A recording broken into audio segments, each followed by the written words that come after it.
Thank you. Just to situate you for where we are in time, it's February 12th. And then if we could just turn to the next page. Thank you. And so you'll see, Mr. Sloly, that on February 12th, you've just gotten off of a call of the Big 12 services. Do you recall that? Yes, sir. And on page 177, you'll see, if you just stay at the top, please.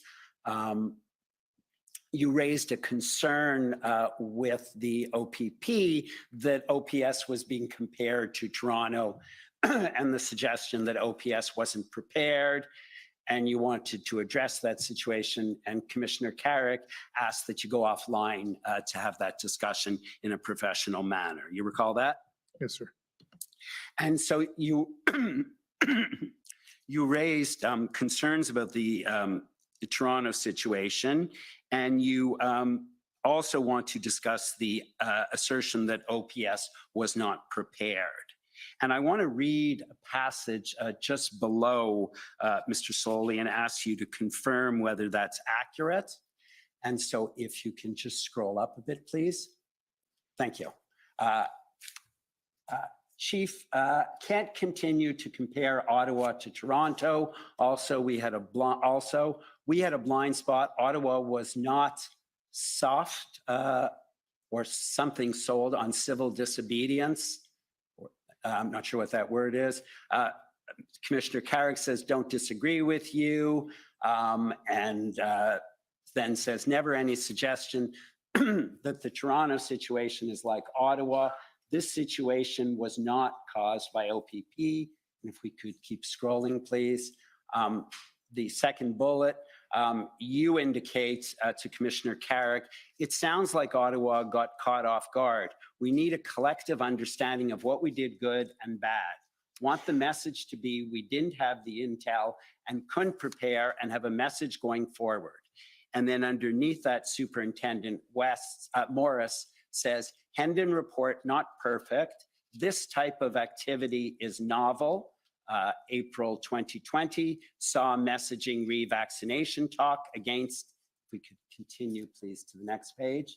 Again, January 2022, first heard on the specific event. So this is Superintendent Morris speaking. Discussed it on January 21, 22, and sent out via Hendon. Worked closely with OPS. We underestimated, and as we learned more, we tried to collect the information and work closely with OPS. Don't know how Ottawa could have been prevented. Toronto was completely different, and we learned from Ottawa. The strategic intelligence would not have provided a key to prevention. Chief, asks, and this is you, asks Pat, Tom, Chuck, that's what needs to be told more broadly and to the politicians. That intelligence update needs to be done. Needs to be done. Done. Judging the various police services against each other, people are second guessing me. I can't point fingers at RCMP and OPP. I need someone that is credible, objective, to speak out, not someone fighting for their job. And you'll see Commissioner Carrick says, fair comment. We do provide Hendon to government. Can ask Pat, which I assume is Pat Morris, to include a summary to include in the next Hendon. We can make sure it's clearly articulated in the Hendon reports. And does that, in fact, reflect the conversation that you had with Superintendent Morris and Commissioner Carrick? Yes, sir. Thank you. And although your witness statement did not say so, I understand that in fact you only reviewed the Hendon reports sometime after February 10th, 2022. Is that correct? No, sir. Okay. And I'm going to suggest to you that it was only after you reviewed the Hendon reports sometime after February 10th that that you formed the conclusion that you just reached. Absolutely not, sir. Okay.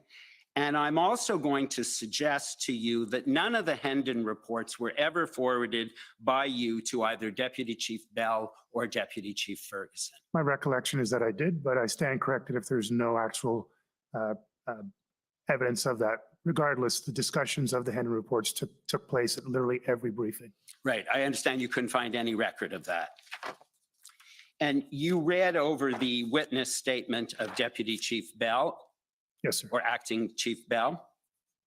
And you're aware from his testimony and his witness statement that he learned of the Hendon report sometime in the week of January 24th through discussion with Superintendent Patterson, who was the superintendent in intelligence, and then began to receive the reports on January 27th. You understand that, correct? I understand that's his statement, sir, yes. And you understand from Deputy Chief Ferguson that she only started to get those reports in the week of February 4th. Again, that's her statement, sir. And you have no evidence to the contrary, correct? Except that the Hendon reports are being discussed well before those days, so I have no other evidence other than that. And Deputy Chief Bell noted in his witness statement and in his testimony that you began to receive the Hendon reports on January 13, and that you personally Sorry, received... was that a question for me? Yes, do you recall that? Yes, I received a Hendon report in regards to the convoy on January 13th. I believe I was on the distribution for the Hendon reports prior to that. Right. And Kevin Maloney is your executive officer, or was your executive officer, is that right? Yes, Inspector Maloney, yes. And you worked very closely with him? As my executive officer, yes. Mr. Clerk, if we could please turn up OPS 409554.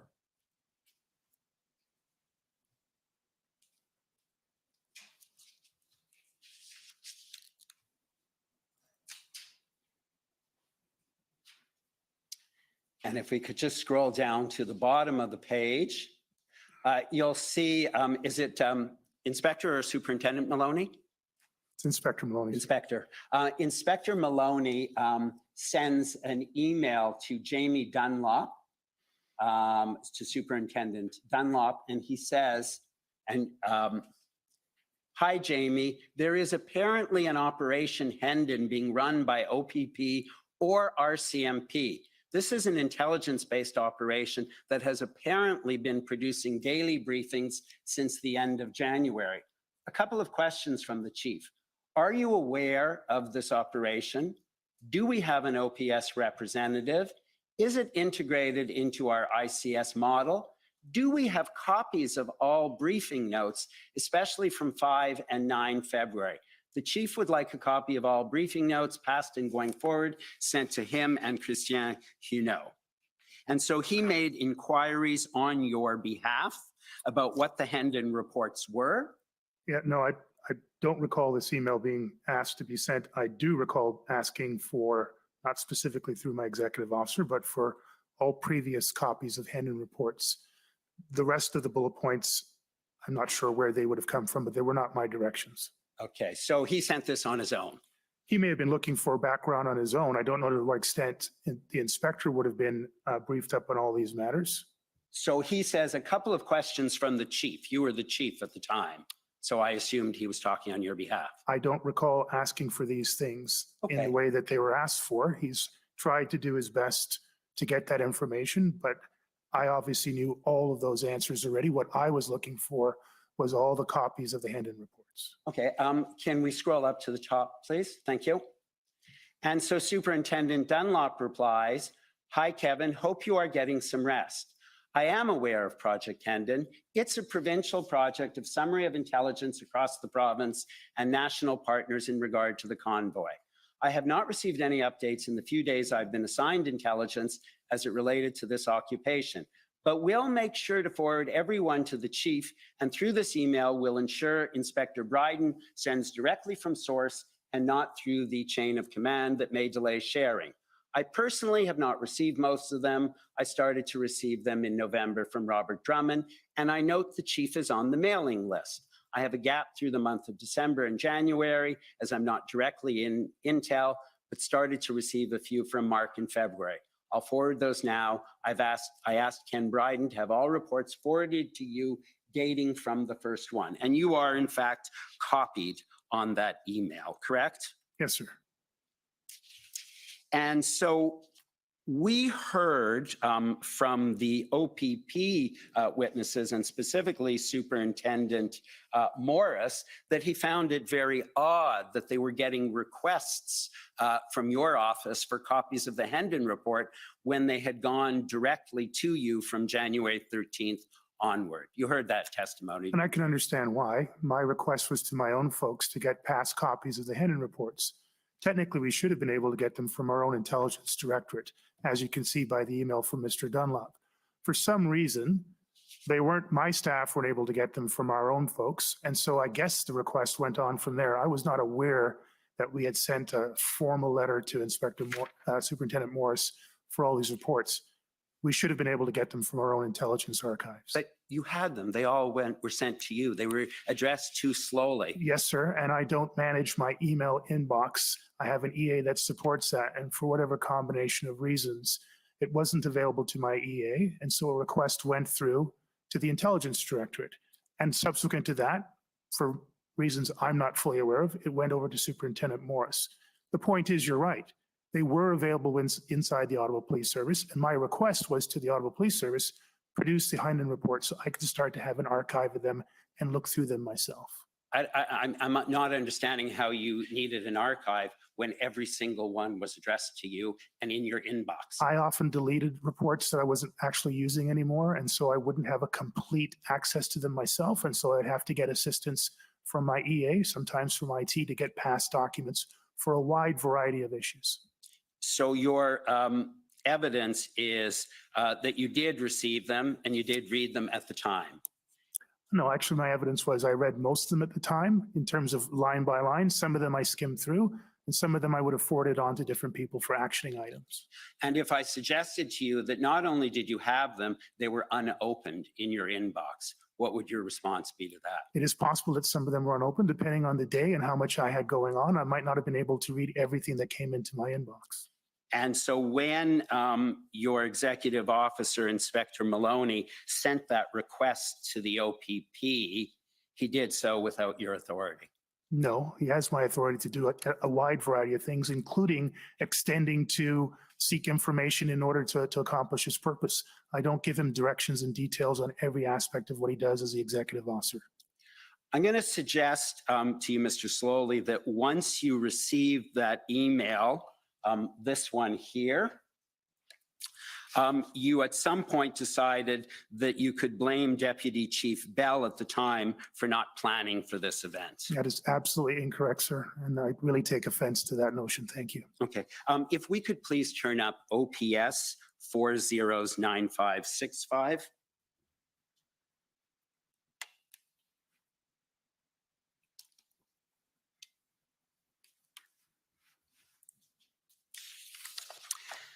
If we could scroll to the bottom, you'll see then there's if you could scroll all the way to the bottom, please.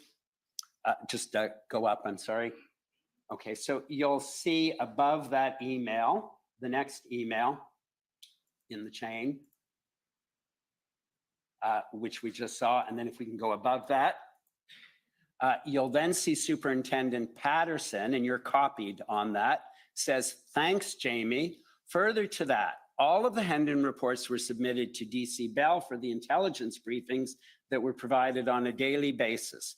OPS members in attendance have been myself prior to the MIC role, Inspector Bryden, and SIC members. Yes, it is integrated into our model. The briefing notes from February 5 to 9 were supplied by DC Bell. And then we see above that, so now you believe that Deputy Chief Bell at the time had received the Hendon reports. And then you indicate on February 10th to your general counsel, FYI and for your records, this could become very important in any, I assume that's a typo, post-event inquiries / inquests. Peter Sloly, right? Well, there was a massive amount of information in there, including the information about Deputy Chief Bell. Obviously, this has actually become very important in an inquest. So yes.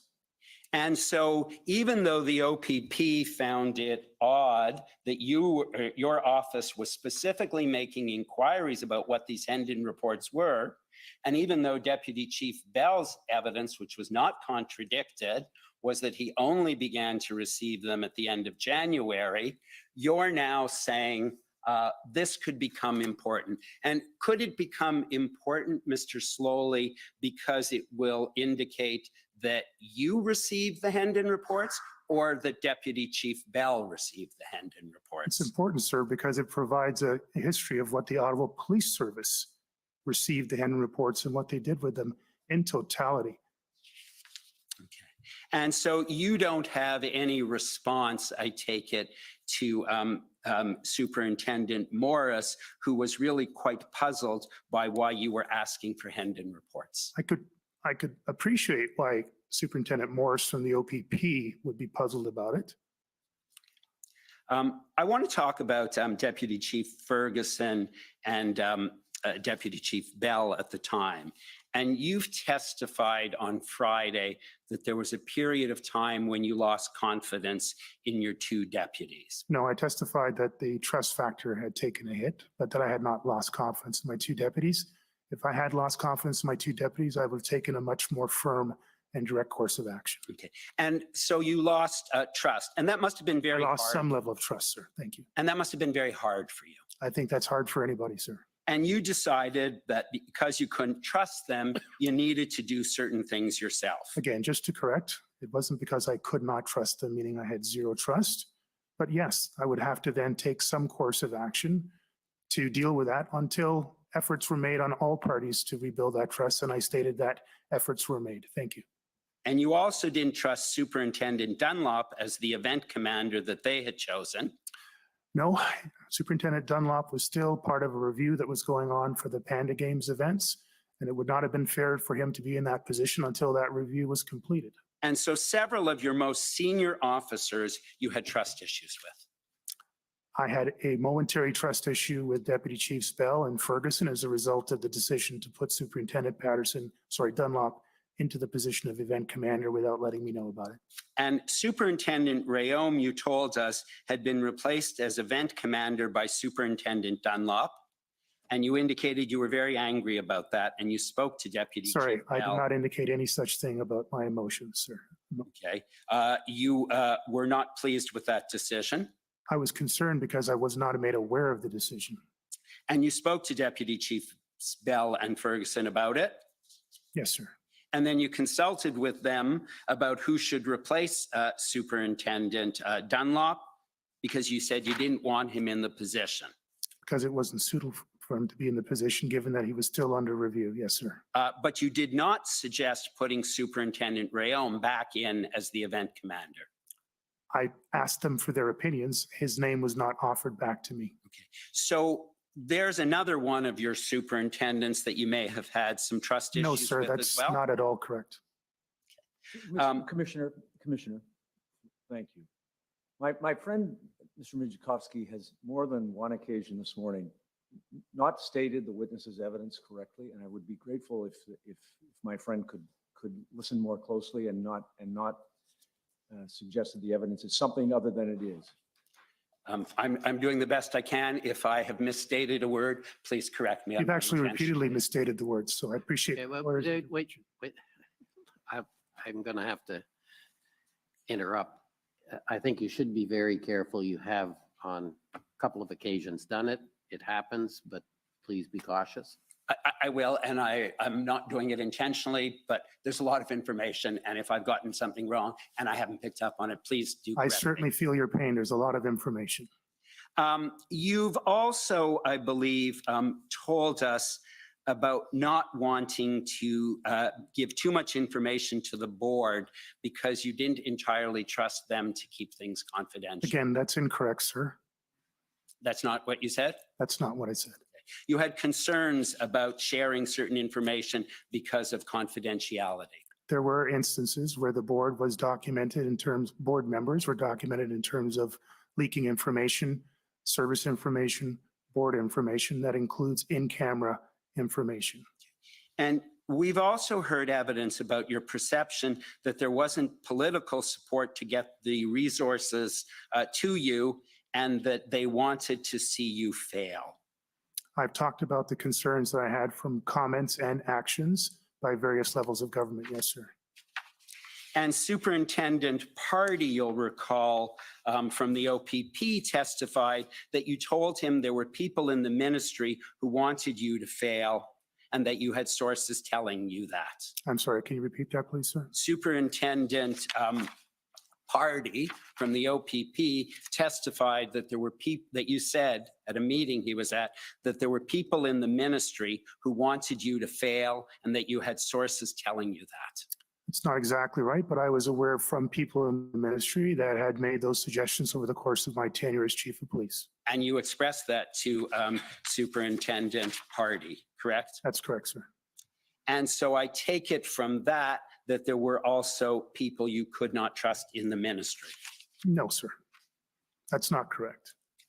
Let's talk about the change in incident commander from Superintendent Rayon to Superintendent Dunlop. And I want to begin by talking about your comments about Superintendent Dunlop.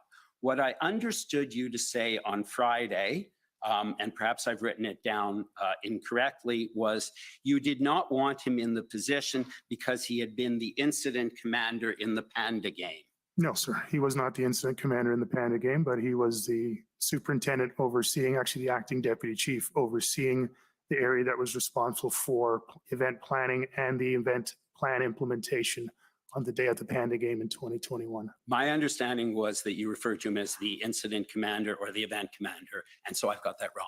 That wasn't He was not the incident commander, and I don't know if there was a major event incident commander or event commander, but he was overseeing that operation. He was part of the briefings in regards to those operations. He was with me when we briefed board and council members in regards to those operations. So he had a very active involvement in the planning and the overseeing of the implementation of that plan. My understanding was that the incident commander of that was Inspector Michel Marin, and there was no event commander for that. You have probably more accurate information recollection at this point than I do. And in terms of Superintendent Dunlop's experience, I understand that he had been the logistics and staffing lead in 2016 for the North American Leaders Summit, and he was part of a joint planning and communications group with the RCMP. He was also the lead planner in the past for the presidential visit and was extremely well qualified for the position, but that you had some personal issues with him. But first of all, I'm not aware of his CV, so I can't comment on the accuracy of it. Your last comment, I don't know where you've got that from, sir, but that's not accurate. And then last but not least, planning and logistics for the Panda game was not the problem. It was decisions made around removing the ESU prior to the time where the traditional public order and disorder issues took place. And I still at that point in January, February of 2022 had not had a report back that explained why our public order were removed prior to what we knew to be the high risk period of the Panda game. And so Planning you're and not logistics had disputing nothing that to he do may with have been. it. Sorry, he was just finishing his answer. Planning and logistics, thank you, sir. Planning and logistics had nothing to do with it. It was an operational decision that was made at some level to remove the vast majority of our resources, including our public order resources, literally at the moment that the troubles would have begun. You're not disputing that he was extremely well qualified for that position of event coordinator. But he was not an event coordinator by I'm your talking own. about for the, sorry if my question wasn't clear, I'm event commander for the protest. I don't know what his CV, I didn't know at that time what his CV was. Okay. And you indicated that the event commander was changed, you said, on February 1st, 2022. That was your evidence on Friday? That was my understanding, although I don't know when the actual change took place. Okay. On Friday, you said it was the 1st. I believe it was around the 1st, but I don't know the exact date. And you understand that Deputy Chief Ferguson testified that Superintendent Rayom was the event commander until February 4th in the evening. And that was her evidence in her witness statement, and it was also her evidence in the transcript. I'm sorry, did you say that Superintendent Riom was the event commander until the 4th. until February 4th in the evening. That That was doesn't, her evidence. that does not, that's not aligned to what I understood. And no one challenged that evidence when she gave it. You heard that, correct? I don't recall any challenges. And on the institutional report that Ottawa Police filed and that came in through her evidence, and that institutional report had a chronology of dates and said that Superintendent Rayom was the event commander up until February 4th, and nobody challenged that either. I Correct? haven't read that report, sir. And you're aware that Deputy Chief Ferguson testified that Superintendent Rayom had asked for some time off on the weekend, which was the weekend of February 5th, and that's why she said he had been replaced by Superintendent Dunlop. My recollection is that Deputy Chief Ferguson told me somewhere around February 1st that Inspector Lucas had asked for time off and that he was being replaced to allow to go home. Apparently, all that information wasn't correct. And to this date, I am still not sure what happened between February 1st and February 5th when I was finally made aware that Superintendent Dunlop was the event commander. Okay, so you indicated on Friday that you did not believe that statement when she said that he had asked for time off that weekend, and that's why he had been replaced. Again, it's not a matter of belief. My recollection, independent and to this date, is that Inspector Lucas was asking for time off somewhere around February 1st. Acting Deputy Chief Ferguson provided that time off and replaced him with somebody. I wasn't sure who that was. I assumed that was the decision was just temporary for 24 to 48 hours, so I wasn't particularly concerned about it. I became concerned about things on Saturday, February 5th, when I kept asking for who the incident commander was, event commander was, and I was then told at the end of that meeting on February 5th that it was Superintendent Dunlop. And until that time, I had no understanding of that, sir. Can I ask, please, Mr. Clerk, to turn up OPS 30-14454, page 142.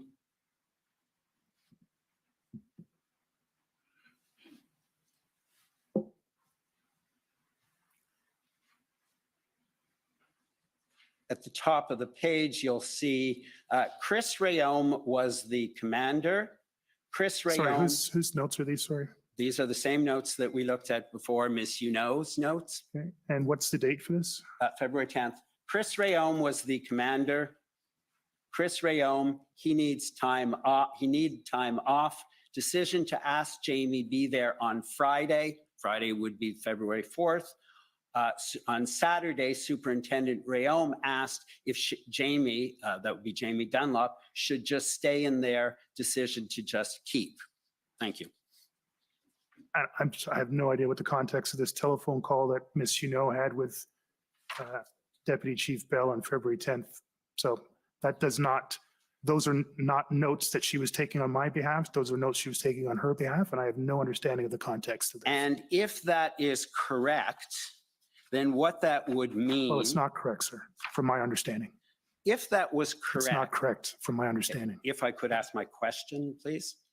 If it was correct, that would mean that on February 4th in the evening, Superintendent Rayom was asked for time off and was given it, and Superintendent Dunlop became the event commander on the 5th. If that was correct, then that would completely discount the fact that Superintendent Dunlop presented himself on 2 occasions on Thursday, February 3rd, to present the public order unit subplan that I had asked for, and that Acting Deputy Chief Ferguson was responsible for coordinating in her major incident command role.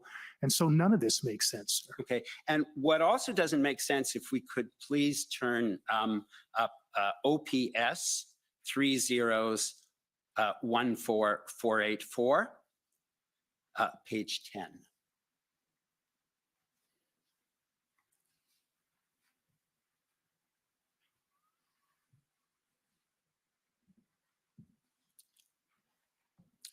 So this is your typed note. I don't know when you typed those notes, but you'll see I advise, this is on the February 5th in the morning, it's 9 o'clock, it says, I advised that I had only just officially heard that Superintendent Dunlop had replaced Inspector Lucas as the incident commander at the previous briefing. Deputy Chief Bell advised he was the new incident commander installed this week. That can't be accurate, Mr. Sloly, I suggest, because the incident commander from the beginning of this event to the end was Inspector Lucas throughout, correct? What's happening here is there's an interchange of terms between incident commander and event commander. Event commander is not a vernacular that I was used to from my time in Toronto Police Service. We didn't have such a designation. But You'd like an explanation, sir? I'm trying to provide that to you. So in terms of terminology, you're right, it doesn't make sense, but I go back to it. On or around February 1st, I believe it was February 1st, but I stand to be corrected if there's other documentation. I was advised by Acting Deputy Chief Ferguson that Inspector Lucas was tired, that he was involved in planning prior to the arrival of the convoys, had worked through the weekend under intense pressure, that Inspector Lucas needed time off and that he was being replaced. I don't recall whether or not she told me who he was being replaced by, but I accepted that. Then I was waiting for a briefing from Staff Sergeant Mike Stoll on the public order unit plan that I requested on February 1st. Superintendent Dunlop showed up on Thursday, February 3rd, on 2 separate occasions, presenting that plan, and that caused great confusion for me. And it also meant that we couldn't actually get the presentation. When finally we started talking about it again on February 5th, I was then told that Superintendent Dunlop had been the incident commander. And that's my recollection, and that's why I wrote my notes as such. So and had replaced Inspector Lucas as the incident commander, and that's why I wrote my notes as such. these are not notes that you prepared at the time of the These discussion. are contemporaneous notes, yes, sir. And I suggest to you that you've got it wrong there, because what you were told on February 5th in the morning was that Superintendent Rayom had asked for some time off. No, sir. And just, you have to let me finish, Mr. Sloly, and had been replaced by Superintendent Dunlop. And in your notes, you've written that it's Inspector Lucas who was replaced by Superintendent Dunlop as the incident commander. Thank you for your statement. You're inaccurate. That's not true. And so we are in agreement, however, that Inspector Lucas was never replaced. I'm still under the impression that he took time off, but I've heard his testimony that he never had days off. But up until that point, I was advised and still believe that, well, I was advised that Inspector Lucas had requested time off. It turns out it was Superintendent Rayom. I stand corrected. And you're asking us to accept that for the period of February 1st to February 5th, you were under a misapprehension of who the event commander was. Yes, sir. If in fact the change was made on February 4th in the evening, as we've heard from the evidence, that would mean you were uninformed from the evening of the 4th until the morning of the 5th, correct? No, I was uninformed from the 1st until the 5th. Commissioner, may I interject again? Forgive me, please. I'm not trying to follow my friend's questions. If the suggestion that my friend is making to the witness is that the evidence before you is that Inspector Rayom left on the 4th, then my friend should recall that Commission Counsel led the evidence on Friday of Inspector Rayom's note that showed that he was replaced as the, I think, event commander on the evening of February 1st, 1930 hours. Commission Counsel led that note from Inspector Rayom. This is quite proper cross-examination. If my friend wants to raise that in re-examination, he can. Superintendent Rayom was not called as a witness. 2 different notebooks from him were put in. We knew nothing about that. So my friend can certainly pursue that in re-examination, but I submit this is proper cross-examination. Commissioner, if I may I just add one I'm comment? concerned about my time. I'll be very brief. It's a matter of some significance. My friend cannot say on behalf of the entity, the OPS, that he can pick and choose through which notebook he likes. Commission Counsel led that notebook. My friend just has to take account of it, is all my point is. He's not being fair to the witness. Thank you. Well, I think a lot of this is re-examination if need be. There is conflicting material, and I think given the short timeline that we have, there's a certain amount of liberty, but if you could, as much as possible, put everything in context without necessarily citing everything. Sure, I understand that, that's the narrative. I'm challenging that narrative, and my friend is certainly open to explore it, but I'm going to move on from that point.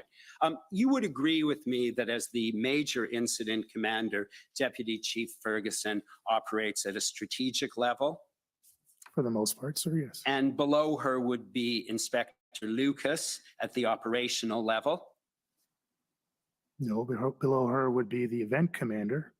I'm sorry, the event commander, and below the event commander would be Inspector Lucas as the operational level. Well, not to get too far off track, but then what is the role of the event commander? Okay. And strategy at the major incident commander would be at a very high level, correct? No, sir. Okay. And I don't see anywhere in the record any instructions that prohibited the major incident commander from choosing who should be the event commander who reports to her. And there are no instructions in that regards, and there certainly were no instructions that I gave in that regard either. And it's her decision, is it not?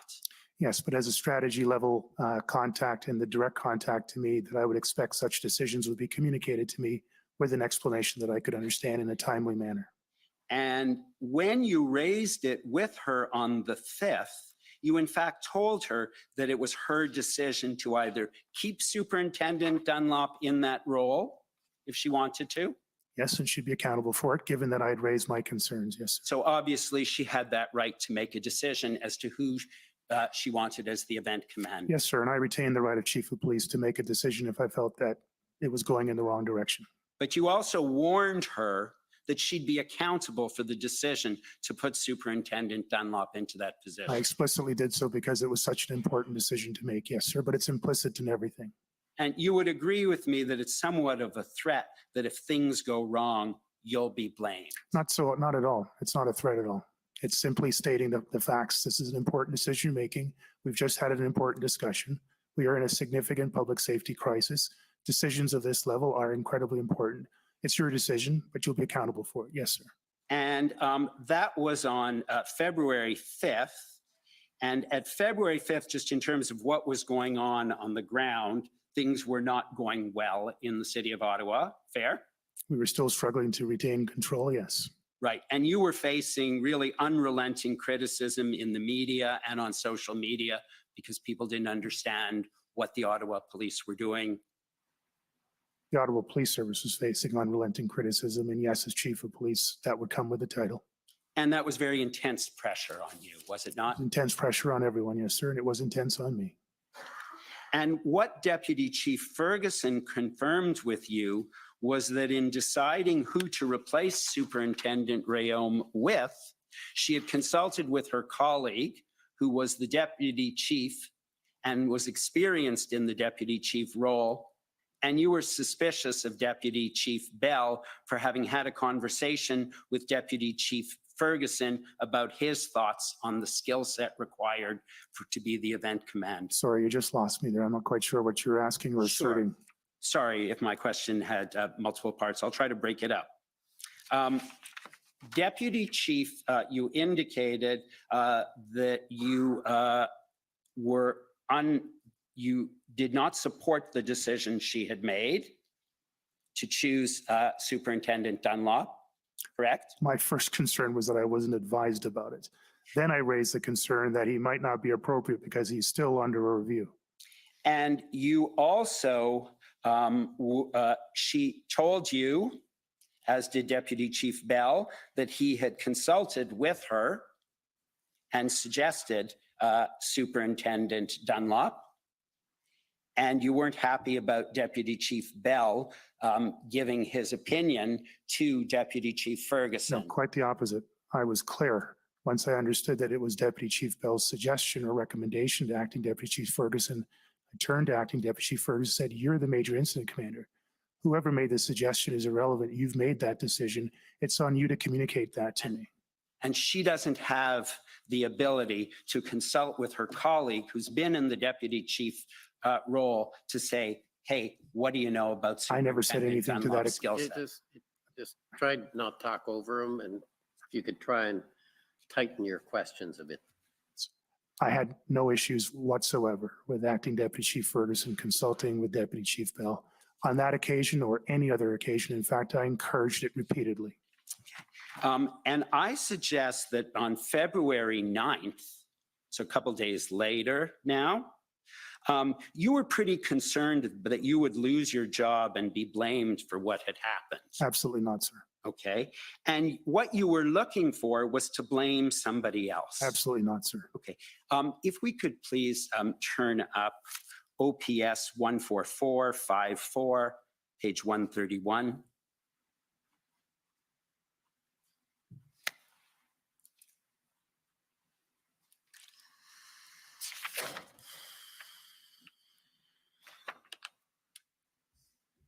And if we could scroll down, please. There's a meeting at 9:30 to 9:50, meeting with Chief Christian Huneau and Inspector Maloney, your executive officer. Do you see that? Yes, sir. Okay, and if we could scroll down.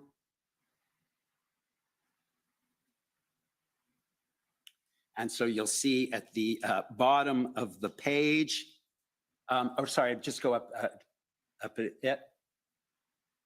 If we could just go up to the top, please. Chief out, thank you. Double-sided incident command, question mark, still don't have it.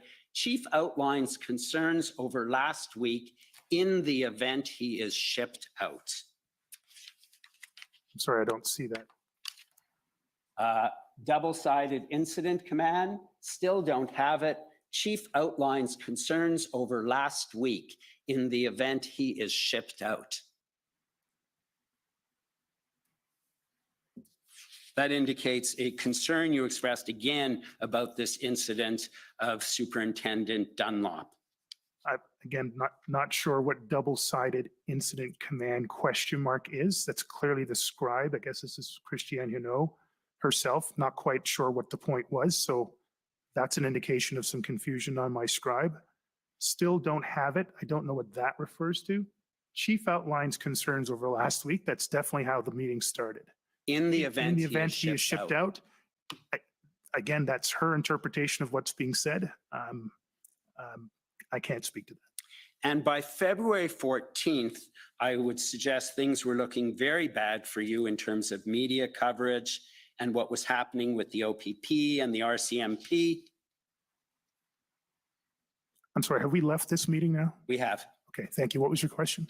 By February 14th now, less than a week later, things were looking even worse for you in terms of what the media was reporting and what was happening with OPP and the RCMP. You were under immense pressure. Yes, there was an incredible amount of pressure. Yes, sir. If we could please call up OPS 3014479, page 97.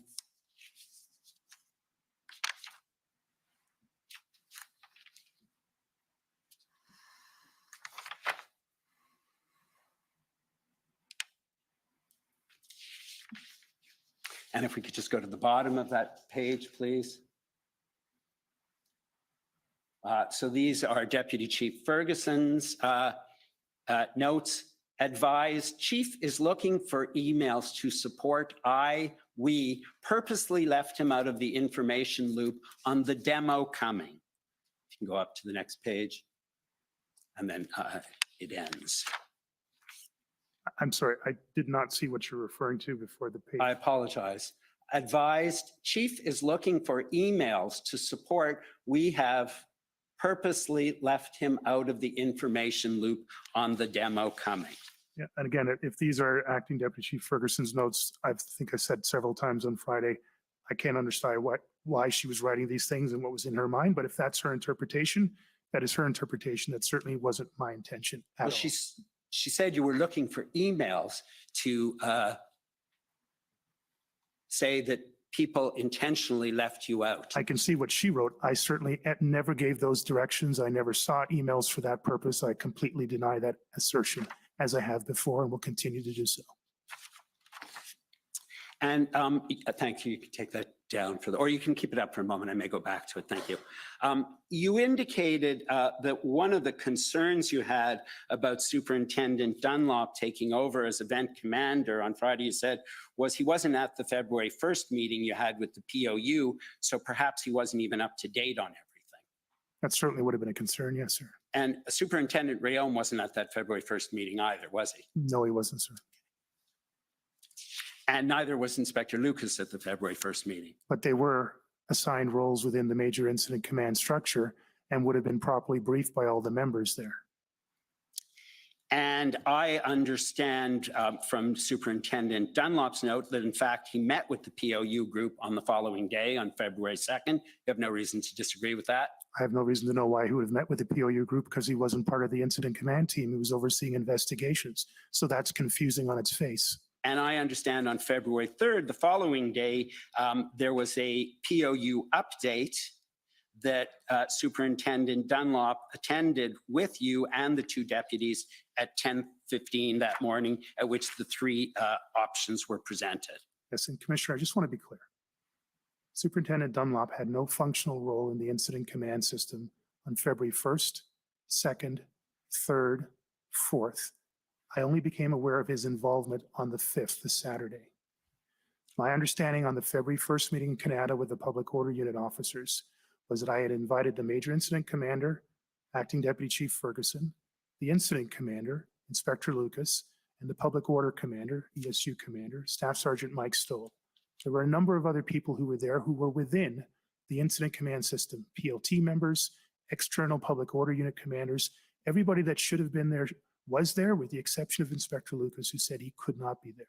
I don't have a reference as to why Superintendent Rayom wasn't there. Okay, Mike. But Superintendent Dunlop had no functional role to play within the incident command system on the Tuesday, the Wednesday, the Thursday. I will concede at some point in that period, he was substituted in for Chris Rayom. I still don't know fully why or when. But he should not have been at any of those other meetings, and he was, and that was very confusing because he had no functional role to play in those meetings. And you recognize the importance of communicating and messaging, correct? That's an important obligation that you have as a chief, and it's important that you communicate appropriately, both in the service and externally to the service, correct? Yes, sir. And in that regard, you retained a company called Navigator to provide strategic communications and issues management advice related to the Freedom Convoy from January 30th. They were procured to support the Ottawa Police Service and the Ottawa Police Services Board, yes, sir. And so we know they provided services to you, a little bit to Chair Deans as well during that period from January 30th to February 15th. Navigator was procured by the Ottawa Police Service for services to the Ottawa Police Service and the Ottawa Police Services Board. In fact, they even prepared a report for you on what your reputation was. They prepared general reports that covered a range of topics, including general trust of the Ottawa Police Service. And yes, they broke it down in some cases to assess trust in the Chief of Police. And there was a specific report actually about your reputation. I can't recall exactly, but I'm sure it did come up in reports. If we could please have OPS 408402.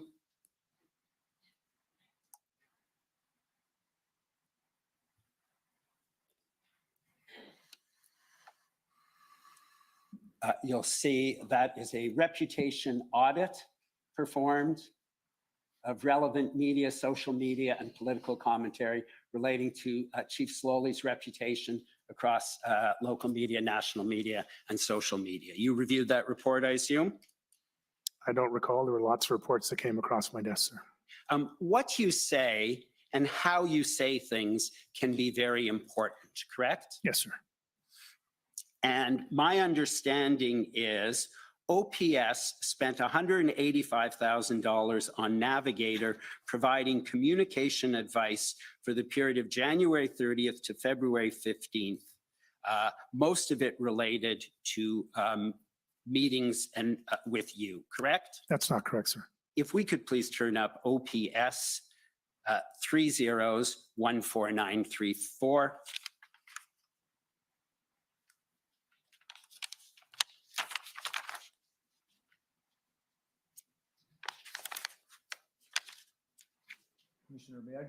Commissioner, forgive me again. I understand that this document was loaded into the party database only last evening. I may be wrong, my friend will know.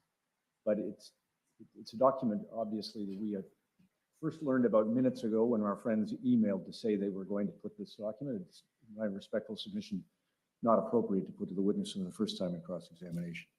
I haven't even myself had a chance to look at it. In fairness, the question of navigator was certainly something that was raised throughout. The commission asked us for the invoice. We actually provided the invoice to the commission. Yesterday, when I was preparing, I discovered that for some reason it was not on the database, although certainly the commission had it. And there were many questions asked about navigator of many of the witnesses. So I don't see any unfairness in it.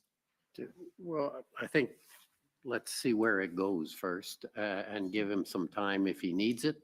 But at the moment, I don't see a problem. This is a document that would have been available certainly to him when he was chief, but that can certainly be asked. And if he's not familiar, he can take the time to review it. Thanks. And so if you'll just see on the first page, please, if you could scroll down, you'll see the total bill. If you could keep scrolling, it was 185.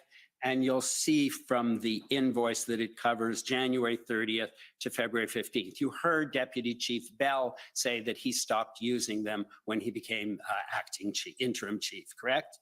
Yes, sir. I want to talk, so Navigator provides communication advice. Deputy Chief Ferguson has in her notes on page 67, and I can turn it up if you want, but I suspect you may remember this, that during the meeting on February 9th, you said twice that you will crush anyone who undermines the operation. And she said your chin was twitching when you said it. I used the term crush, and that was an inappropriate term at a very stressful meeting, but yes, sir. And Ms. Huno recorded that in her notes as well. And you would agree with me that when you say no changes can be made and you will crush anyone, what your command team would understand from that is you better not disagree with me. Not at all, sir. I was actually very explicit after that, and Ms. Huno's notes talks about the context of that explicit context around no changes.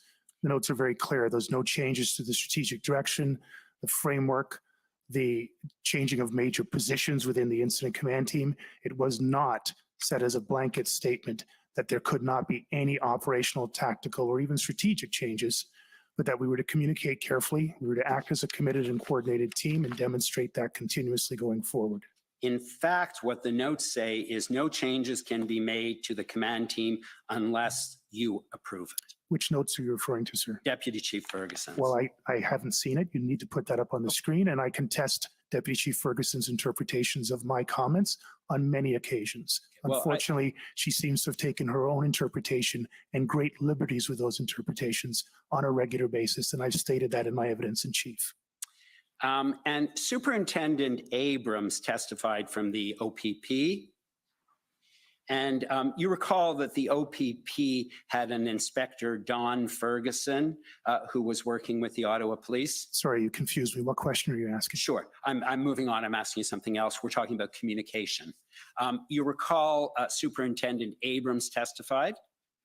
Yes, he testified. And you recall that there was reference to an Inspector Don Ferguson, who was an OPP officer who was working with the OPS. Vaguely. Okay. And Superintendent Abrams records that at 10 o'clock, you went on a rampage was reported to him by Inspector Ferguson, and were making unrealistic demands of the Sorry, staff. my recollection is that Inspector Ferguson heard from somebody who described me as going as a rampage. So this would be fourth or fifth hand information. That's my recollection, sir. And it says that you went on a rampage and were making unrealistic demands of your command staff and their partner agencies. You don't agree with that? I don't agree with what was told to Inspector Ferguson. I don't agree how he related that to Superintendent Abrams, and I certainly don't agree with how Superintendent Abrams would relate third and fourth hand information in official channels to a partner agency as important as the OPP. I think that's all very unfortunate and very untrue. And Deputy Chief Ferguson also records a meeting on February 9th where you got angry and spoke of a conspiracy and told her it was all political. You remember that? I'm sorry again, sir. Could you pull up those notes? Do you remember that? Again, I don't even know what day you're on right now. I said sir. February 9th, Yes. that you spoke of a conspiracy and told her it was all political. In what meeting, sir? If we could please turn up OPS 3014479.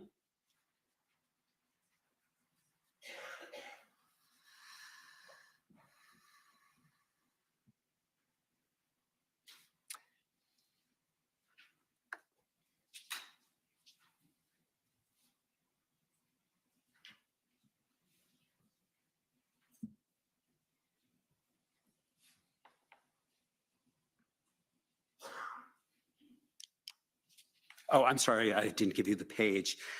Page 67, the last bullet.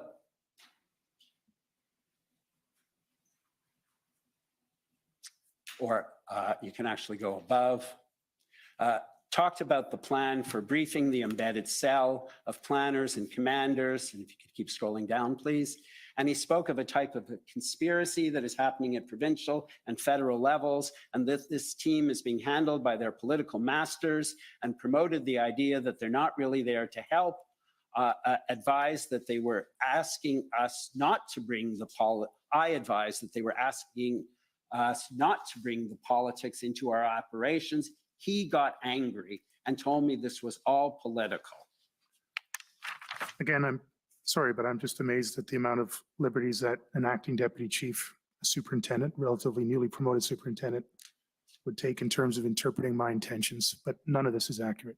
Well, she's saying that that's what you said, and you were angry. And nobody else made notations of that, so she seems to be the only one making those interpretations. And on the same page, if we go to the top of the page, please.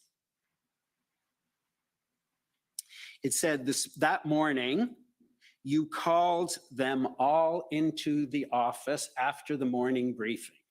Present were the chief, Deputy Chief Bell, CAO Dunker, is it? Kevin Maloney, and Christian Huneau, and myself. And the chief began by saying he floundered last week. I believe that was we floundered, sir. That's not he floundered. We floundered last week. I read that as an H, but I'm sure you did. There's a W underneath it, but perhaps I've misread it. And because we switched riders partway through, indicating the switch between Rayome and Dunlop to Patterson. So now the chief and the team will not change any of the players until the operation is over. And so again, you raise this issue about the switch in event commanders. You now are not referring to Inspector Lucas anymore. You've sorted that out. I believe they'll sorted out a lot of things in that time frame, sir. And the people that you accused were Deputy Chief I didn't Ferguson. accuse anybody, sir. Okay. You spoke about what had happened the previous week in which Deputy Chief Ferguson, in consultation with Deputy Chief Bell, had replaced the event commander. And you had that discussion in front of their colleagues. I think the term "we" is used throughout this sentence. There was no finger pointing or blaming. You're applying your own interpretation, sir, which I completely disagree with. And on the same day, you have a presentation to the OPP. And Deputy Chief Ferguson said that you were hostile when they asked questions. I don't have any statement that says Deputy Chief Ferguson said that. If you'd like to pull it up, I'd be happy to see it. The notes are in the record, that's fine. Superintendent Abrams was also at that meeting. And his notes say, and I'm happy to turn them up if you want, that you became very stern with him. Please And he please says show me that the you statement, then, became- sir. Just sort of. You keep referencing statements and then you say they're in the record or you'd be happy to put them up. If you're going to reference a statement, sir, please put it on the screen for me.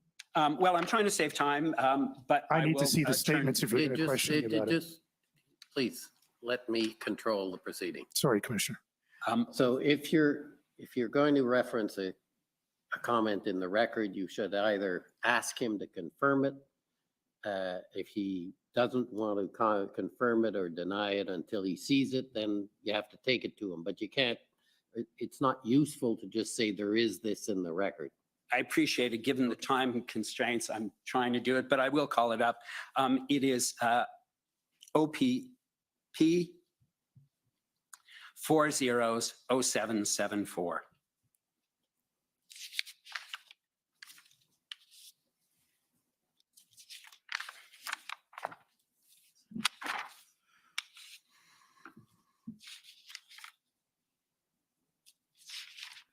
And unfortunately, or fortunately for everyone, I have not noted I've noted what line it is, but I haven't noted the page in my notes. So I won't take you to that. I apologize. What he indicates, and you can tell me if you agree or disagree or you don't remember, is that you became stern with him during that meeting and you became heated again. I have no recollection of Mr. Abrams' statement, sir, unless you can show it to me. And He's not, excuse me, he's not asking you about the statement. He's just asking you if you recall and whether you agree or disagree. I don't recall the statement by Mr. Abrams, Commissioner, sorry. And Superintendent records the meeting in his will say statement as the overall tone of the meeting was somewhat unprofessional and disrespectful. You heard that evidence. I do recall Mr. Party's evidence, yes, sir. And you obviously don't agree with that either. I can understand why he would see that from his perspective, but I said in evidence in chief that this was a critically important issue, the resourcing, and that we were discussing things that had affected the resourcing, and politics was one of them. And so, yes, I could understand it became a very tense moment in the meeting. And the following day, February 10th, there was an issue that arose about the Rideau Sussex operation that was supposed to have been the subject of a POU operation the previous night. Do you recall that? Yes, sir. And that had ultimately been called off because Superintendent Burnett was of the view that it was too dangerous. I believe that was his decision. I don't know all the reasons behind it. I'd heard dangerous, I'd heard resources, but it was called off. Yes, sir.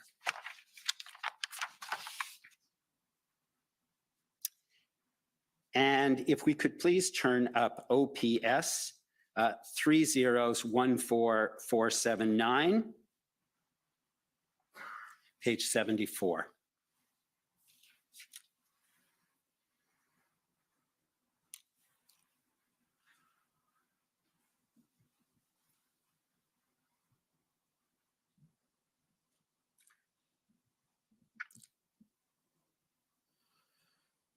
And if we could go down to the bottom of the page, last paragraph. There's let me read to you, if we could go up a little bit.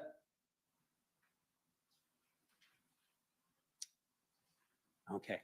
I advised, this is Deputy Chief Ferguson, I fundamentally did not agree with the approach. The concern was about the use of PLTs, correct?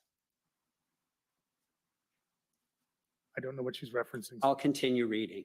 That they were not allowed negotiations to take place. They didn't give them the opportunity to negotiate fairly. I told them that our policing partners have huge concern with the way things are running, and I don't believe we are listening to them. If we can scroll down, please. I advised the OPP are horrified with the Rideau Sussex plan, and that both Dave Springer's information was incorporated into Paul being Paul Burnett's decision. Chief asked, who we should have in to be POU incident commander, and I asked for Dave Springer. At that point, Mark Patterson said, Dave Springer, an inspector, came into my office this morning and told me what I should be doing, that he wasn't actually there. The chief responded by saying if he did that, he would cut off Dave Springer's nuts and call his boss. And it goes on. And I don't recall, do you remember the rest of the statement you made? I don't even recall that incident, sir. Okay, so you don't recall it, or it didn't happen? I don't recall the combination of things that she's talking about here, sir. And you don't recall saying that you'll cut off Dave Springer's nuts and use them as bookends? And use them as bookends? No, sir. I don't recall saying that. I don't think I've ever said anything like that. I want to move on, and you would agree with me, though, I think you said communication is very important. Yes, sir. I want to talk about the PLTs. Inspector Lucas was the incident commander and expressed the view that PLTs should be a negotiating team and de-escalating as many issues as possible, and that POU as a tactical resolution should be the last step. Is that Inspector Lucas you're Yes. referring to? Yes, Again, I don't have a clear recollection of that, but I don't have any reason to. that is your memory of his position. I think that's what his testimony was here.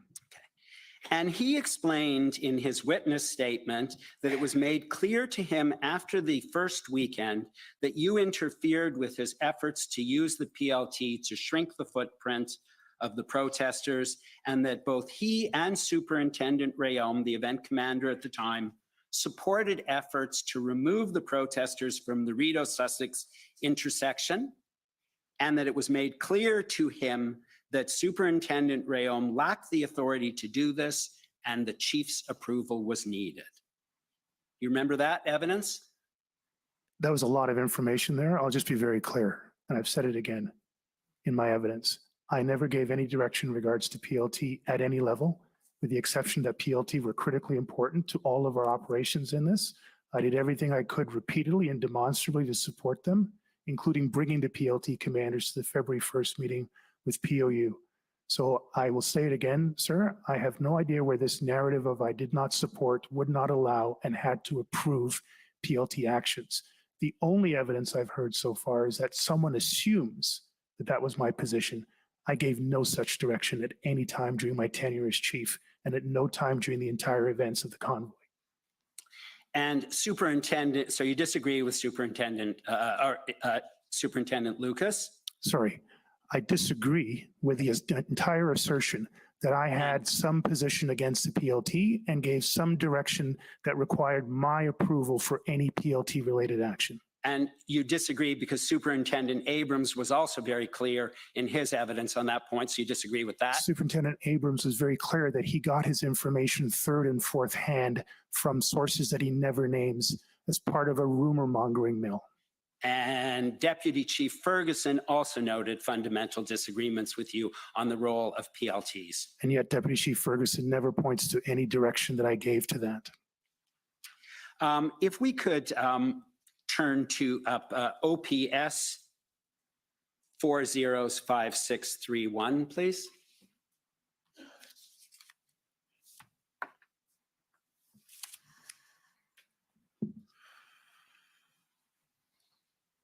That's the February 1st POU meeting that you attended. If you could just scroll down a bit, please. You'll see the discussion point is PLT would like one more attempt to speak with every convoy to get them on the same page. Truckers need to clear all the roads and stop honking in exchange for fuel and a place to park. Have zero room to negotiate. If they don't deal with it this way, they will be removed. That was the position you were espousing.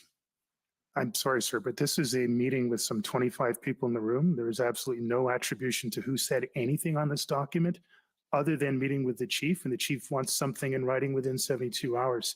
I don't know who made those statements, sir, and I said that in my evidence in chief. Okay. The opportunity to shrink the footprint by not getting the group at Rideau-Sussex to move came up yet again on February 9th. And if we could please go to OPS 409573.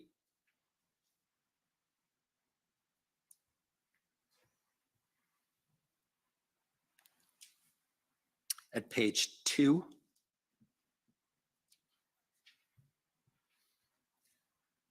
At the bottom, you will see that there is, at the bottom of the email chain, Superintendent Burnett is emailing Superintendent Patterson. And he says at the end, he's talking about a possible move of the Rideau Sussex. And he says, look, although it may not be the desired outcome, it can assist in bringing an overall resolution to the incident. Sir, this is a long email. I need to read through this from top to bottom to understand the point. Well, so you'll see at the bottom, he said, you know, the various options. Again, I'm sorry. I'm going to need to see the email Okay, thread well, to I'm not understand going the to do that context. because I'm running out of time. So that's fine. You don't recall this discussion, I correct? don't even know what the discussion is about, sir. Okay. And I'm going to suggest to you that information was forwarded to you as chief, and you said we'll discuss it in the morning. Sir, I don't know what the information is. If you give me the chance to read through this email, I can give you an answer. But unless I can read through this long email, I don't know what point you're trying to make. And so I won't agree to it or disagree with it. Okay, I'm going to move on and come back to the subject of Navigator, who was hired to provide you with some advice. Yeah, Navigator again, sir. Please stop putting words in my mouth. Navigator was hired by the Ottawa Police Service in consultation with the Ottawa Police Services Board to support both the Ottawa Police Service and the Ottawa Police Services Board. And if The we could, function of the Office of Chief happens to be a function of the Ottawa Police Service. if we could please turn up OPS 14454, page 24.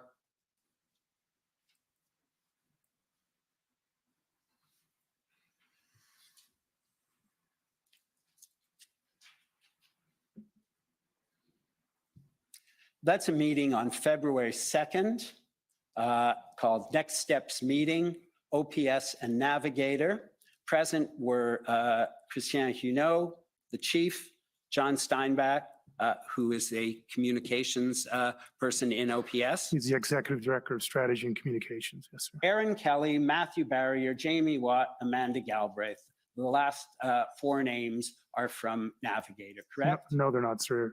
One of them is from ASI. Yes, that's correct, sir. That's the other company that was doing social media scrolling for you. I don't think I would call it that, but they were a company that was provided to us that had capabilities in open source information, yes. And none of your command team are present at that meeting, correct? Well, yes, John Steinbach is. Okay. He wasn't involved in the actual operation, though, was he? Yes, he was. He provided communications, daily communication support to the incident command system. Okay. And so this is February 2nd. You've had, just to situate you in time, you've had a meeting with the POU the previous day. That's correct, sir. And you'll see on page 25, following page. Keep scrolling, please. P.S., that's Peter Sloly. You ask them the question. So you've just had the POU meeting the previous day. What do we need to do more? More arrests, tickets, use of force? Then what? Go to the politicians? Go into big lockdown mode? Massive show of police presence and then hold hands and come together? Or 2, bigger lockdown of city for weekend? And then you'll see Aaron at the bottom. Aaron is from Navigator or ASI. ASI, sir. Job is to keep the peace and keep people protected. When you take a hard line, citizens of Ottawa want this, but not everyone. Need to acknowledge not everyone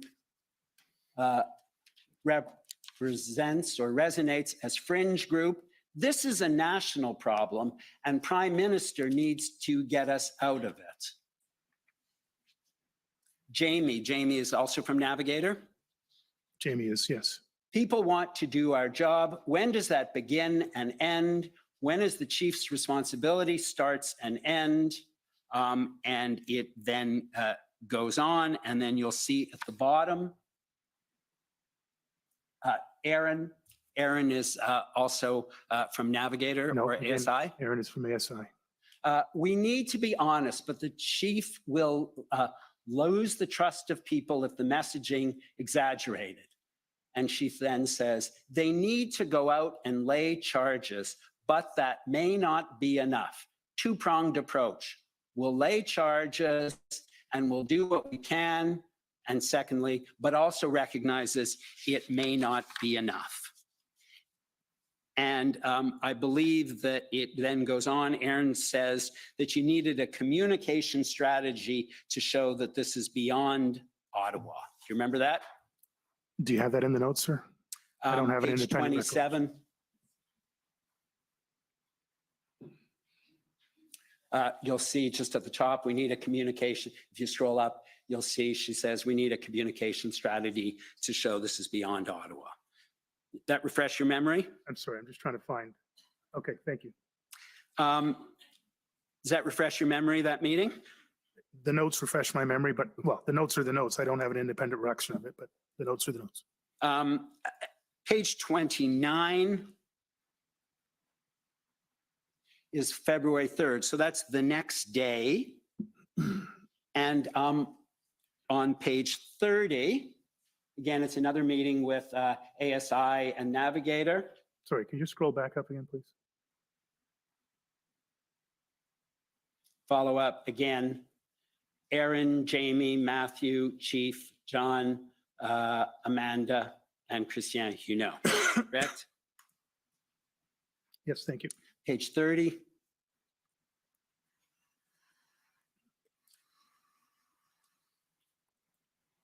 Aaron, top of the, are we at the top of the page, please?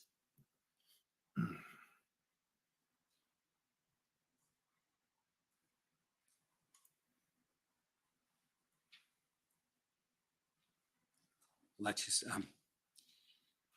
Aaron says at that meeting that your line there may not be a police solution, which is what you delivered at the press conference the previous day after your Navigator meeting might have come too soon. And then you'll see, wonder if you could shrink it a bit just so I can find the reference to Matthew on that page. If you could shrink it a bit, please. So I could see more of the page, please. You'll see, Aaron, this might not be a policing solution. Anger against OPS has come down. They're the ones who came up with this might not be a policing solution, correct? Not at all, sir. Okay. And if we could just, Matthew, plan for today. Matthew's from Navigator or ASI? He's from Navigator, I believe. Plan for today. Show you are doing everything in your power. Need creative solutions. Cut off something. Riot gear. Police, can't read that word. Floodlights all night. Tickets. Stickers for residents.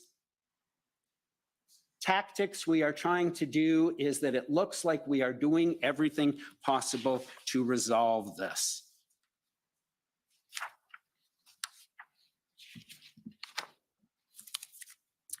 Do you recall that meeting then? I recall the meeting, sir. And do you recall, I'll just, there had been a discussion on February 3rd with you and about the POU options of hard, medium, and soft tactics, correct? Sorry, the meeting on February 3rd, there were two such meetings. Both of them had to be ended because the people who were supposed to be there and the information that was supposed to be provided were not available. That meeting was actually held on the afternoon of February 5th. And hard means tactical. Soft is negotiation and medium is somewhere in between, correct? No, sir.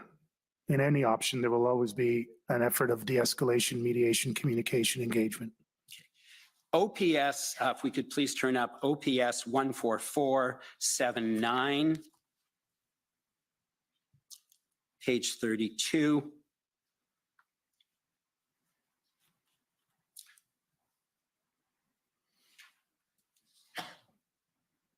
And just to situate you, this is February 3rd. And you'll see a discussion, chief, hard, medium, soft options for each approach. And then if you go to page 36,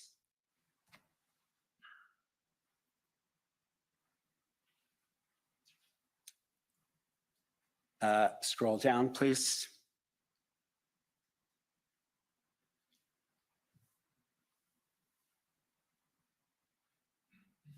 So there was this discussion about Navigator. Sorry, is this in the same meeting?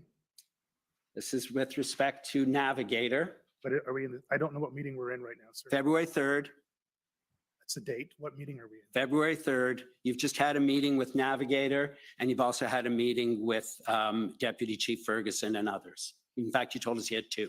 Sorry, sir. Can you scroll up? I don't know. There's a Navigator reference, but I'm trying to figure out what meeting. Well, I haven't asked you the question yet. No, he's asking what meeting this is that the notes of? That's why I gave you the previous page was February 3rd meeting. If you just want to go back up to the previous page. POU update, okay. So I'm at a 10:15 meeting in regards to the POU update. Okay.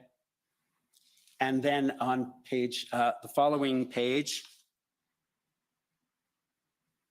and we saw, just keep it there, we saw elsewhere the notes of the meeting of February 3rd with Navigator. But these are not, I'm confused. I haven't asked you the question yet. That's the question. We saw that you went to a meeting with Navigator on February 2nd and February 3rd, and you talked about options. You remember that? I was getting communications advice, yes. You talked about I was options, getting communications advice. and you talked about hard, medium, soft. Not with Navigator. Okay. And they talked about enforcement tactics and the consequences. No, sir. Okay. You don't agree. Okay. Don't And agree, if we could please go to OPS 144, 30-14479. This is 14479. Yeah, I'm sorry, page 97 now. The seventh line, that bullet. In the last several, this is Deputy Chief Ferguson. In the last several weeks, there have been daily Navigator prep meetings for command. I have begun to decline them because I believe it has begun to drive our operations and influence the chief's decision around things like enforcement, What date is this? which sir? we know has been putting our officers at risk for safety reasons. What date is this, sir? If you can just go backwards, you'll see the date.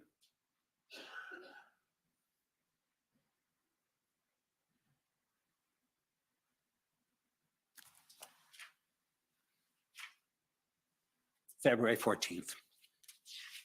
So she's talking about the last several weeks, what's been happening. And you don't agree with that either.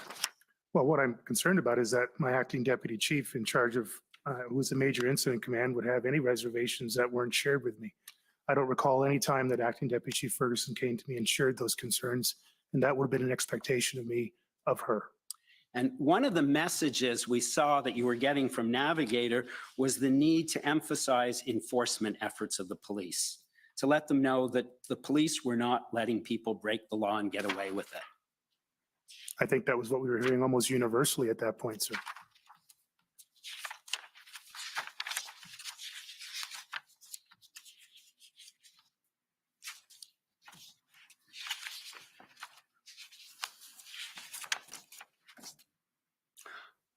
On Friday, I want to move on to talk about some evidence you gave on Friday. You said that the two deputy chiefs were responsible for lost time as a result of the decision to replace Superintendent Rayom with Superintendent Dunlop. No, sir. And again, you're putting words in my mouth and I don't appreciate it. What I said that we had lost time with the churn of the different event commanders moving in and out. And if there was a problem with how the pre-arrival intelligence was analyzed, you're suggesting it was the fault of Deputy Chief Bell. Again, I made no such assertion. You keep making it, sir, and I disagree with it. Okay. And even if he didn't get the Hendon reports and you did? I'm sorry, I don't understand the point you're making. And you told us. Sorry, I don't understand the point you're making. I'll move on. Well, I'd like to respond to it. Deputy Chief Ferguson oversaw the intelligence information and investigative directorates. Several of his members within there were receiving the Hendon reports from the very first time the Hendon reports came out.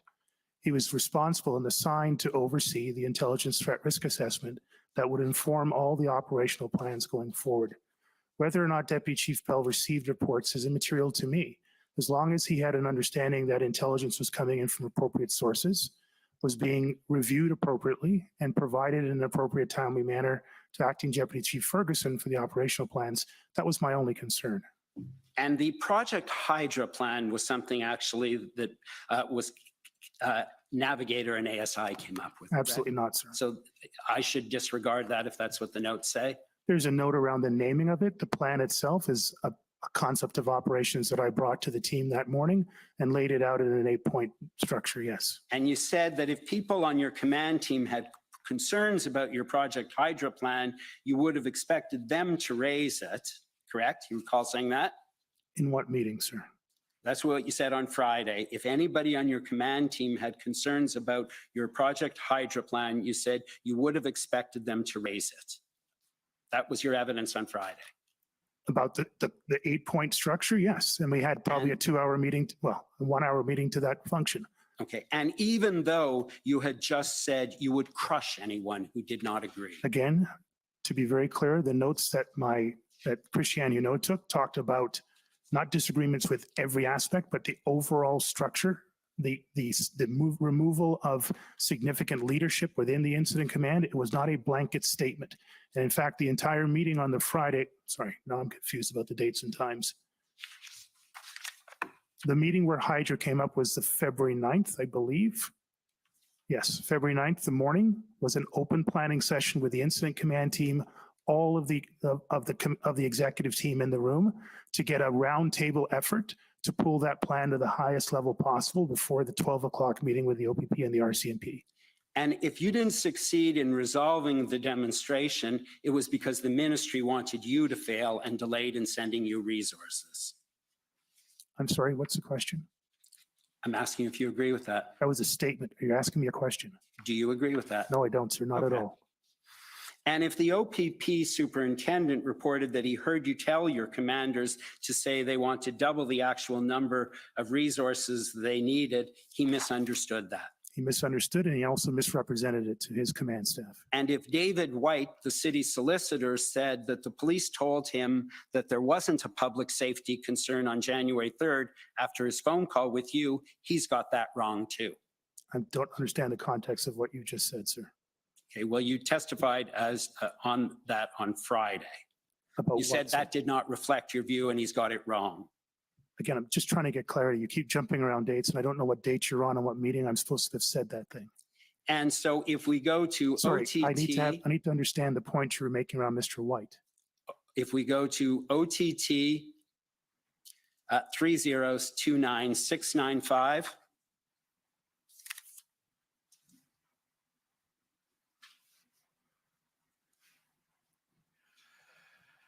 it's the meeting from David White about his call with you. He says, I just got off a call with Chief Sloly. This is January 30th. And if you go to page 2,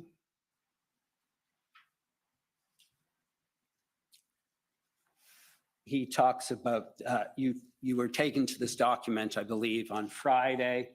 And then he concludes by saying, frankly, I was left with the impression that the chief is looking for an opportunity to say that the city denied OPS a tool and they cannot be blamed for any public criticism of the police handling of the protest. It's an alarming assertion made by the council for the city and absolutely incorrect. Okay, so you wouldn't agree with that either. No, sir. And many of the OPS officers who testified here said you didn't properly follow the incident command system and insisted on approving every operational or tactical decision. And that's wrong as well, correct? I don't know about many, sir. Again, I've heard that Ottawa Police commanders heard from somebody and assumed things, but I haven't heard a single Ottawa Police Service commander say that they received a direction from me directly or received an email with a direction from me to any of that. That much is absolutely clear. Everything asserted about me has come through a rumor or something that went around the station. That's the only thing that I've heard so far in the testimony. Commissioner, if I might just have a couple of extra minutes, I'm just finishing up. Sure. Thank you Go very ahead. much. February 14th was your last full day as the chief, correct? The next day, you concluded an agreement with Chair Deans. I had a full 8-hour day on February 15th, sir. February 15th, you concluded an agreement with Chair Deans, correct? That's correct, sir. And I'm not asking you the amount of the payment, but you concluded an agreement in which you negotiated a payment from the board and then resigned, I correct? concluded an agreement with the board for my separation from the organization. Yes, sir. And in fact, you'd been thinking about resigning for a while. You Not said. at all, sir. Okay, so if that appears in writing somewhere attributed to you, that's incorrect. If you'd like to show me it, I'd be happy to give you an assessment of it. If we could please turn to, If it was in a tweet, I wouldn't know about it. if we could please turn to OPS 30-14479, page 93.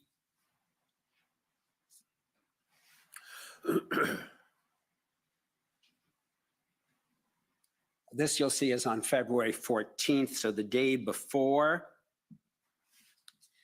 And you'll see that one of the things, if you scroll down, please.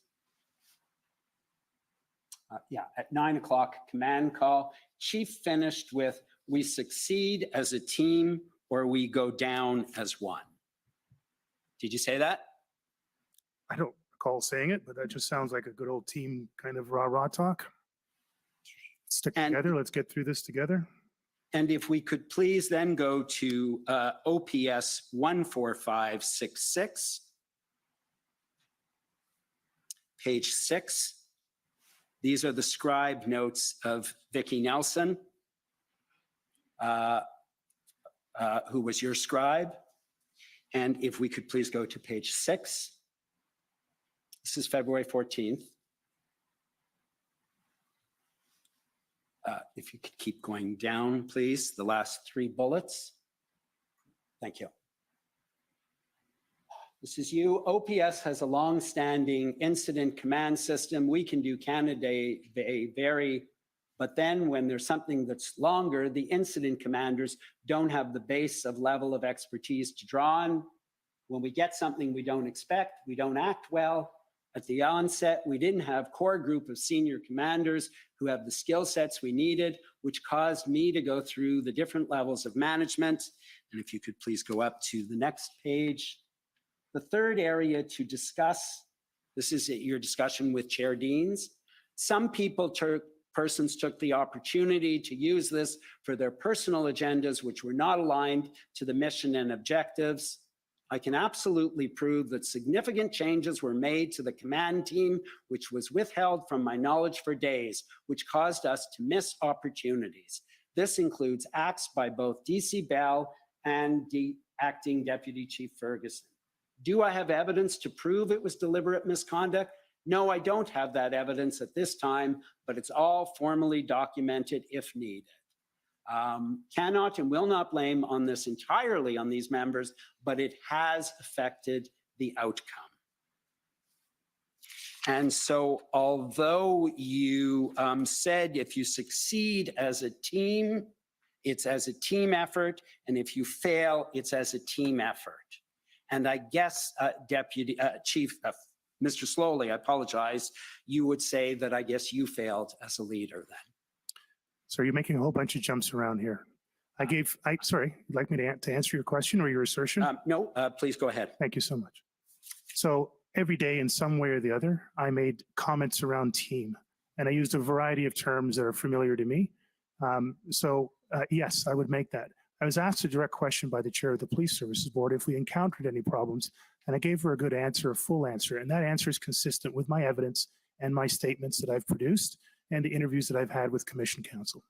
And finally, we saw a number of text messages between the police and city officials, between the police and other police services.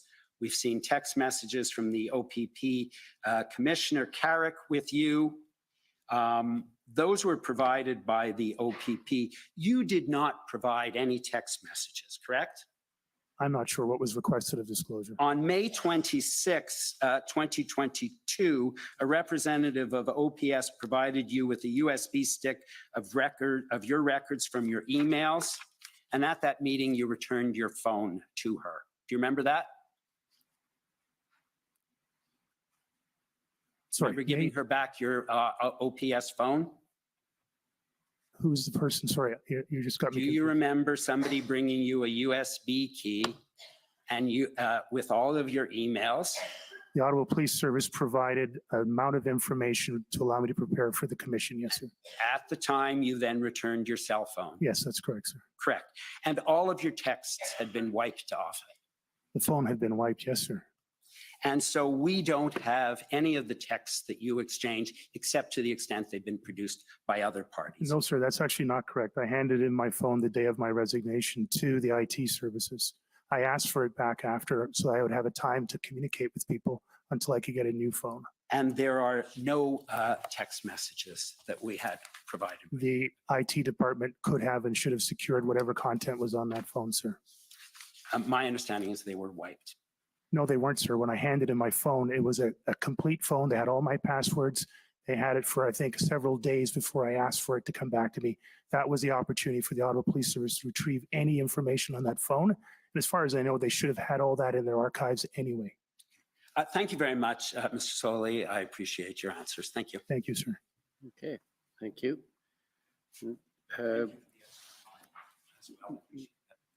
That's fine. We can move on to the convoy organizers. If you'd like to start and do sort of 15 minutes or half hour, I think that probably is best.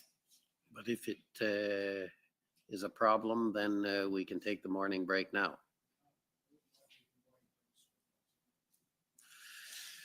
I was afraid of that. Okay.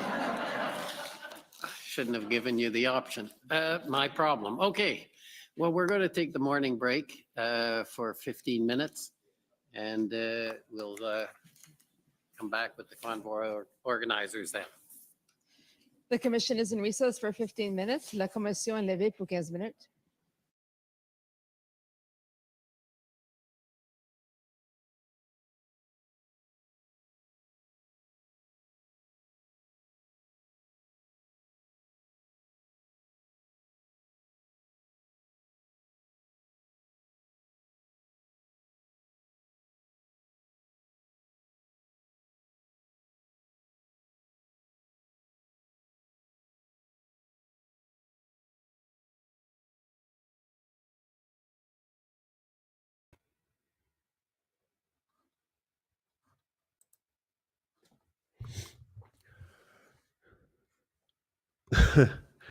What a trip that is, guys.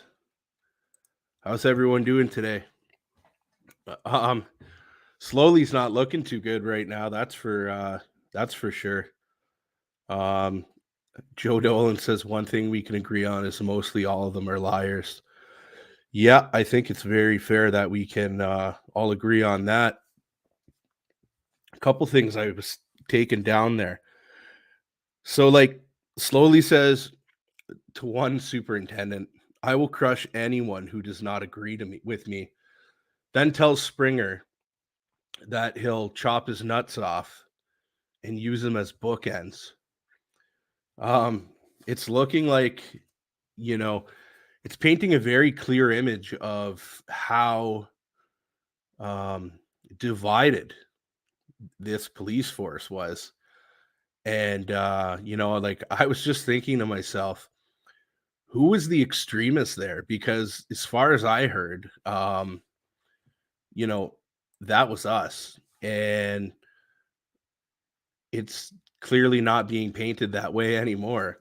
You have all these people there who can't even be in a room together, can't even have meetings together.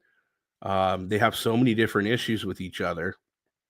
And, they're labeling Canadians and gaslighting Canadians and calling them all these interesting names. And wow, it's really nice to see the truth unfold right in front of your eyes. So yeah, this week's going to be a good week, guys. We just got to finish up this with Sloly. He's getting cross-examined when we come back by Freedom Corporation, so it'll be nice to see what Brendan Miller has in store for him.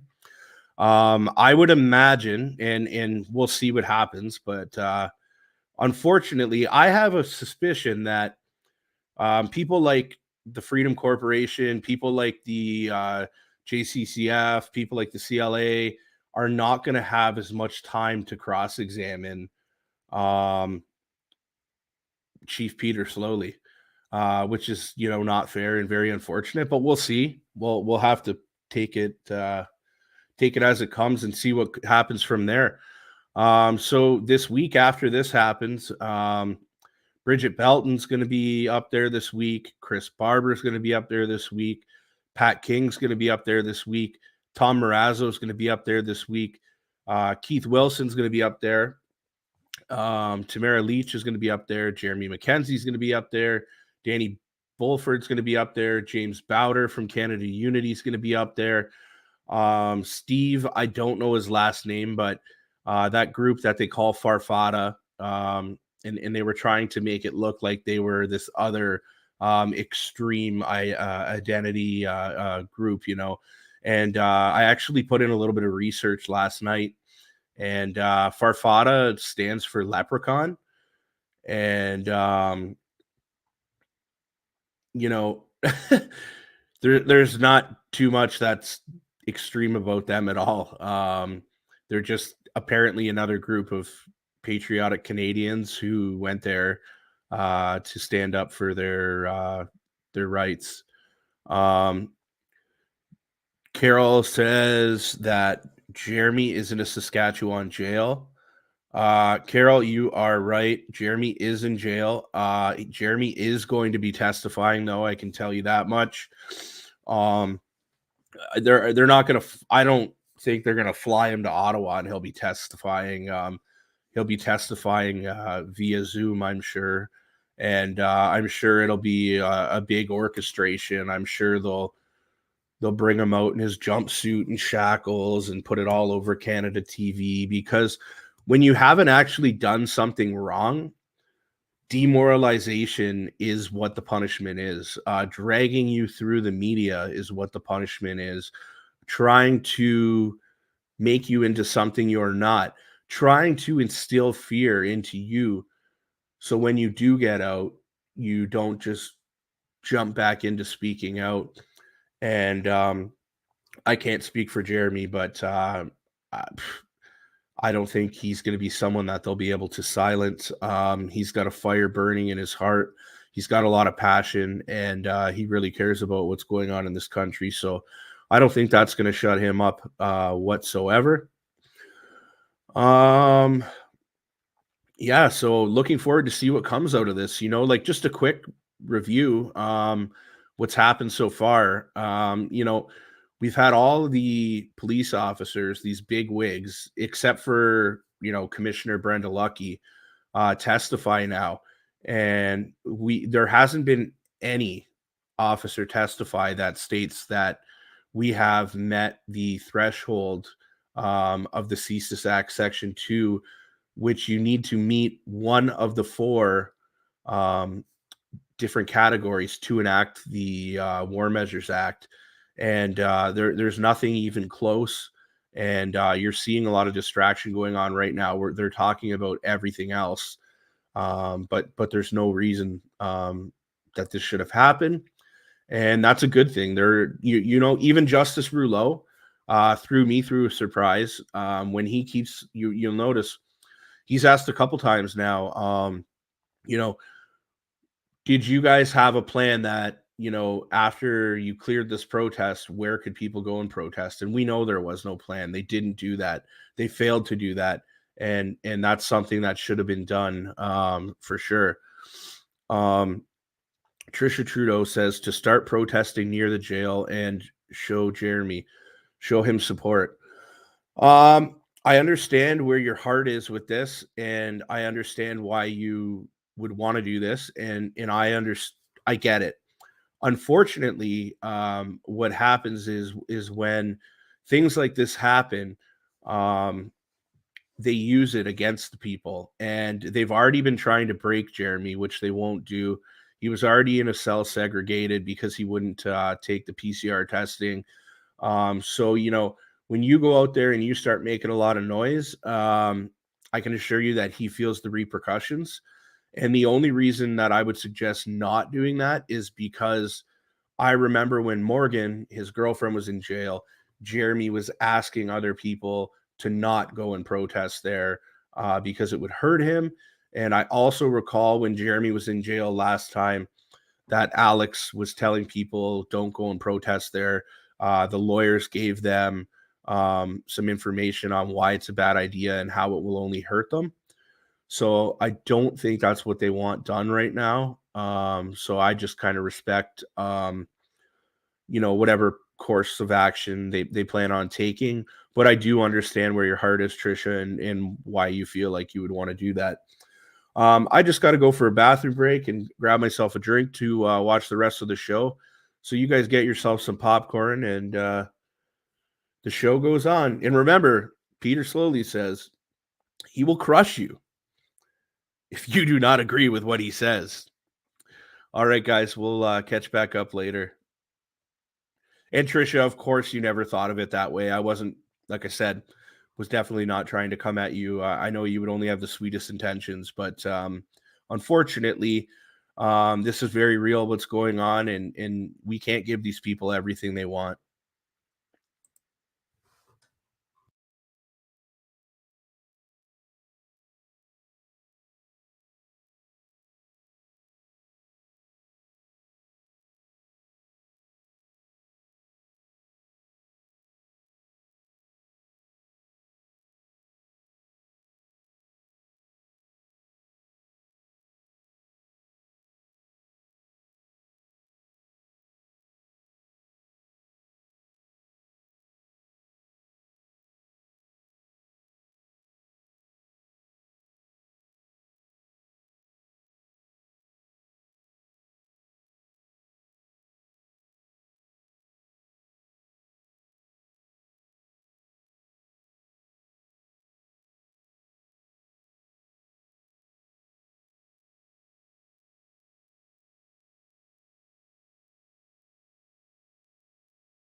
Order à l'ordre.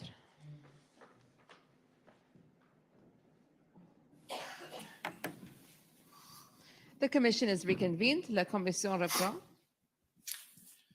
Okay.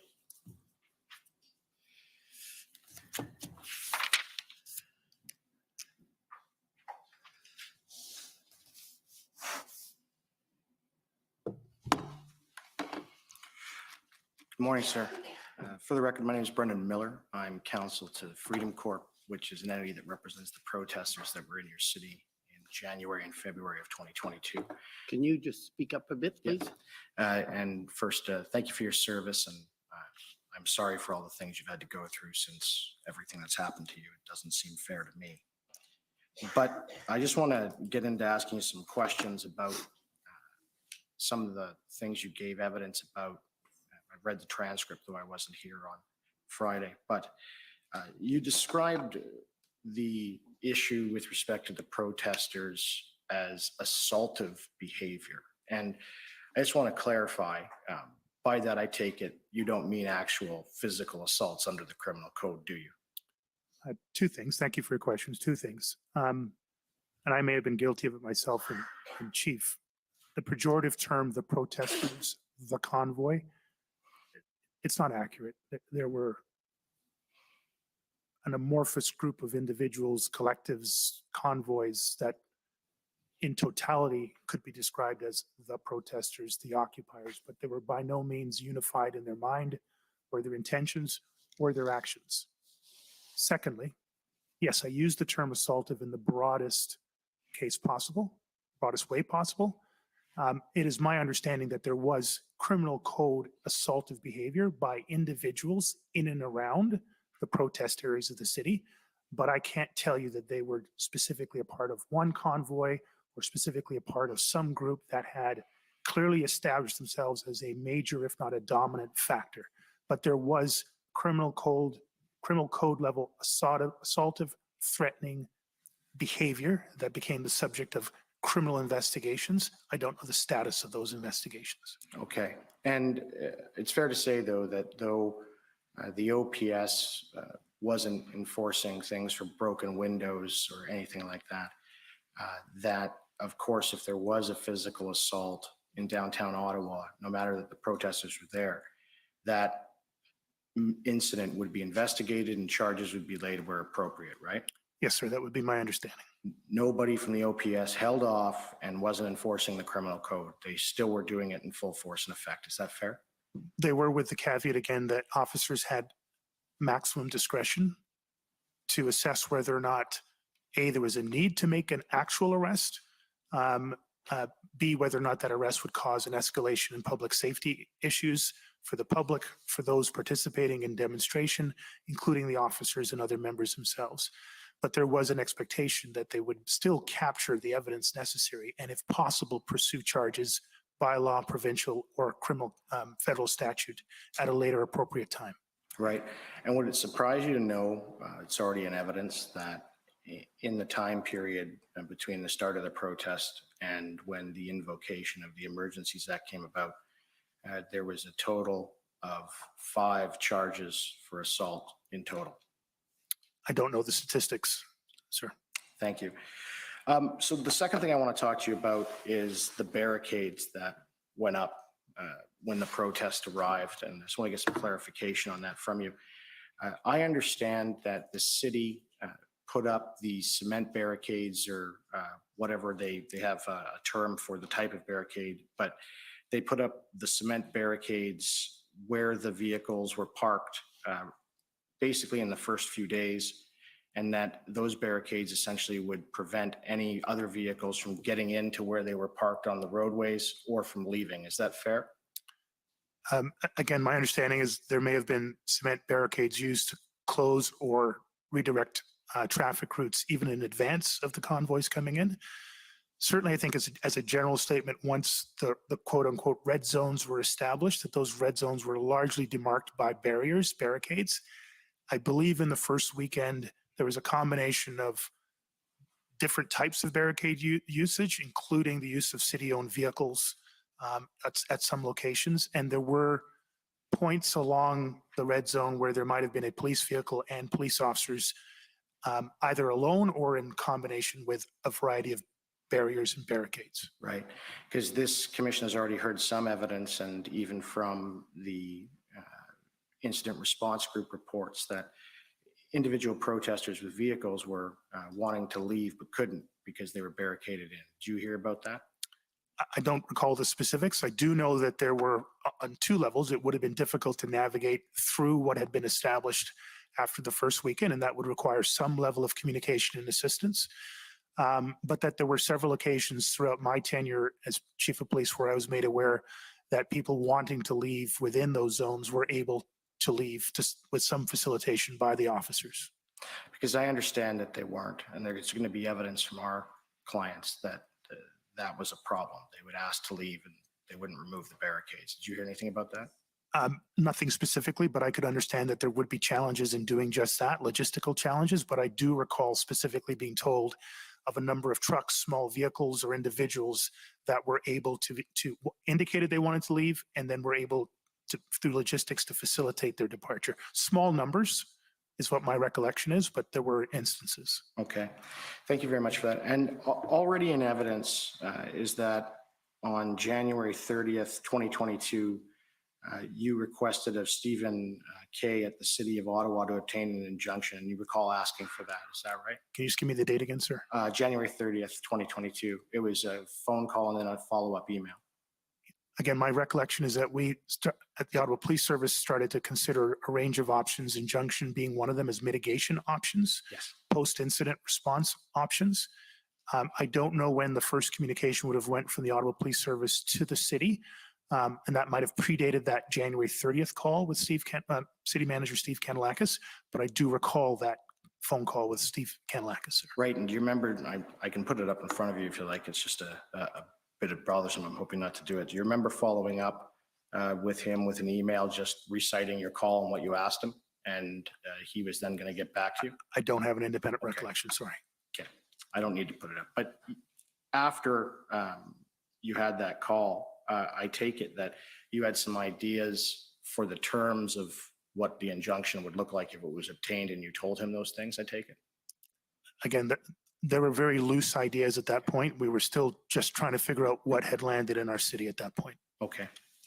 And you then also provided Mr. K that the legal counsel, the internal legal counsel for OPS would assist with whatever evidence and whatever support they needed to obtain the injunction, correct? I'd assigned my general counsel to lead that, and through her office, they would be the primary point of contact. Right. And as a very senior police officer, you're aware that once you obtain an injunction, its terms can be enforced via the criminal code under section 127 if people don't follow its terms, right? I don't have a lot of experience with injunctions, sir, and how they tie into the criminal code. I will take you at face value. Right. But it's fair to say that if an injunction was obtained, it would add another tool to the toolbox for enforcement purposes. Fair? It would add another tool well beyond enforcement. Yeah. But that would be the potential benefit, that in the net, there would be a net benefit to addressing whatever the public safety issue was. Right. And in your testimony last week, I take it that you agreed with the evidence of Inspector Bondoin with respect to crowd dynamics. Do you remember saying that? Actually, I don't remember saying exactly that. Yeah. So if, for context, Commissioner, I think Inspector Baudouin provided fantastic context in general around crowd dynamics and theory to the Commissioner. I would encourage you to utilize that fully. The only place I might diverge somewhat from Inspector Baudouin, and I suspect if he had a chance to add clarity to my comment, I think we would find congruence. There were multiple crowds and therefore multiple crowd dynamics. So to describe the crowd within the red zone and then try to ascribe those dynamics to those in the neighborhoods, and then to describe those to the dynamics of those in the suburban parts of our city, you couldn't do that. The dynamics literally sometimes changed block by block. The dynamics of the morning crowds were different from the dynamics of the evening and overnight crowds. Weekend dynamics were different from weekdays. So I just would put one small C cautionary note on the otherwise excellent testimony of Inspector Baudouin, that it wasn't a crowd, and that crowd wasn't static over a 24-hour period. Right.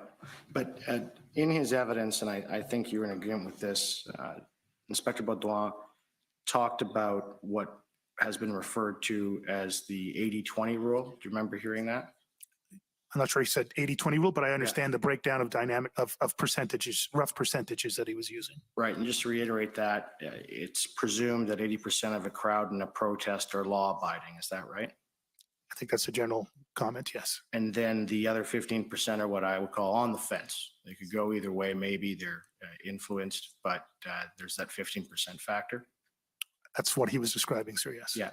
And then 5% are the troublemakers. That's how he sort of summarized it. So would you agree that that's sort of the general rule with crowd dynamics? I'm not an expert in crowd dynamics. I'll rely on Inspector Baudouin's testimony.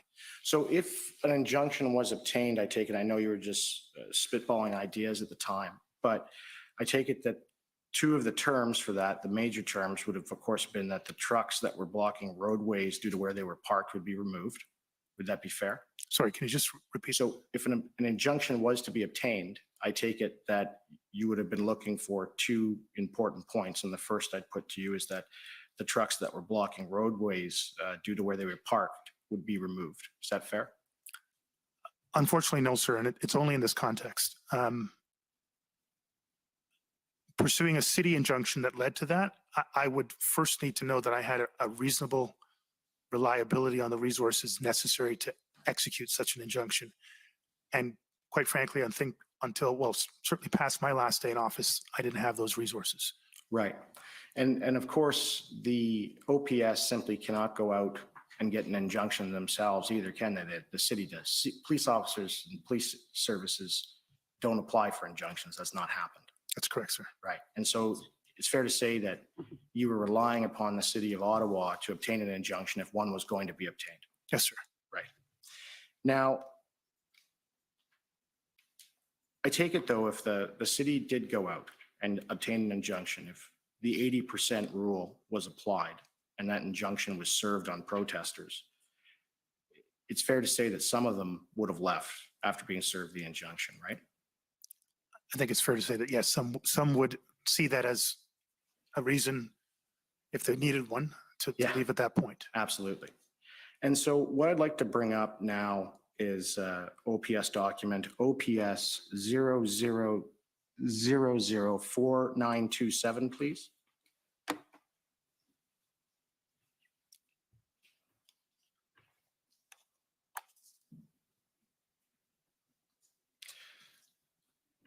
So these are the type notes, and we went through some of the handwritten ones of somebody called CH previously, but these are the type notes of your meeting with Brenda Lucky as well as Commissioner Carrack from the OPP.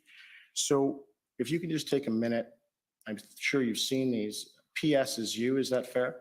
Yes, sir. Do you want to just review that for a minute? Yes, please.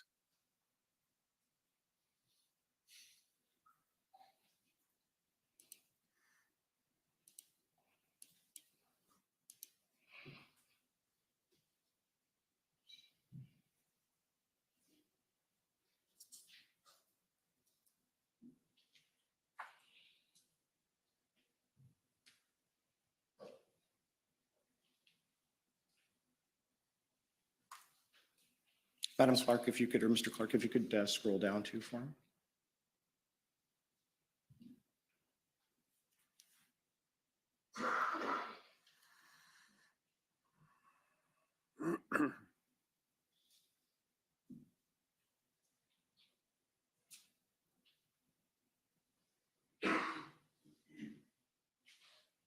Okay, Sorry, you can I scroll. just- Yes, One last line there. Oh. Okay, thank you. thank you. So, and what I want to chat with you about is the points that say 4 ops. And there's 5 points there, but one's just commentary on the other 4. And so the 4 ops, which I will call the 4-pronged approach that you had pitched, was ongoing public order management, planning for long-term application, police-led intervention to arrest or bring to an end, and seek an injunction at all levels because of all 3 levels of land involved. So that's a multi-pronged, multi-tactic approach that would be very common in policing. Is that fair? Yes, again, I think you said it, but just to be clear, it's not one or the other or the other, but Right. some combination of all 4. Correct. Yeah. So it's a multifaceted approach because you don't use a sledgehammer to squash a mosquito, but you want to have all your tools that you can in place and use them as appropriate. Yes, sir. All right. So an injunction on when you had this conversation on January 31st was something that was a part of those 4 ops. Yes, sir. Right. Okay. Now, if we could scroll down, please. And I take it BL here. That's Commissioner Brenda Lucky. Is that right? I'll assume so. Yes, sir. Right. So I'll give you a second to review those points.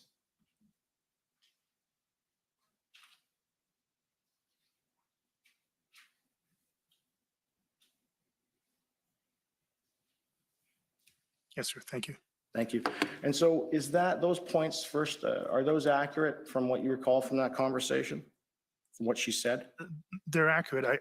I recall that the second bullet point around the injunction that the commissioner at the time went into a lengthy explanation of her experience with and therefore position with injunctions. And it was clear that she was not, did not believe it was going to be a substantive part of the solution. Right. And so here she had told you, and then I believe Commissioner Carrack somewhat backed her up, but he was more on the fence, that she didn't think an injunction was a good idea.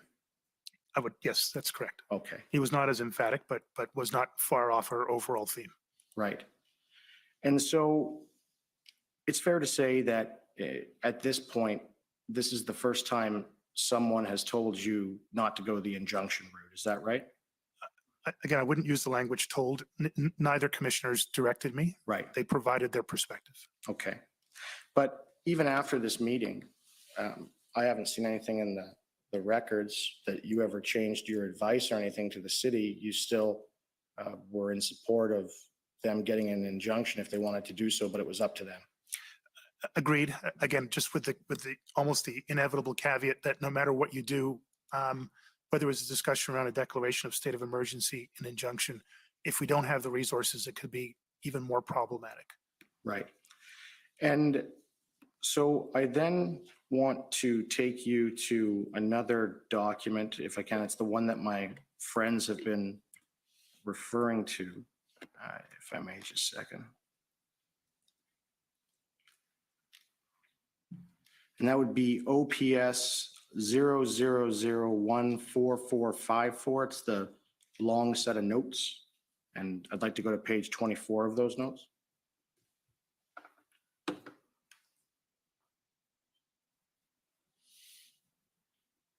So just from my understanding too, sir, these notes in the disclosure package, they say they're from somebody called CH. Do you know who that is? That's General Counsel Christiane, you know. Okay, thank you. And so she's the general counsel to the OPS? That's correct. All right. So if we can scroll down. So these are from February 2nd, and it's a meeting that all of you had. And there it says, Steve K had a meeting with the federal government today. And at the bottom, it says, not likely an injunction. So from your recollection of that meeting, did Steve K tell you that the feds told him not to get an injunction? Or whoever was representing Steve K at this meeting? Yeah, thank you. I want to be very careful because I think I've suffered somewhat from this, trying to interpret other people's language from somebody else. So I want to be very careful on this. This is the 2nd of February, so Yes. this would have been the first time that City Manager Steve Kanellakis advised me that he'd been participating what I call tri-level calls. Right. Federal government, provincial Yeah. government, municipal government. And he gave me a very quick overview of the one or more calls that he had been on. And that's my best recollection of his very brief overview. So I wouldn't want to ascribe anything particular to the federal government based on this line in this document. So do you remember, can we scroll up too, just so you can see the date and who was there? So it doesn't look like Steve Bell was present. No, so it's myself, Christiane, you know, John Steinbachs, who's the Executive Director of Strategy and Communications. The rest are from 2 external service providers. Right. And do you know who was making the statements with respect to Steve Bell's meeting with the feds that are at points 1, 2, 3, and 4? Do you recall? That would be me providing that briefing to the group. Okay. And that's Steve Kanellakis, not Steve Bell. Just Or Steve, my apologies, there's so many names. So Steve K had told you at another point in time before this meeting that he was not likely going to go the injunction route. that he was on meetings, tri-level meetings, Mhm. in which the topic of an injunction was raised, and that's my best recollection of his best recollection. Okay, all right. So outside of injunction, I just want to talk to you about sort of protests generally and how they work. And I'm not going to be asking you questions a lot. This isn't an exam, but I just went through this with Commissioner Carrera, and I think it's important to go through with you as well.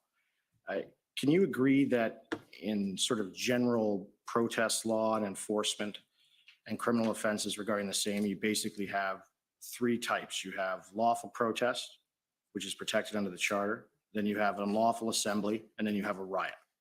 Can you agree with that? Under the law, if you're asking if that's the definitions under the law, I will cede to you. Under policing, we would talk about peaceful, peaceful lawful, peaceful unlawful, unlawful, and there'd be a range of other. But from a definition, legal definition perspective, I will leave that to your analysis. Right. And you're aware, of course, with protests that when they cross the Rubicon between lawful protest and unlawful protest, it becomes a criminal matter under section 63 of the criminal code. I am not as conversant with the code. Again, Okay. I will trust your interpretation. Right. And so with that, is it fair to say that the OPS and your office at no time prior to the declaration issued any form of formal notice to the protesters that they had been deemed to be an unlawful assembly and they must disperse? That's correct, sir. So no time that didn't happen. Not to my understanding. Right. So you're aware also of the riot provisions in the criminal code for the Riot Act? Because that I was am, discussed. sir, yes. Right.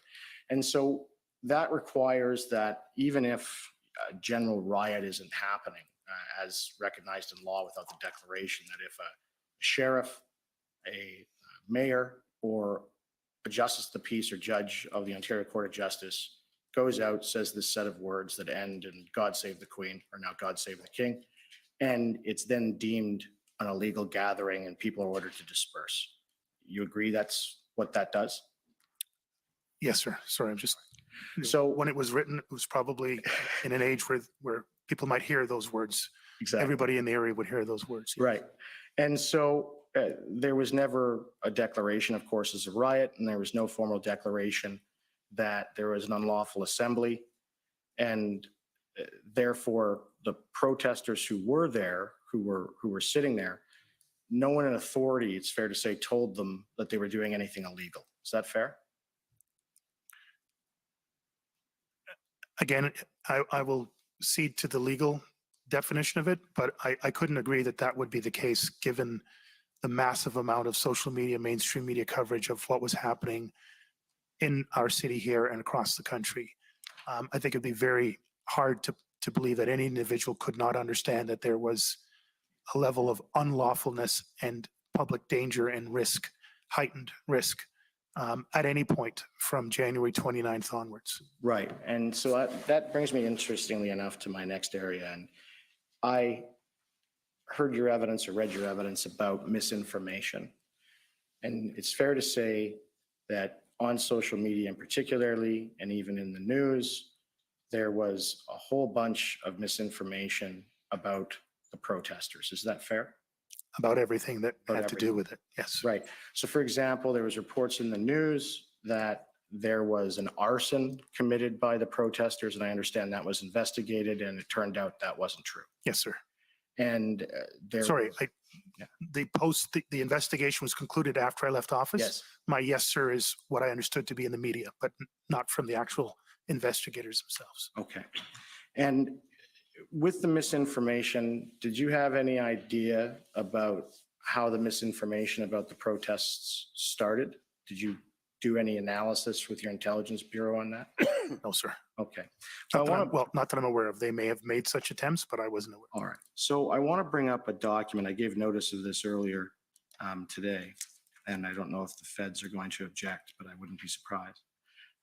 If I could bring up document SSM.CAN dot 00007722 underscore rel dot 0001.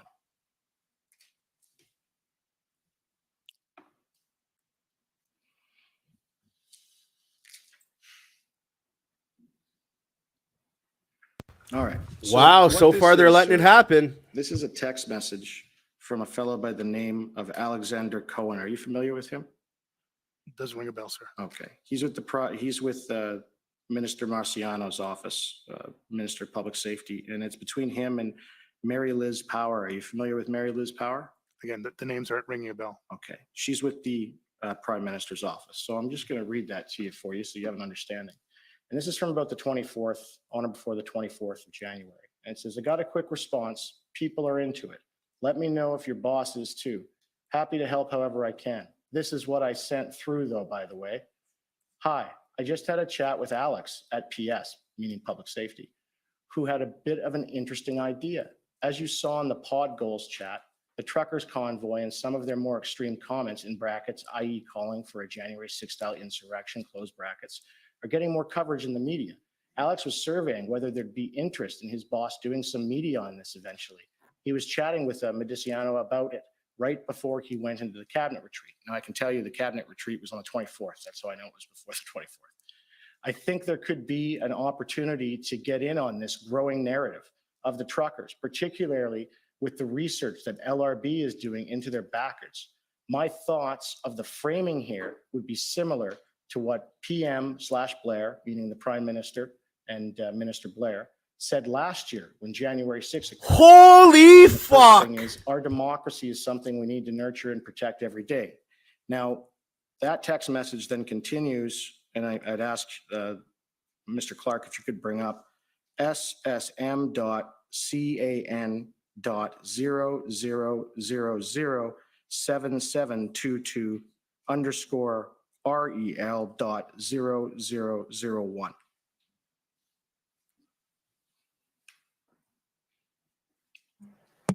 Council, I think that's the current document we're on. Sorry, 2716. Nope, I apologize. Hold on.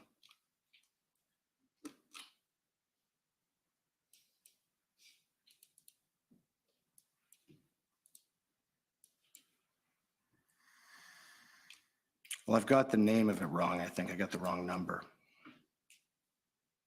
I emailed it to you earlier. If you could open it up, it's text message 2.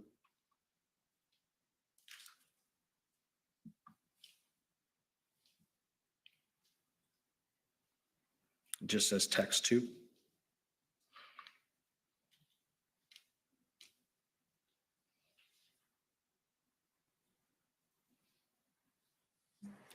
I have a text to PBCAN0001527_RAL.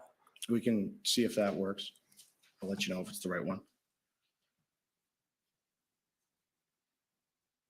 It looks to be a text from someone named Pam. No, it's not. I can forward it to you again here.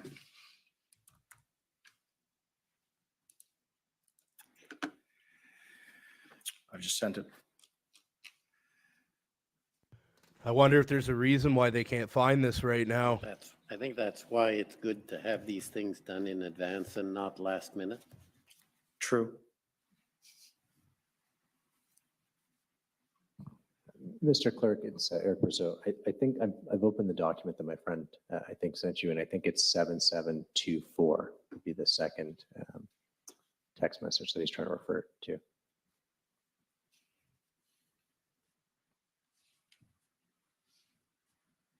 All right, so this is the continuation, and it's what sort of the lines are going to be. And we will always support the right to peaceful protest. Some of the call that organizers of these events are making are concerning, and we're taking them seriously. In brackets, would need something to back this up, close brackets. We'll continue to monitor the situation closely. The fine line to walk would be to ensure we are not looking like we're directing the police, which obviously is not the goal here. Hoping to canvass your thoughts. Alex said he'd come back to me with a proposal this afternoon when he gets to chat with Mediciano again, and obviously pending his boss and our interest in looking into this further. And if you could scroll down. And Alex responds, thanks. I had an initial chat with my boss and he's supportive, but wants to wait a day or two. There's a danger that if we come down too hard, they might push out the crazies. And then the response. I think that's fair. Apparently Global and others are working on stories. Maybe see how those land. So when I show you this, and after this, the exact same sort of narrative came out from the federal government following these suggestions from their staff. Is that misinformation?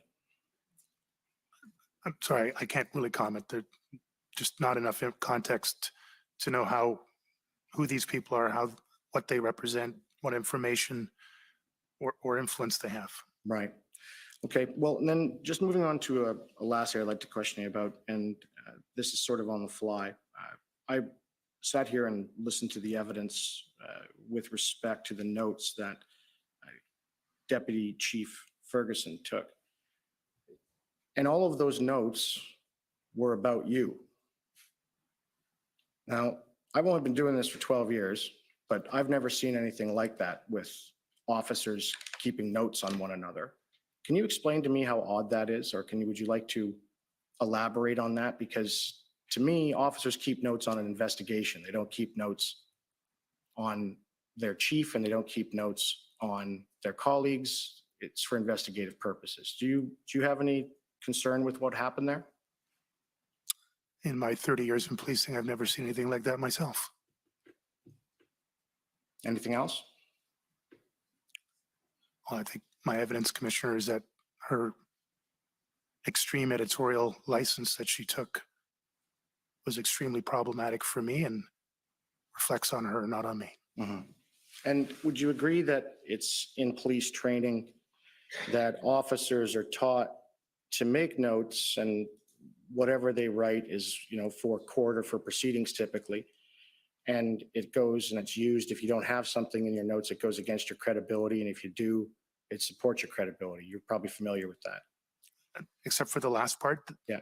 My understanding is that notes are evidentiary. They are produced for the purpose of judicial processes as well as for internal system and policy requirements. But And you'd agree just because someone writes something in their notes doesn't mean it's true, does it? they are supposed to be an honest representation, But sometimes they're not. clearly in some cases. Thank you. Okay, thank you. Next, I'd call on the Government of Canada, please. Wow, guys. So just remember, the officer Patricia Ferguson that they just spoke about is the lady that Brendan Miller looked at and said, are you, what did he say to her? He said, did anyone from the government contact you or whatever and try and get you to say something that's not true? And she's like, no. And that's the only officer morning. he My asked that name's to. Donna So I think we Nygaard. know I'm what's Counsel going for on here Canada. and what's going to come Morning. out eventually. I just want to start by going back to something my friend just asked you about, and that was in regards to your use of the word assaultive and what was occurring during the protests. And he put to you that there were a very limited number of charges for assaults following the protests. Would you agree with me that a lack of charges doesn't necessarily mean that these activities weren't occurring? Absolutely. And there's a variety of reasons why charges may not have been laid. For example, the perpetrator couldn't be identified. That's correct.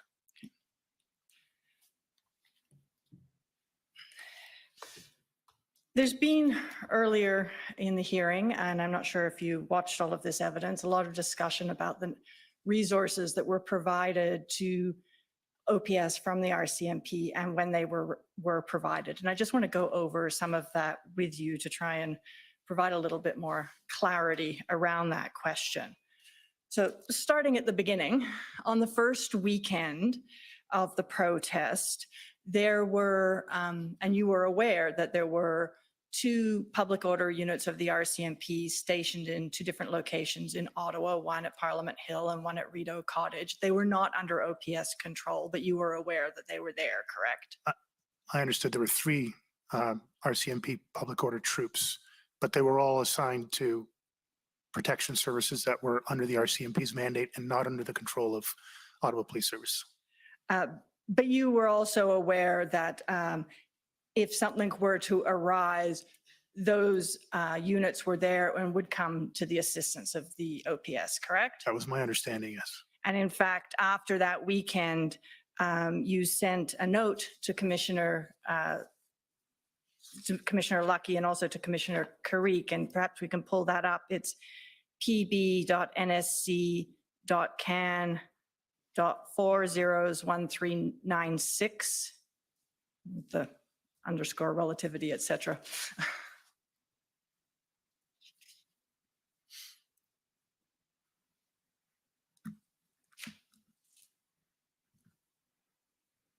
And if we can just scroll down a little bit more, that's good. So this is an email that, as I said, you sent to Commissioner Lucky and to Commissioner Carrick, amongst others. After that first weekend, it was dated, I don't know if you got a chance to see it, it was dated January 30th. And in there, you're expressing your appreciation for the public order units that were on the ground during that weekend. Yes. And you didn't make the first formal request for officers to assist the OPS under the OPS's direction until February 2nd, correct? In regards specifically to the RCMP? Yes, sorry, in regards to the RCMP. And I can pull up the email if you like. Yeah, That would be I won't helpful. challenge it. I do recall just lots of emails going out prior to the arrival, so I can't 100% say one of them didn't go to the RCMP, but I'll take your, So let's help refresh your memory. It's pb.nsc.can.401743.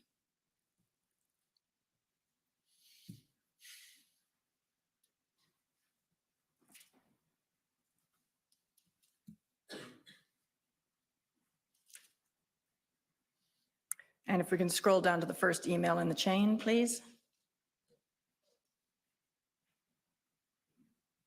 And just maybe up a little bit so we can see the date on it. So there. So this is on February 2nd. It's an email from you to the commissioner of the RCMP. And you're requesting 50 uniformed members who would be able to frontline traffic requirements and leadership to go along with those teams, and 3 public order units. That was your request at that time, correct? yes. Again, just for clarity though, I don't have an independent recollection that there wasn't some conversation with the commissioner or one of her NCR level staff that we might need some resources, but this would be the first formal request that went out. Right. And Ottawa is a little bit unusual, isn't it, in that in Ontario, normally if a police service is in need of extra resources, it's the OPP they would go to first. But in Ottawa, you sometimes go directly to the RCMP. Sorry, I was about to interrupt you, so sorry about that. No, actually, my experience has mostly been you would usually, well, maybe Toronto was lucky. We had GTA police services all around us, and so we would normally go to one of our border agency partners and ask for those resources. I can't recall other than for major planned events like the G8, where we would go first to provincial police and then escalate to RCMP. Normal transaction, we don't have enough, we need more. We would go to those closest to us or those who we had worked with and knew that our public order commanders had a good rapport with. So it's more informal in that respect. But yes, and I should have been clearer, I apologize. In respect of going to the RCMP, the normal chain would be to go through the OPP to go to the RCMP. Normally municipal, provincial, and then RCMP. Yes. But in Ottawa, just because of your previous, or the OPS's previous relationship working with the RCMP on large events, you sometimes, as in this situation, went straight to the RCMP, correct? At the same time as going to the OPP. Yes, and again, I want to be clear. At this point, there's no sort of hierarchy of where we should be going to. We were just going Yes. to everybody. Yes. And you'd agree with me that this email, if you're going to go directly to the RCMP, that an email from you to the commissioner is the appropriate route to be making such requests, correct? Absolutely. I would normally follow, I would probably have sent a text, but if I didn't, that would be the normal, just informal reach out and then heads up, there's something more formal coming. Yeah. And when you make such a request as you did in this email, you set out exactly what it is you're requesting, that you need frontline traffic requirements, that you need leadership for those people, and that you need public order units. That's important information to include in the request. As best as I could receive it from my folks and as best as they had that laid out, yes. And after this request was made, the RCMP did in fact provide you with not, well, in fact, perhaps I'll back up and scroll up a little bit to Commissioner Lucky's response. So yeah, we can stop there. So in her response, Commissioner Lucky sets out in the second paragraph that all of her public order units were actively deployed and she wasn't in a position to be able to redirect any to Ottawa at that time. And that in the next paragraph, she indicates that the RCMP is experiencing significant resource challenges, but she is asking her management team to explore the possibility of providing you with some or all of the other 50 resources you requested. And the RCMP did, in fact, over the following days, provide you with resources in that range, correct? I can't tell you to what extent they achieved the request that I sent on February 2nd. Perhaps we can turn to another document that might assist you. It's OPB 401014.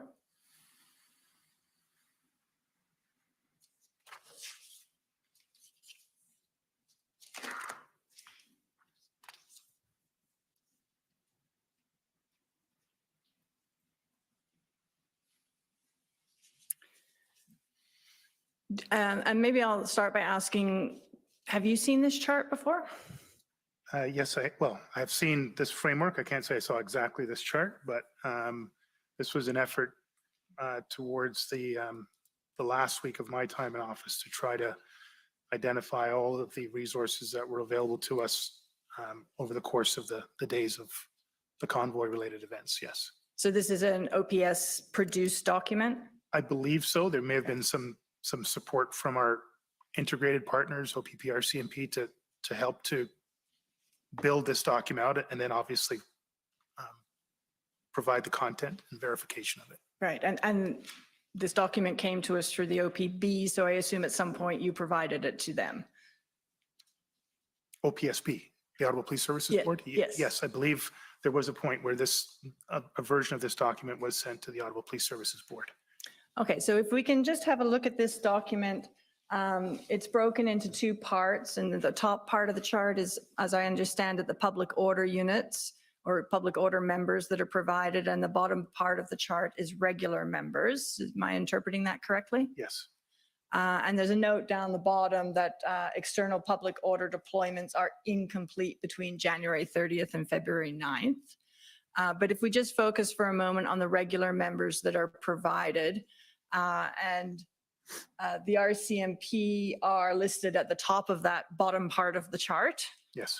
And we can see that on February 4th, which is 2 days after you made that request, there are 20, and then it increases up to 45 the following day, and 52 and 49.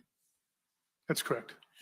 So you'd agree with me that the request for 50 members was in fact actioned within a couple of days by the RCMP? That's correct.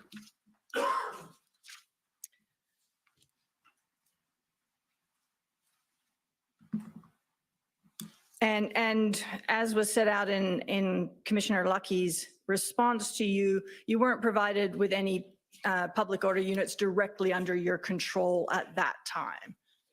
That's correct. And that was because she said that they were deployed on other duties. And you would agree with me that when a request is made to a partner policing agency, they have to make sure that they can fulfill their own mandate before they can give you additional people, correct? I assume that it wouldn't be just that brutal, but they would also assess what the overarching threats are and make a decision not just based on fulfilling their own staffing, but that they could or should make another investment. I'd like to think it was more than let's just look after ourselves before we look after anybody else. Yes. As an equation to make a decision around approving or not approving, particularly public order unit assets. Yes, but if those assets are actively operating somewhere else, then that has to be obviously taken into consideration. Absolutely. The entire threat risk assessment, I would assume there would be some effort of assessing risk as well as assessing responsibility. And shortly after this, on February 7th, I won't pull it up, but I assume you are familiar with the letter that was sent by the mayor, both to the Prime Minister and a identical letter to the province as well, requesting 1,800 resources, correct? 1,790 and change, but yes, I understand that. And that's not the normal way for requesting resources from another policing agency, is it? No, and I said in my evidence on Friday, these were not normal times. No, that was an attempt by everyone involved just to do whatever they could to get the resources that you felt you required at the time. Yes, And I assume it was hoped that by having a piece of correspondence go from the mayor to the political level, that would apply some political pressure to encourage movement on that front. pressure, incentive, whatever the right term, but I think it was to send a different signal under very unique and different circumstances. But at the end of the day, you also knew that you had to have that discussion directly with the RCMP. That letter in and of itself wasn't going to result in anything by itself. Absolutely. And as I understand it, there was additional resources provided by the RCMP on February 8th to stand up the integrated planning cell, correct? They sent experts like Superintendent Liu, yes, to be Yes. part of that integrated team. So senior members of the RCMP to assist with the planning. And I think you said, and I can turn you to it if you like, in your witness statement that they were provided, at least in part, to assist the Ottawa Police Service in securing the requested 1,800 police resources. Is that That's accurate? correct. And then the following day, on February 9th, there was a meeting with the RCMP and others in which the February 9th plan was explained, and you provided some more information about the nature of those resources, correct? That's correct. Because the letter that went from the mayor to the prime minister didn't include any details about what those 1,800 people were to be made up of, correct? I believe that's correct, yes. So you had prepared internally that chart that we've seen, but that wasn't part of the letter that went to the I don't province. think it was. That's my recollection. So that information was provided to the RCMP through this February 9th briefing, correct? Absolutely, it was. The only hesitation, there was a request that came from, my recollection, it came from Deputy Minister Rob Stewart for more details, and I actioned that request through Acting Deputy Chief Ferguson. I believe I saw emails with her corresponding back. I just don't know what the timeline would have been between the 9th and that request from Deputy Minister Stewart. And I don't think I have the document number here, but I have seen the email you're referring to. I believe it occurred on the 10th. Would that fit with what, I wouldn't argue too hard. with your recollection? Somewhere in that zone, yes.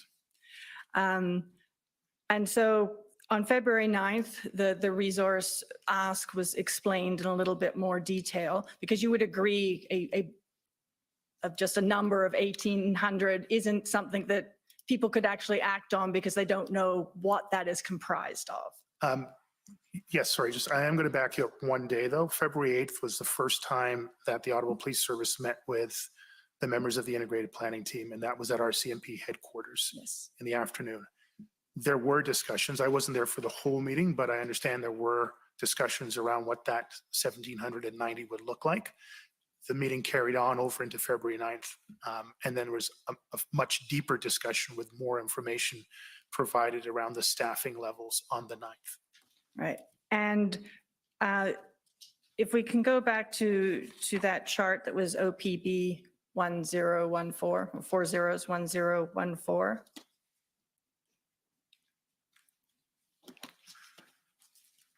So if we look at this very shortly after that meeting on the 9th, by the 11th, the numbers of RCMP officers start to rise quite significantly on the 11th and the 12th, correct? Yes. And there is some delay in getting RCMP officers into a position where they can actually assist the Ottawa Police Services, correct? They have to be sworn in? There is a delay.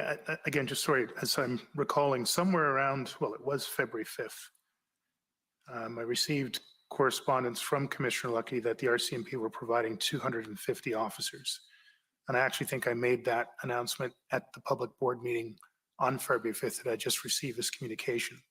So even before the official letter went out from the mayor and the chair to the two levels of government, there had been a offer of, promise of 250 officers. That didn't materialize until past the dates on this chart here. And I, to this day, don't know what happened to that deployment of 250, but certainly there is an indication that the 50 that was requested on February 2nd was achieved very quickly and maintained. And then there was a significant increase in staffing after the, well, on the 11th, I guess.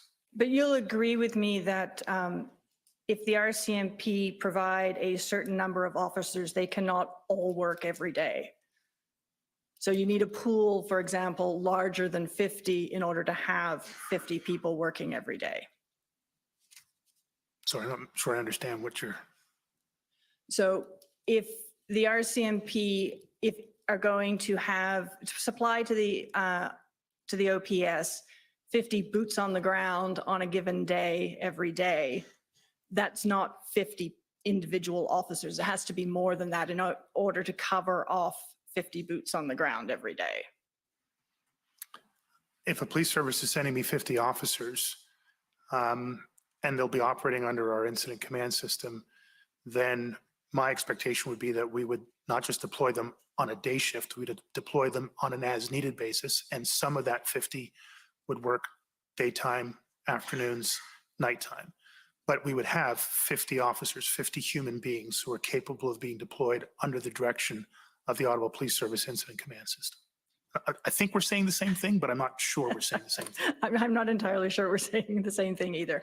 I guess my point is because RCMP officers have to come and be sworn in and obviously have to have some time off, they can't work 24 hours a day, that you would need a pool larger than the number of boots you want on the ground in order to have that many boots on the ground. There certainly would be a delay around the swearing in piece, and I've heard it described differently in terms of the actual timing of that. There wouldn't be an expectation that whoever arrived in Ottawa would work every day, although most of our officers had been, and we know in some cases like Inspector Lucas did work every day. Again, that was one of our challenges, was just maintaining the health and wellness and safety of our members and partner agencies. My expectation would only be if you're offering us something, make sure it arrives and that we can fully deploy it, including days off. There wouldn't be an expectation that any agency would have to oversupply to manage days off. We just needed to know how many officers will be in our theater, dedicated to our incident command system, deployable as fully as possible at whatever time and whatever relevant duties that are relevant to their capabilities. So you wanted to ensure you had 50 people on the ground every day, and that might require more than 50 people being here in order to accomplish it? No. No? And I just needed to know I was going to have 50 officers from whatever jurisdiction had asked. So in this case, with the RCMP letter I sent on February 2nd, that was the date of the letter I sent, the official letter. Yes. The 50 uniform officers, my expectation, if it could be honored, that they would arrive as quickly as possible and be deployable as fully as possible for whatever period of time they could stay. Okay.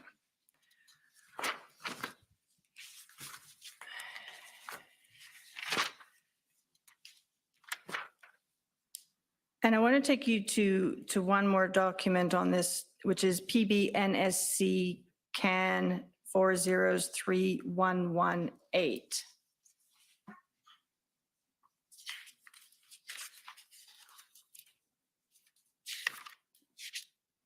This might help somewhat with this confusion. If we just scroll down to the bottom a little bit, a little further. So this, oh, no, too far. This is an email on, I believe it's February 12th. And it's from Mike O'Byrne from the RCMP to a variety of people, including Chief Superintendent Party, about RCMP resources as of that day. So if we can just scroll down to the numbers. So this is the resourcing that the RCMP are reporting as of February 12th. And they indicate there are detachment to support the OPS assist operations / deployment 320. Deployed as of this date, 24 hours, 225, and operational readiness 159. Can you help me and explain what, or if you know, what the difference between those three numbers is? I can't, and they don't align to what was on the chart either. No, they don't. I agree. That was a huge challenge for us. Again, this is in no way meant to be a criticism of the RCMP, but different police services call things differently. They count things differently. They account for things differently. And there wasn't a day that while I was in office, that I had a report from anyone, including my own folks, that anybody could say was 100% accurate. Nor was there a day, other than maybe my last day in office, where we had a number that anyone could reasonably believe, give or take 20 or 30, that we were no longer just hanging on, protecting the red zone. We were now getting sufficient resources to contemplate substantial additional operations. But this was a problem right from the beginning when everyone was trying to figure out how many people Ottawa Police Service actually had in our theater under our ability to direct through our incident command system.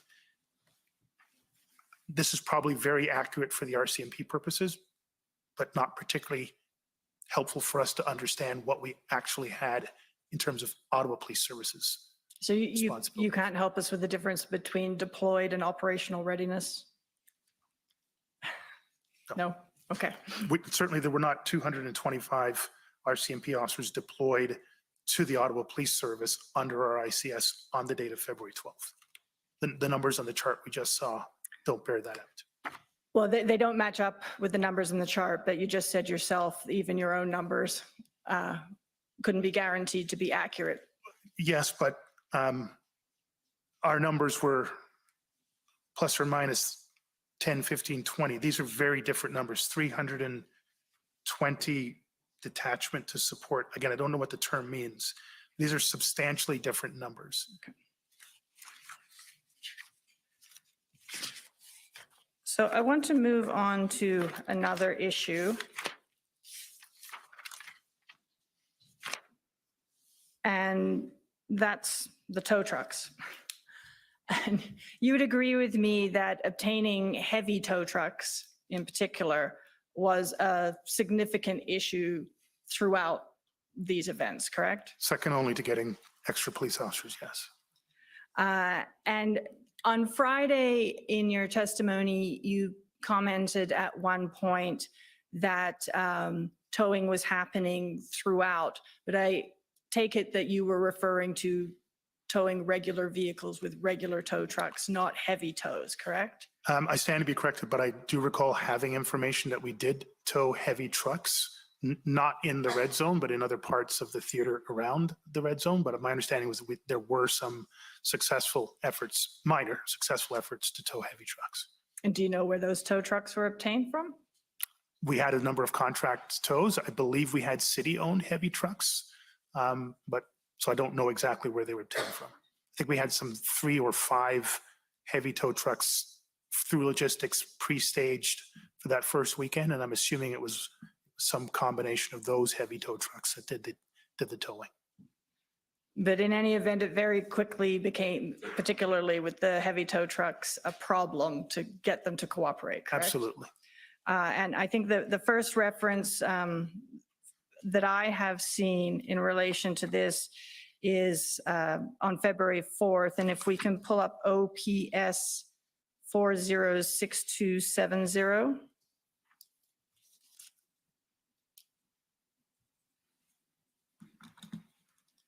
And so this is the notes from a command briefing that you appear to be have been at. Do you recognize the notes of this nature? I don't recognize these particular notes, but if it was a command briefing, unless I was tied up on something else, I would have been there. So, and this The date on this is February 4th, and this is one of those ones where we have to subtract 5 from the time to get an accurate reading. So it would have been around 4 o'clock in the afternoon. Would that make sense for a command briefing? Yes, there's usually a morning and afternoon briefing cycle. Okay, so if we can scroll down to the bottom of the document, not quite that far there. You'll see there's an attribution to you in the last comment. And if we look at the very last couple of lines of that, it says, chief concerned about lack of heavy tow truck availability, need to manage public expectations if this is the case, add to operational plan as a logistics need not being met. If tow truck drivers are being threatened or extorted, this needs to be investigated. So as early as February 4th, you were hearing about tow truck drivers being threatened, I assume, from this comment. Yes, And you were already having trouble getting tow trucks at that point. absolutely. And then if we can go to OPP 401521. So this is a couple of days later on February 6th. And if we can go to the 5th, well, first I'll situate you. This is a call, appears to be between various federal officials and provincial and city officials and yourself. Do you recall? This is what I think what I would call the tri-level meetings. Yeah. Yes. And if we can go to page 4 to start, at the bottom, towards the bottom of the page.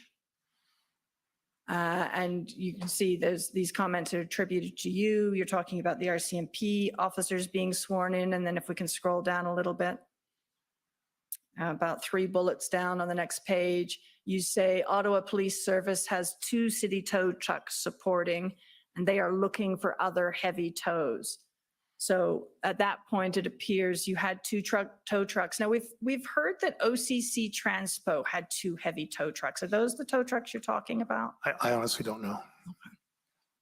But in any event, you were still looking for other heavy tows at that point, and I assume you were still having difficulty getting them to cooperate at that point. That's correct. And in fact, I can take you there if you like, but in the February 9th plan, there's specific reference to the fact that tow truck operators were receiving hundreds of threats and some of them death threats. Is that your recollection? Not necessarily from the February 9th plan, but that was really just the state of affairs from the middle of the first week throughout. And at one point, there was an attempt to get the Ministry of Transport to assist with the tow truck issue. Do you recall that? Federal Ministry of Transport? No, provincial. I don't specifically recall, but that was such a regular discussion. We at one point, I think even Commissioner Lucky, I don't think she was flippant about it, but they were looking at Kijiji to find heavy tow trucks in Canada. And even on as late as February 14th, you were still making comments that you needed heavy tow trucks, correct? That's correct. And this document that we just looked at is one example, and you've referred to it as well. This was a consistent conversation you were having with both federal ministers and federal officials that there was no heavy tow trucks to be had, certainly not sufficient heavy tow trucks to be had to carry out the work that you needed to do to deal with this situation. Yes, and I think you mean it implicitly, but to make it explicitly, they were there.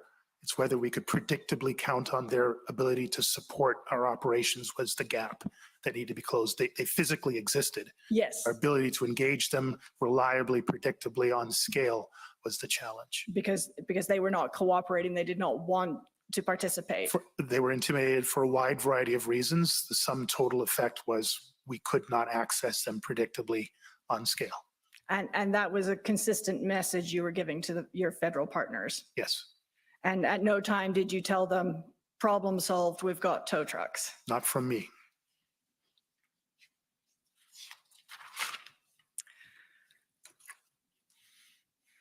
So I'll switch off of tow trucks now. We seem to spend an awful lot of time talking about them. Although actually, just before I do, I just wanted to confirm in your witness statement, and I think you just said this now, you indicated that that was the second most pressing problem you had in order to be able to address this issue was the lack of heavy tow trucks, correct? From a resourcing standpoint, police officers with particular knowledge, skills, and abilities.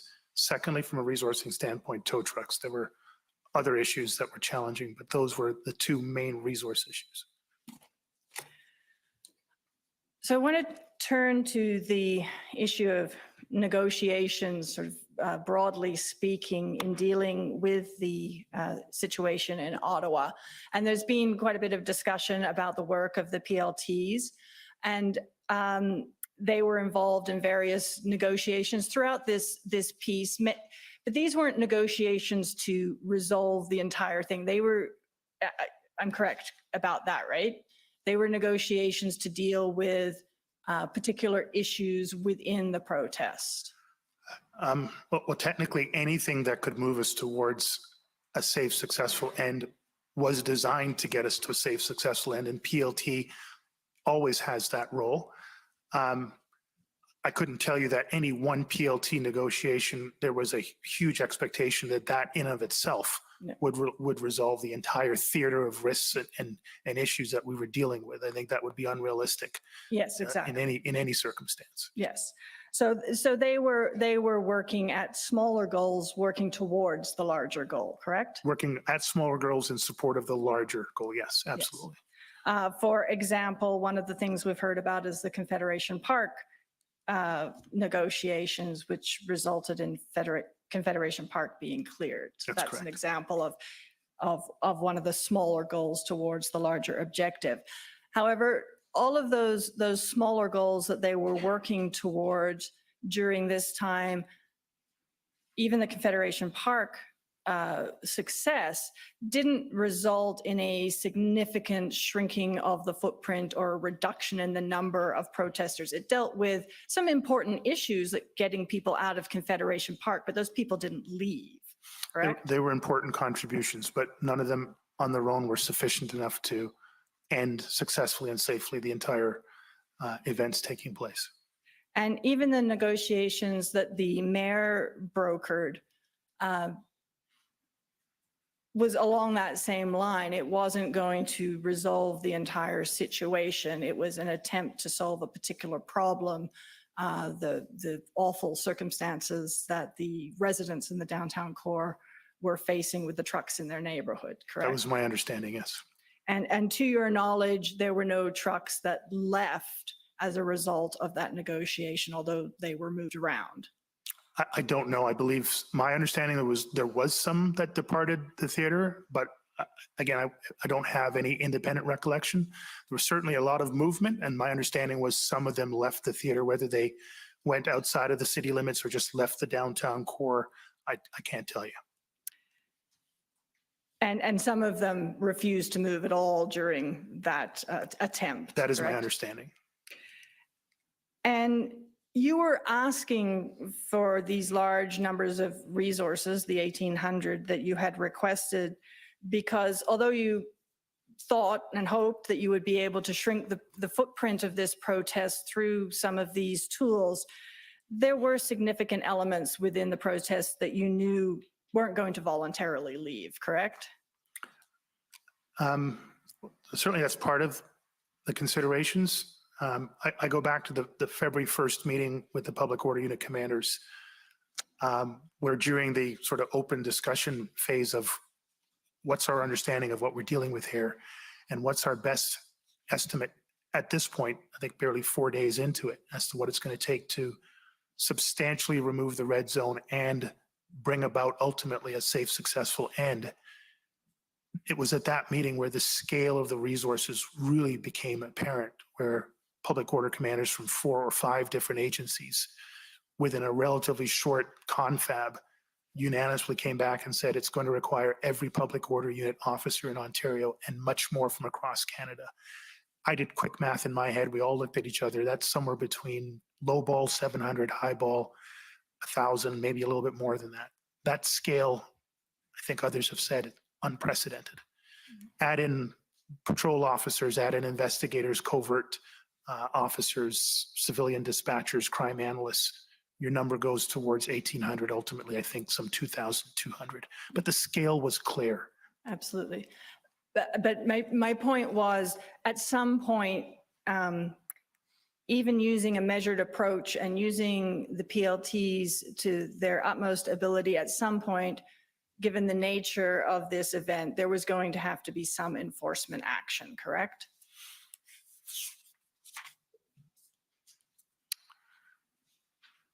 I can't rule out, and I ruled in the likelihood that a PLT alone negotiated effort, or any negotiated effort, including the mayor's attempt, would not likely result in the penultimate safe, successful end. I can't rule that possibility out, though. The likelihood was very, very tiny, but I can't say Fair that enough. it could not happen, that some combination of negotiation efforts by the Ottawa Police Service, by partner agencies, by some involvement of one or more levels of government, an unknown and incredibly talented interlocutor couldn't have arrived on the scene, and some combination of factors could have resulted in a fully negotiated end. The likelihood, though, was very small in my estimation. Right. And that's why you needed the resources. That's why I had to ask for those resources. And you were of the view that the situation in Ottawa, particularly taken in the context of everything that was going on around the country, created a threat to national security, correct? That was my view. And why were you of that view? Again, to be clear, I'm not a national security expert, but in the totality of my experience over 35 years, 30 of them in policing and almost 5 years in security and justice, which included national security work, supporting agencies doing that. This was the closest thing that I could see to a true national security event. And when you say the totality of events, what are you taking into consideration there? Absolutely what was happening here in Ottawa, but how that was being coordinated to different sites across the country. Coots and Ottawa happening at the same time. The first real signal to me was I think it's captured in Commissioner Creek's, either his statement or in his testimony, I forget. But clearly the move to Windsor as the southernmost point away from Ottawa for a significant policing operation was designed to split our resources across a significant piece of territory at two very high profile, high risk locations that would demand significant resourcing. I recall explicitly in conversations with Commissioner Creek when the Windsor piece was clearly underway that, we had some very capable, I want to be careful in the use of this term, but capable adversaries who through command, control, and communication could understand the limitations of our resources and our logistics and create two major events, literally polar opposite, north and south. And your view that the situation was of that nature, that it created a national security risk or threat, that was a view that you expressed quite consistently throughout these events, correct? And quite publicly? I can't recall, stand to be corrected if I used the term national security event while still in office. I certainly have used it consistently as I've appeared before various standing committees in my statement and in my interviews with Mr. Au and others. So, and your view of, even if you didn't use those words, of the nature of the event at the time it was going on was something that you would have communicated to the various federal officials and federal ministers that you were dealing with. Absolutely. Whether I used the term national security event or not, again, I stand to be corrected, but there was no doubt that my communication was this was not just an Ottawa event. This was provincial and national in nature, and they had elements of international in it. And not only was it not just a local event, but that it was a very serious event. Absolutely. And that it was created significant risks. Absolutely. Thank you. Those are my questions. Thank you. Thank you. City of Ottawa, please.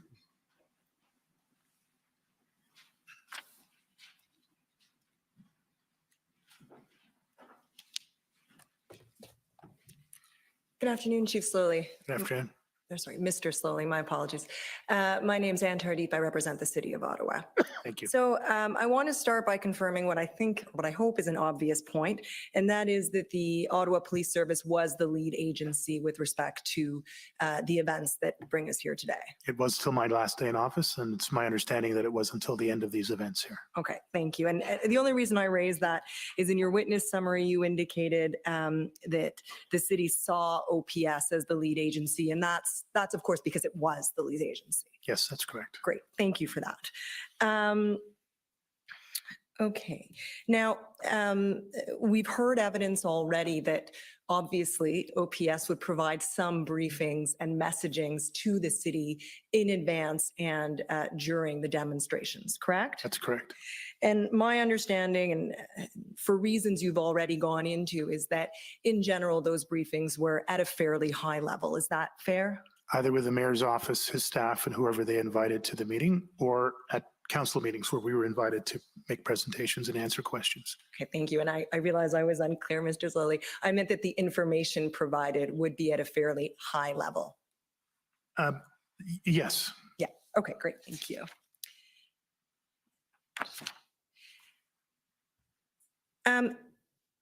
Now, we've talked a bit about how by January 31st, which is the Monday, in your view, this had turned into, not only in your view, but since I'm the one questioning you, into an occupation, right? There was a pivot required, to use the language employed by some witnesses. Is that fair? That's correct. And from that point forward until your last day in office, my understanding is that the number one thing you needed was resources. Is that fair? That's correct. Okay. And we talked a bit about how from January 34th forward, because this is now an occupation, the OPS is working on perhaps on a new plan, but on evolving the plan to meet the changed circumstances. Fair? That's correct. Okay. I want to talk a little bit about the injunction. I appreciate we spent some time on it already. I can take up documents, and I will if we need to, Mr. Sloly, but I think we might be able to get by without it. My understanding is that as early as January 31st, both Commissioner Lucky of the RCMP and Commissioner Carrique of the OPP expressed some concerns around an injunction, pardon me, being obtained at least at that time. Is that accurate? That's correct. And at least part of that concern had to do with an issue you've already raised, which is if you get an injunction, you have to be able to implement or enforce it. Is that fair? That's correct. And you did not, I take it until the day you left office, have the resources to do that. That's correct. Thank you.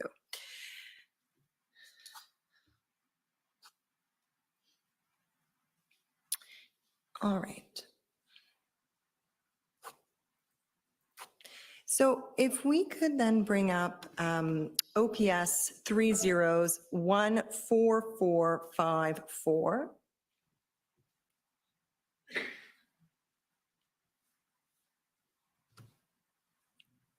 And these are Ms. Huneau's notes, the notes of your general counsel, just while they're loading. And if we could start at page 6, please, Mr. Clerk. And I'll take this opportunity, Mr. Commissioner, I did not bring up my watch. I don't expect to go over time, but please don't hesitate to let me know if you want me to stop my questioning for the lunch break, because I did come up at 1:45, Mr. Commissioner. So I'll accept the, gratefully, the interruption. Okay, and you'll appreciate I gave you no option. You Yes. had to come. I did. I wasn't expecting one after my previous refusal. So, okay. So this is the chief's meetings with city councilors. You see that there on January 31st. Yes. Okay. And if we could just scroll down, my understanding, Mr. Sloly, and you'll have to correct me if I'm wrong, is that this is you briefing these bullets. And we perhaps can go back up to the top, Mr. Clerk, just to give Mr. Sloly a moment. My understanding is this is you providing information to the councillors. Does that accord with your understanding? Yes, I believe at different points I invited comments and presentations from Acting Deputy Chief Ferguson and Deputy Chief Bell, but I led off. Yeah, okay, that's my understanding as well. That's helpful. Thank you.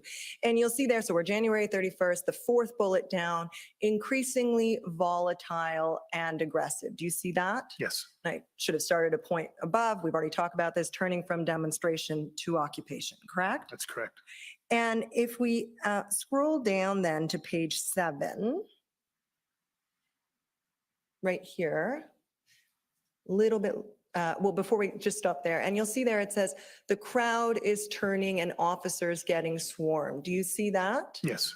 Now, I couldn't tell, to be fair to you, Mr. Sloly, who made that comment, but does that accord with your recollection of events? Is that some of the volatility you were speaking to? Absolutely. Okay, perfect. And so let's scroll down a little bit, please. A little bit further, Mr. Clerk, sorry. Perfect, right there. Now, do you see where it says Mathieu at the top? Yes. And so my understanding is that's a reference to Mathieu Fleury, who was at the time a city councillor, right? That's my understanding. Okay. And he has some questions. He's very shaken. He has some questions about OPS focusing on the Hill, but need to look at other communities and some of the concerns that he in fact raised is in this proceeding. Do you see that? Yes, I do. And if we scroll down a little bit, there's a response attributed to you, and it says, Chief, agree many minor incidents that would usually get a police response, but this is not normal times.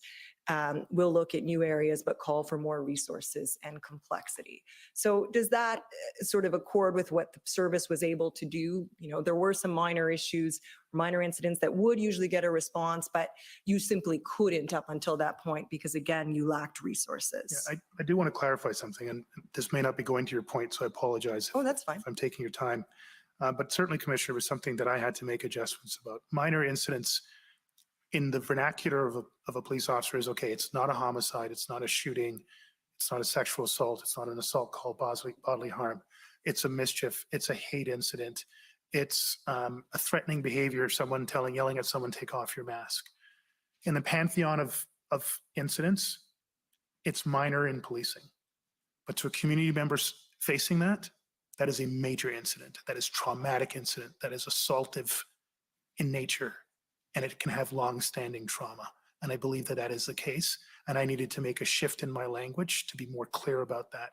It's probably one of those regrets, and something that if I would have a chance to do over, I've been much more clear in my language.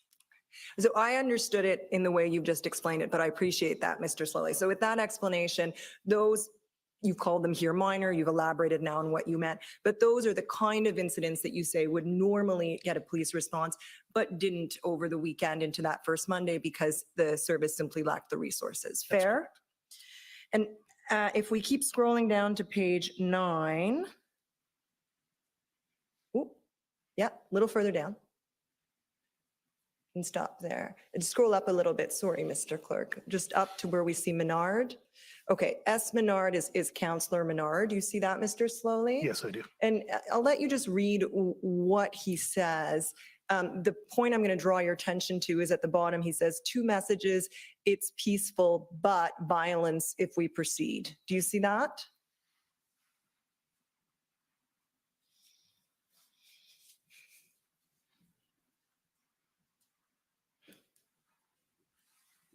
Yes, I'm not 100% sure what he meant by that, though. Well, then we'll scroll down to your response, or the response attributed to you in the notes. You say, better language, peaceful, because Chief feels this is what's attributed to you. This is peaceful, pardon me, can't build a moat, I think that word is moat, around the city, re-people cars, charter violation. Do you see that, Chief? Yeah. And thank you. Again, this, I think, goes to the clarification I tried to prefer. Peaceful meaning we had no deaths, no serious injuries, no rioting, no burning police cars. But we had a lot of other assaultive behavior, and a term I think we can use more broadly, violence impacting communities, the closing of schools, the inability of people to get medication, the constant, at this point, constant noise and so many other things happening in the theater at that time. Thank you for Again, that. I tried not to use the term peaceful after that and recognize there was a disconnect in the language, police language versus what community was experiencing and therefore could consume. And I wonder, Mr. Sloly, if I could put this to you, we can bring it back up if we need to, but you've been taken twice now to David White, the city solicitor, Mr. White's email, his summary or his notes of the call he had with you. And is it possible that this focus on, public safety, maybe he's reflecting a change in your language over time, that perhaps you use words like minor and this is peaceful with him, intending what you've explained here today. So possibly his notes of that call reflect wordings or language that you were using at the time, but now you've since explained, well, I wouldn't use that wording. And as it went on, I don't use that wording.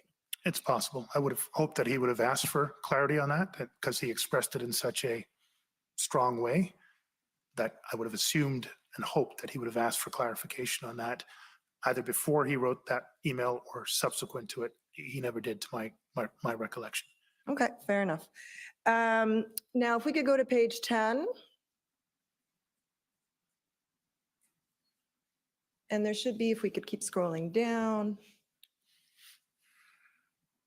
Keep scrolling down. There we go. We have a note from Steve Kay, who is Steve Kanalakis, the city manager, correct? That's correct. And we're still in the same meeting, just so you're aware, Mr. Sloly. And he's explaining in response to various queries, no, they haven't opened the lines with the province and federal government, not a fan of bringing military in to deal with civil issues. And then he says, our lead will come from chief on whether he needs more supports. Do you see that? Yes, I do. All right. And in fact, when you did need more support from the city, fair to say that they offered that support, including with the letter of February 7th. City was very responsive throughout the events. If we could turn, please, to OPP 401521.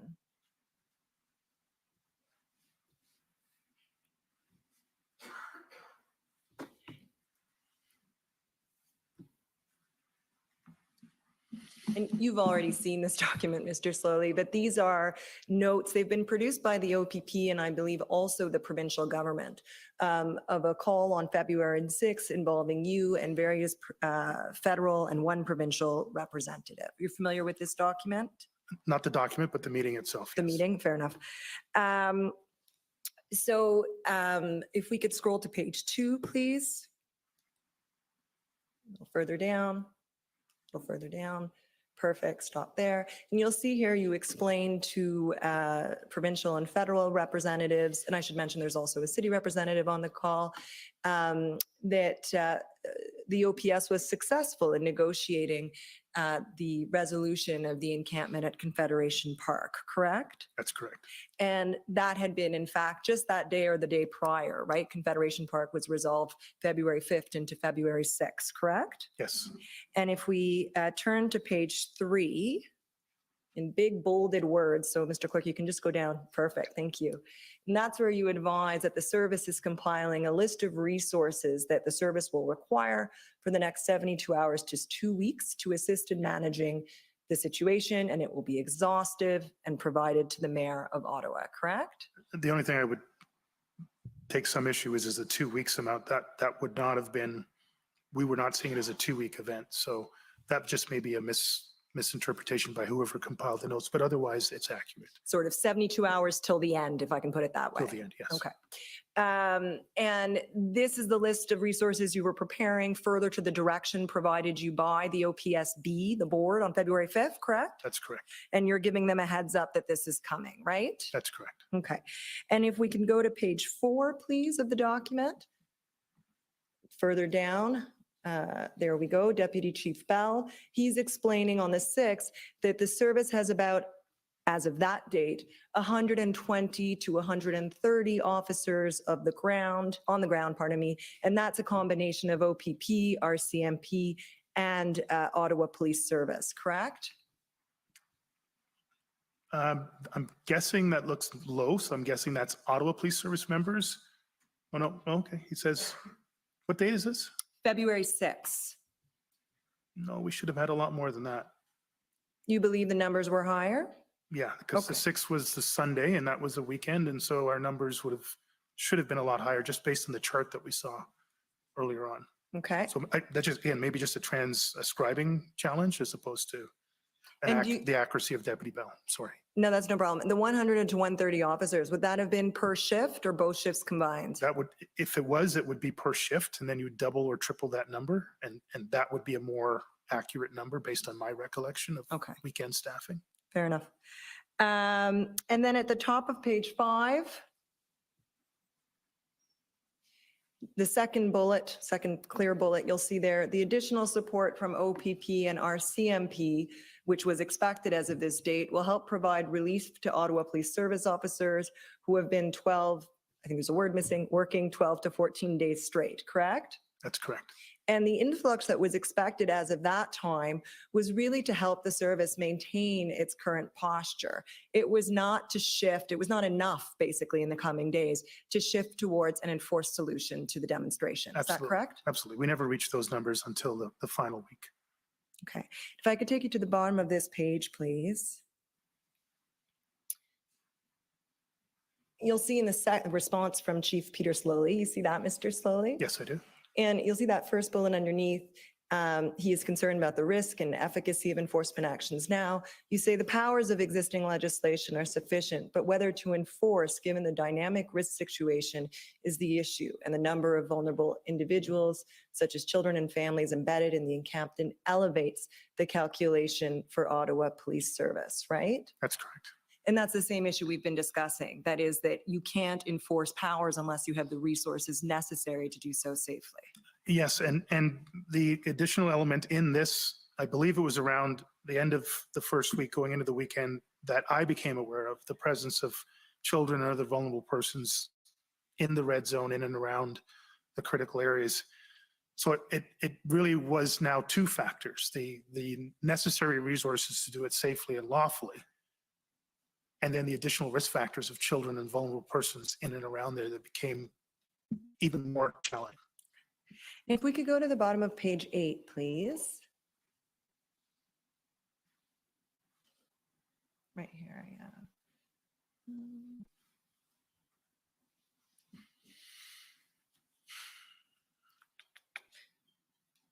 And actually into the top of page 9.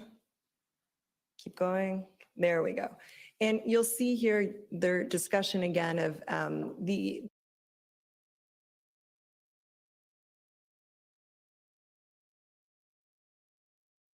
possibility of involving an interlocutor, and there's a couple of names mentioned there. You see that, Mr. Sloly? Yes, I do. And so this was still in the mix, if I can put it that way, as of February 6th, as a possible way to manage the demonstrations. Yeah, absolutely. This was a very healthy discussion that was happening at the tri-level meetings. And I'd been asked a number of times to suggest names, and these were names that were top of mind to me. And I put the caveat, I knew some of them, but I couldn't in any way presume that they would be willing and able, or that the government would even want to go in that route. But as I was asked for potential names, I provided it in that context.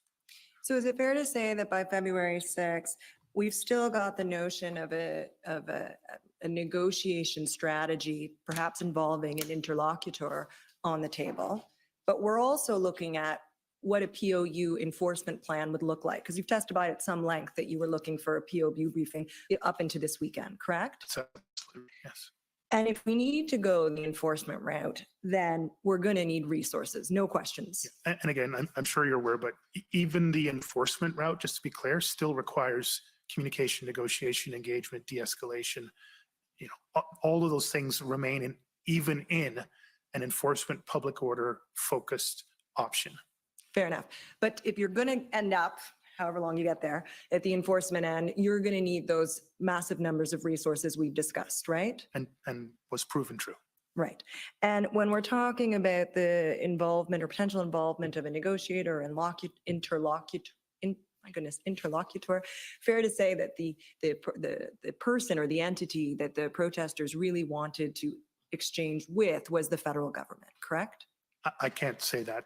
No? I can't say that for sure. Okay, that was not your understanding. There was clearly a lot of information on different open source channels, but I can't tell you for sure that, first of all, I'm going to go back to, there wasn't a convoy or a demonstration or anything. There were a lot of interested parties, and a lot of them had cross purposes or no converging purposes. But there certainly was a lot of noise around it, the Governor General, the Prime Minister. But I can't tell you that that was the domino that had to fall over for any substantive negotiated end to these circumstances. Yeah, and I think I misspoke. What I was trying to say was you said earlier, these were the interlocutors, but you couldn't say if the government would agree to that. And that was Yes. my question is, who's the government when you said that? Who are you referring to? Probably predominantly in my mind, yes, the federal government, but not exclusively. Yeah, fair enough. That's all I wanted to clarify. I can keep going, Mr. Commissioner, but my sense is that we're right around 1 o'clock. You have a good sense. So if this is a good time, we'll take the lunch break and come back in an hour. The commission is in recess for 1 hour. La commission est levée pour 1 heure.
Order à l'autre.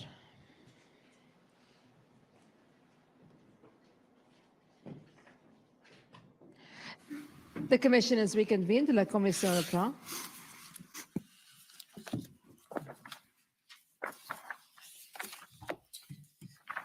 Afternoon. Good afternoon. Still Ann Tardif for the City of Ottawa. Before the break, we had a bit of confusion around the number of resources. I want to take you back to that chart that my friend, the Lawyer for Canada, have up just to avoid any confusion. So, Mr. Clerk, if we could go to OPB 401014. I think you'll recognize this, Mr. Sloly.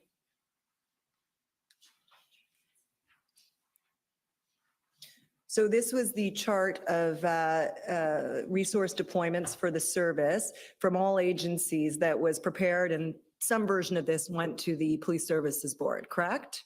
Yes, that's correct. And if you look at the 6/02/2022, which was the date in issue, and you look at regular members, there's a total there in the dark blue of 355. You see that?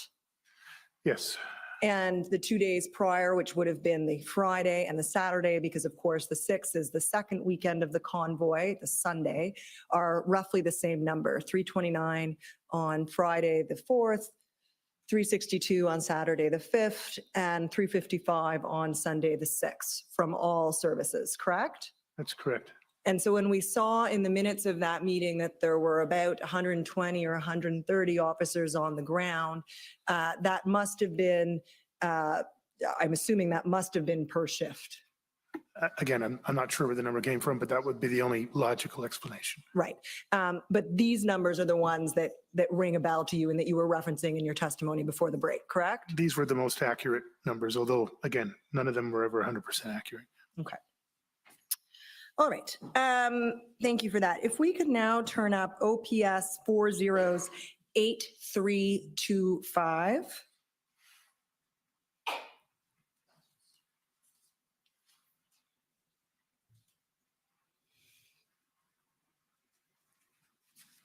And if we could go right down to the bottom, please, Mr. Clerk, and we'll work our way up.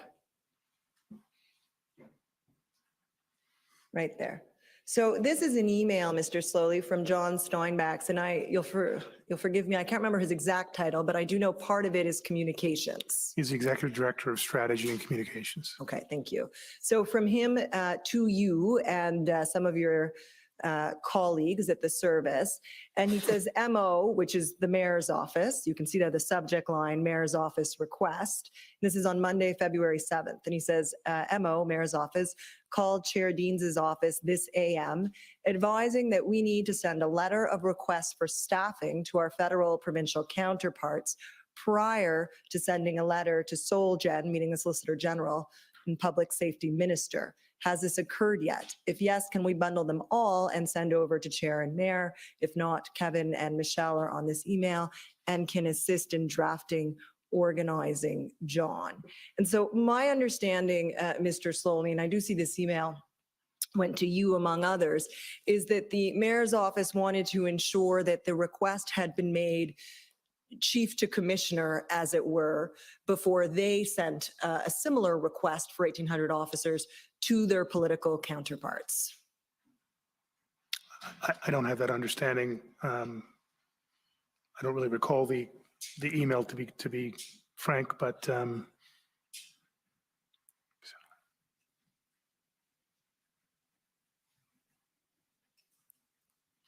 I read it the other way. We need to send, we meaning the mayor and the chair, need to send a letter to their federal counterparts. I'm assuming that would be the premier and prime minister, prior to us sending a letter to the Solicitor General and Public Safety Minister. So actually read that the other way around. But still a bit confusing for me. Right, because I take it in your capacity as chief, you never sent a letter requesting resources to the premier or prime minister, correct? Nor did I send one to the Solicitor General or the Public Safety Minister. Fair enough. And I think the way I read it is because it's John Steinbach's drafting the email, he's the author, and he's with Ottawa Police. So the way I read it, just so you understand, is that the we was police. And if you read it differently, that's fine. But my understanding is that in the ordinary course, before, the first level of request would be from chief to commissioner. Fair? Again, I have no recollection of the email, and it's a bit ambiguous in the way it's written, so. All right, can we scroll up? Maybe that'll help. Past the redactions. No, scroll down a little bit. There we go. Sorry, just up a little bit so we can see who it's from. This is from Michelle Gauthier, and she works with John Steinbach's, is that right? She was supporting him directly, yes. Okay, and it's to John and you among others. And if we scroll down, she says, this is what I have so far in terms of requirements for immediate 30 days, greater than 6 months, getting more details through my calls with superintendents, et cetera. My discussions this AM is focused on immediate needs as per 9 a.m. call. We'll need a breakdown of the officers, general duty, and public order officers in terms of immediacy. So fair to say she's trying to put together the numbers, correct? Yes. That are being requested of other forces. Yeah, she's sort of the central hub for all the spokes of information coming in. Okay, and Mr. Clerk, could we scroll up from there, please? No, and this is Blair Dunker now forwarding the information because Blair Dunker, I understand, is the one who would have, in addition to Michelle, all of the information around resources. Fair? Well, she was the CAO, so she would have had a material role to play in all this, but my recollection actually on this email now is that Michelle really was sort of the quarterback of all the requests coming in. Blair would oversee our HR and finances area, so she would have an active role. I don't know if she was practically driving the numbers in the way that Michelle was. Okay, and just to make sure we've gone to the top, to be fair to you, Mr. Sloly, can we scroll all the way up, Mr. Clerk? I think that's it, right.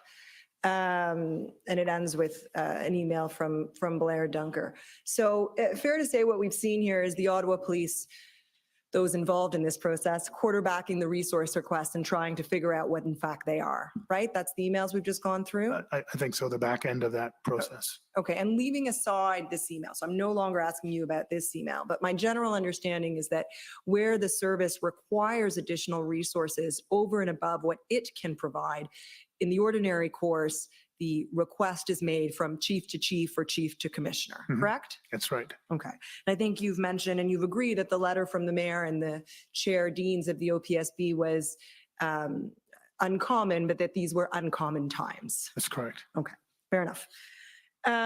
Okay, and then I don't need to bring it up, but you're obviously familiar with the February 7th letter signed by the chief and chair deans sent to their political counterparts in support of the OPS request for roughly 1,800 officers, right? That's correct. And my understanding, and you testified to this, is that Chair Deans on the meeting of February 5th directed you in her capacity as chair of the board to particularize your request for resources, right? That's correct. And after you'd done so, you gave it to the mayor and the chair, and in fact, you briefed city council at their February 7th council meeting, correct? That's correct. And at that council meeting, you did explain that in fact, this request for 1,800 officers was being made. That's right. Right. And once again, you said that's out of the ordinary, but given the events leading up to that and the request by Chair Deans, that's what happened in this case. That's correct. And a little indulgence, but I think I gave this in my evidence in chief on Friday. The board meeting on the 5th, the chair's commencement of that board meeting was really around, do we have the ability to adequately and effectively provide police services, ... direction to chief, send us the request for adequate and effective, the resource request for adequate and effective. Not only was this out of the norm, but it was the board, I believe, trying to exercise one of its sole primary functions, which is getting us the resources that we need. The chair and the board were very aware of all of our efforts to get resources, including the February 5th announcement in the middle of the meeting that the RCMP was coming in with 250 resources. So it was unusual, but I think my interpretation, and I recognize that comes with some difficulty, but my interpretation of what the chair and the board were trying to do, the mayor and council were trying to do, was to help us to get those resources through unusual but direct means. Thank you. If we could now turn up OPS 000-14565, Mr. Clerk.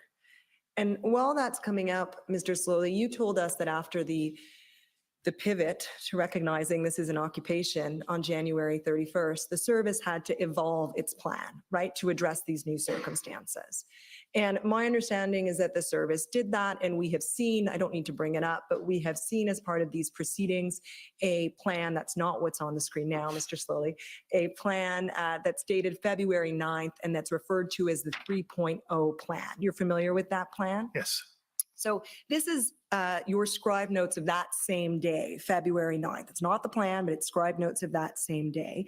And if we scroll down, Mr. Clerk, right there, you'll see there's reference to a phone call that you received from the mayor, Steve Canelakos, the city manager, and Serge Arpin, who's the mayor's chief of staff, in the afternoon of February 9th. You see that? Yes, I do. And the scribe indicates only heard chief side of conversation. So I think we're safe attributing these bullet points to you. So you explained to the city representative that you've been in a meeting all morning and into the early afternoon with the RCMP and representatives from the Big 12. And that's the Big 12 police forces in the province of Ontario, correct? That's correct. Regarding the resource requests that went out yesterday, and I assume that's the request for the 1,800 officers or so, correct? That's correct. And you say making progress, but we have not gotten one officer out of it, right? Yes. And then a few bullets down, there's a bullet that starts with "if mayor hears anywhere." Do you see that? Yes. You say if mayor hears anywhere that we don't have a plan, we have a plan, right? And that's what you were communicating to the mayor on that day. That's correct. Okay. If we could turn now to OPS 000-11411.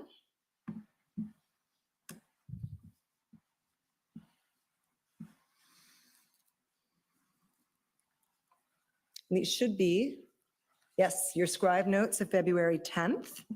And I'm going to scroll to page 2, please. A little further down.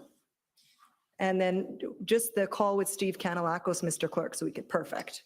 Do you see there at 9:48 a.m. on February 10th, you had a call with the city manager, Yes, I do. right? And again, you explained to him, and it's the second bullet there, we spent almost 24 hours with OPP and Big 12, presented them our plan, right? That's correct. And although obviously the city would not have participated in that meeting, I assume that's a reference to the February 9th meeting that we've heard something about in these proceedings. Yeah, it would actually be the February 8th meeting out at RCMP headquarters, and then the carryover into February 9th at our headquarters. Perfect. Perfect. And then you'll see there's a reference there to, again, we cannot do anything more if they don't give us the numbers. That's you communicating to the city manager that you still need resources to action the plan, correct? That's correct. And below that, there, you've provided some, I don't think we need to go through it, but you've provided some additional details to Mr. Kamelakis about resources that you think will be forthcoming, including from the OPP, correct? That's correct. So there's reason for cautious optimism at this point in time. Fair? Yes. And then if you go to the before last bullet of the call, do you see it says we, and I assume, but I'll ask you to confirm that you mean Ottawa, we are not their number one priority. Their concern is Sarnia and Windsor. Was that your understanding at the time? And this is February 10th. That was my understanding. That's probably more so a self-assessment than an explicit expression from there, whoever there is. I'm assuming that's OPP, but I just can't put that on them as a statement. I won't do that. Fair enough. And then you say chief has low expectations. And I take it what you mean from that was you knew it was going to take a little bit of time for those resources to come to Ottawa while the situation was resolved in Windsor. Fair? And other locations across the province. There were multiple locations at that point. Understood. And one final document, if I may, Mr. Clerk, it's OPS 30-10373.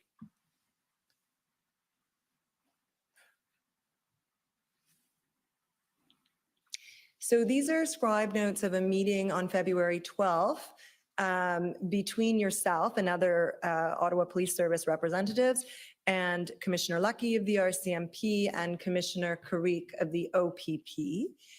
They're an OPS document, Mr. Sloly, so I believe they were taken by an Ottawa Police Service scribe. Yes. If we could go to page 2, please, Mr. Clerk.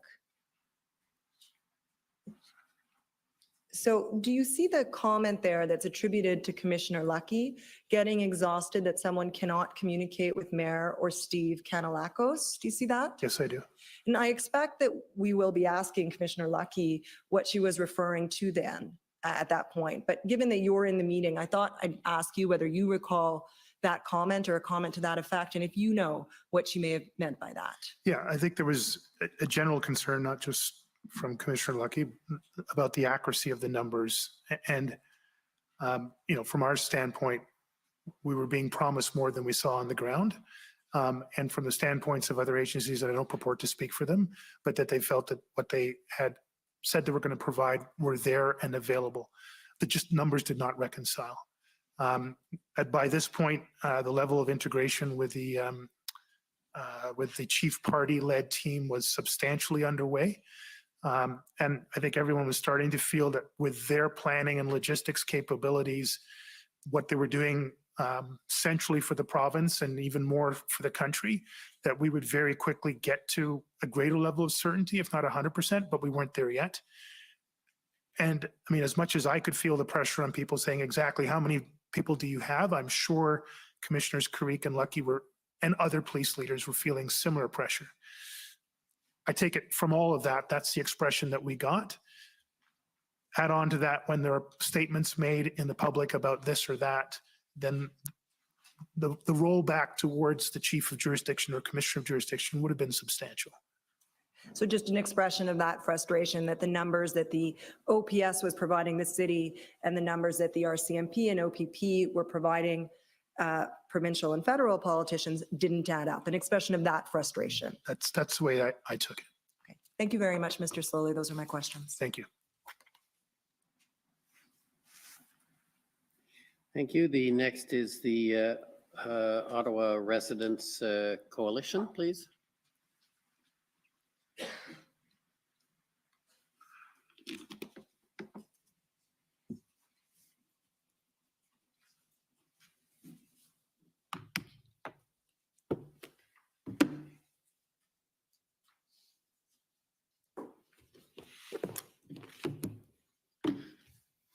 Good afternoon. Good afternoon. My name's Emily Tamman. I'm one of the lawyers representing Ottawa residents and businesses. And it's a group of community associations and BIAs who are most impacted by the convoy occupation. And I want to start by acknowledging how validating it is for our clients to hear you acknowledge on Friday and again today the significant harm and trauma that they experienced in the course of the occupation.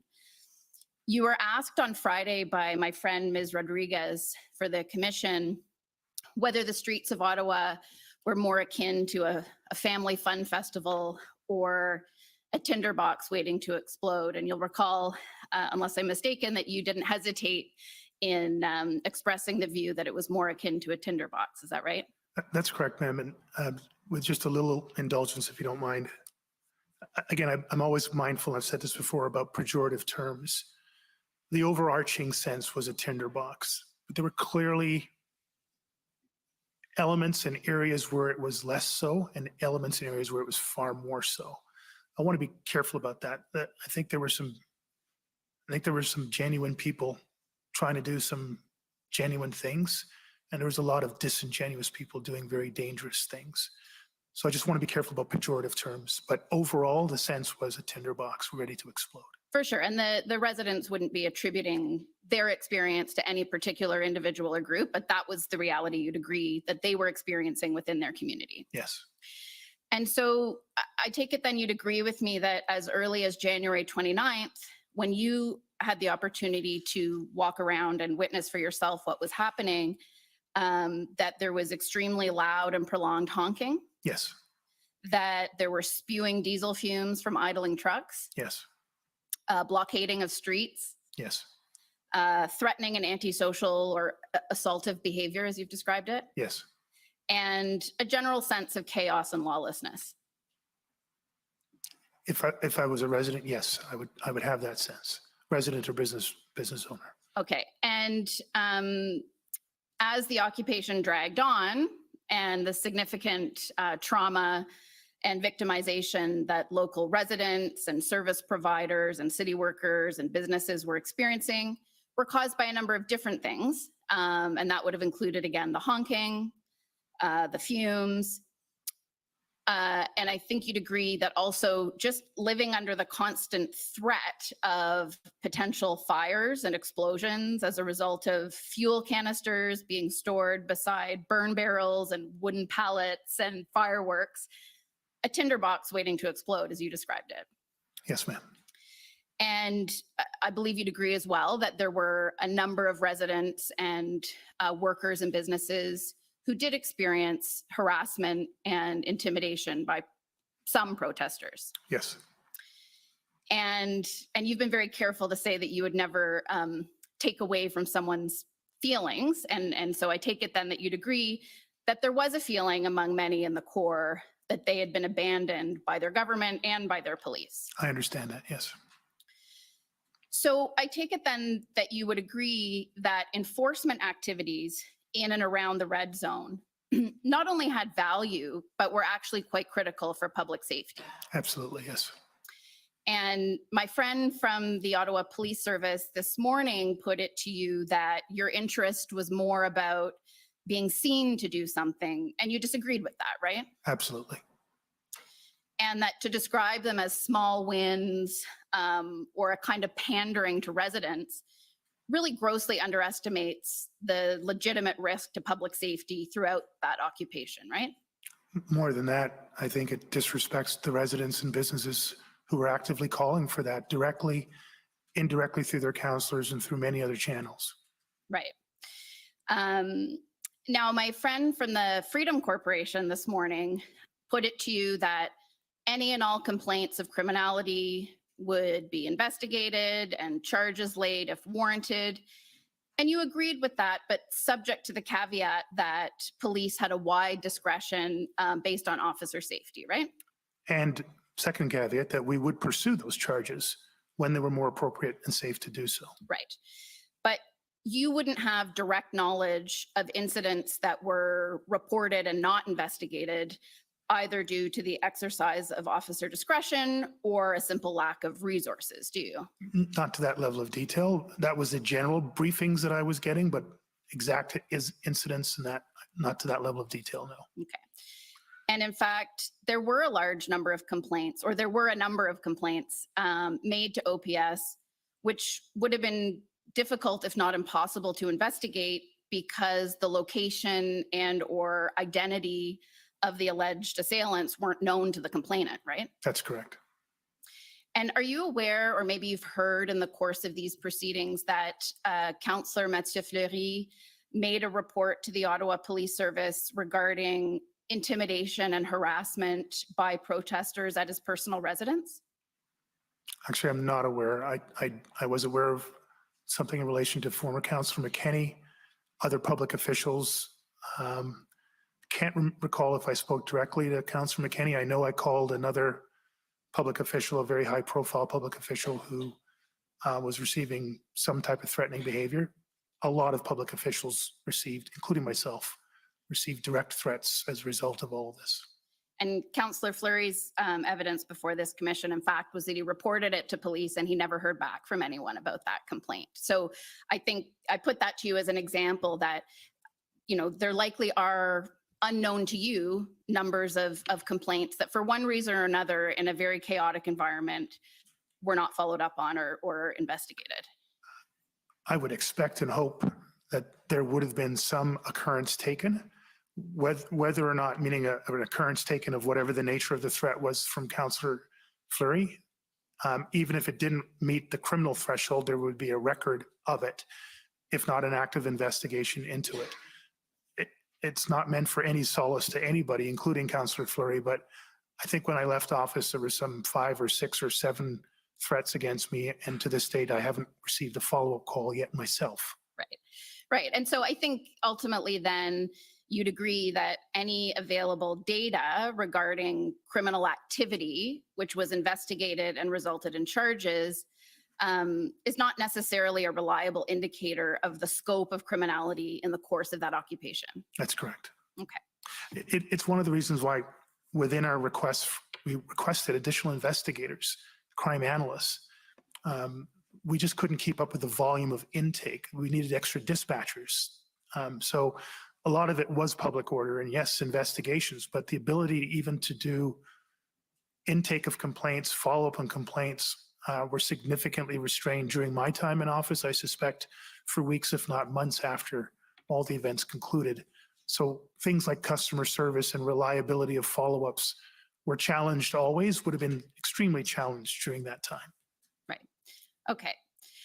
So I'd like to ask you a couple of questions about the lead up to the convoy occupation. And I wondered whether you would agree that two big factors leading to the convoy to become so entrenched, whether as the result of reasonable mistake or misunderstanding or lack of information or otherwise, were number one, not anticipating that this would be a longer event than it ended up being. Like, would you agree that that was a factor that allowed the convoy to become so entrenched? I'm not sure of the question or the assertion. So just if you could Sure. try one more time for Yeah, me. no problem. Apologies. So perhaps if OPS had anticipated that it would be a longer occupation, the type of planning that would have taken place would have maybe prevented them from becoming so entrenched, that was a factor. Yeah, thank you. You probably said it clearly the first time. It just my ears were slow catching up. Yes, but no. Okay.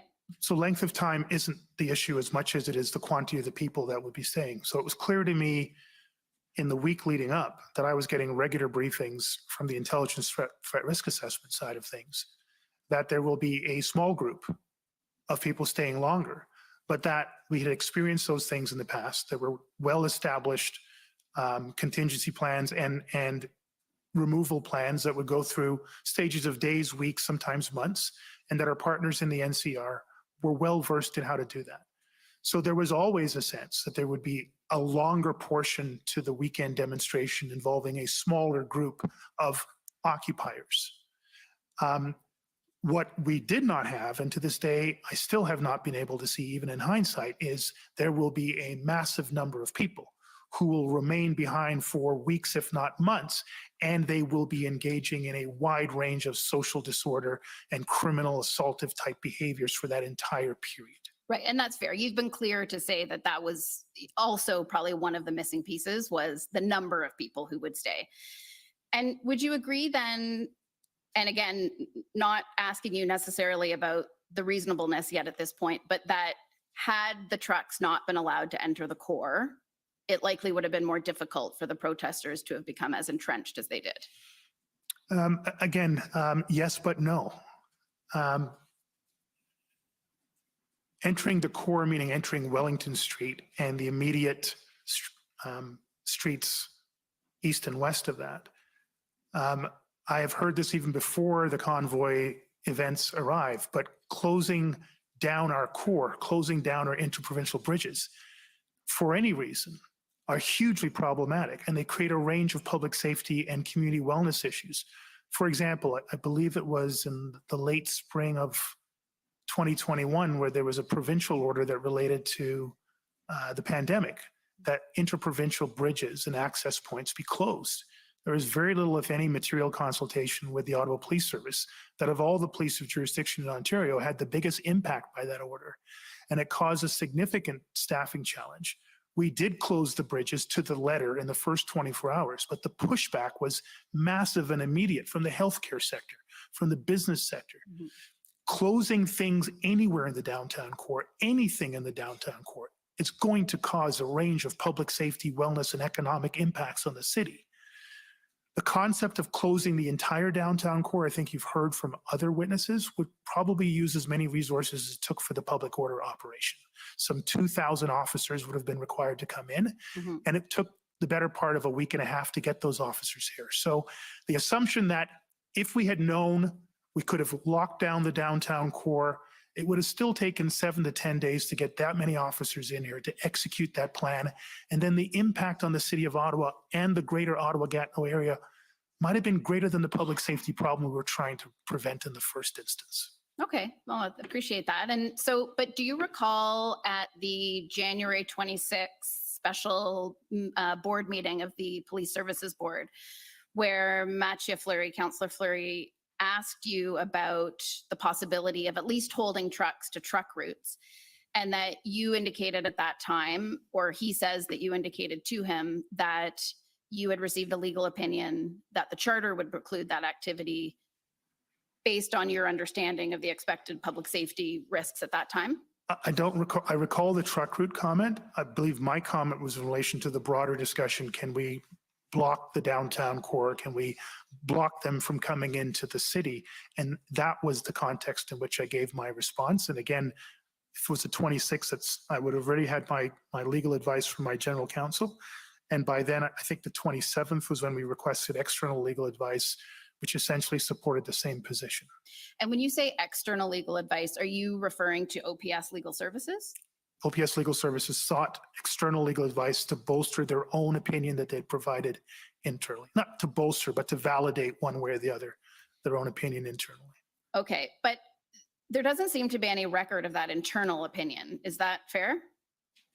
I'm not aware, but that was a question I asked of my own general counsel. And you recall asking that question? Yes, I do. Okay. I'm going to just bring you to some of the other evidence that we've heard and get you to comment on it. So Deputy Chief Bell testified that he believed that Ottawa Police did have the authority to stop vehicles entering into the city, but that because the service had successfully managed vehicle convoys in the past, it wasn't viewed as necessary. I'm not sure if you're aware of that. I don't recall his testimony in that way. Yeah. So I apologize. No need to apologize. And my review of acting Deputy Chief Ferguson's evidence was that she couldn't recall whether a legal opinion had been sought, but that like Deputy Chief Bell, based on decades of past experience managing events, OPS believed it had the capacity to manage trucks in the core. Again, I watched much of their testimony. I just can't recall those specific elements. But is it possible, do you think, that you never did receive a legal opinion before January 28th, and that in fact, the question of whether to stop trucks coming into the core never arose? I wouldn't have gone to external counsel unless I'd started with my own counsel first. Okay. Okay, so I'd like to ask you, just going to move on to another topic then, if you don't mind, sir. You had a discussion this morning with one of the council about the role that Navigator played in the course of your managing of the occupation. And if I could just ask Mr. Clerk for you to pull up a document, please. It's OPS 405912.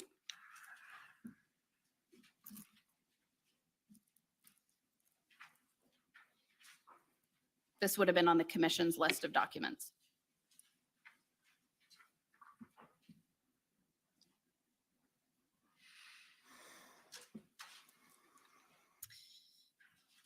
And if we could just go back down to the start of the chain. Okay. So here we have an email. Can you just go up a teensy bit more? Yeah, from John Steinbachs from Corporate Communications to Aaron Kelly and Lee Thompson. Now, who are they? That's with Advanced Symbolics Incorporated. So that's ASI? That's correct. And what is that exactly? It's a private company that uses open source information. I'm not going to do a great job on the company's description, but to a degree it's sentiment analysis, but it also tends to predict, small p predict what opinion will be around different topics. Okay. And in that first inquiry, if we could just scroll down a little bit, the question is, are there any sentiment indicators you can provide us relating to, and then it lists a number of issues. So, and sorry, what's your understanding of what a sentiment indicator is? um, again, I'm probably doing a disservice to this company, but broadly speaking in the industry, a scrape of social media sentiment expressed on various platforms, and then rating it one way or the other, positive, neutral, negative. Okay. And what was the purpose of seeking this information? Again, to see how people within our community, 1 million people across the largest municipal geography in Canada, the second largest in North America, were feeling around an incident that was happening, unfolding in a very, very small area. Again, to see, we had policing responsibilities across the city, and we obviously had increasing policing responsibilities in this micro percentage point in the heart of the city. And you would have received regular briefings from ASI, I take it by email, over the course of the time that you were managing the Yes. occupation? Okay, so if we could go back up to the first page, please. So this is now an email dated February 3rd, again from Aaron Kelly, to yourself and others within the Ottawa Police. And it starts, "Hi team, we ran the scenario. The chief asked, what if we were to take further action and what happened in Alberta were to happen in Ottawa?" So what did you mean when you asked what happened in Alberta? So Coots, Alberta was happening almost concurrently. I forget whether it started on the same day, the 29th, that our events happened or escalated. And I recall whether it was the Sunday or the Monday, but early in the week, there was an attempt by the Coots, by the operational, well, there's an operation attempting to remove the blockade in Coots. And I could see just from mainstream media, and I believe I got a briefing later on from Commissioner Lucky, that it wasn't successful, that literally within minutes, what looked like a well-planned and well-staffed exercise was frustrated and failed within minutes by a wide variety of countermeasures, whether they were planned and exercised before, or they were just done in the spur of the moment.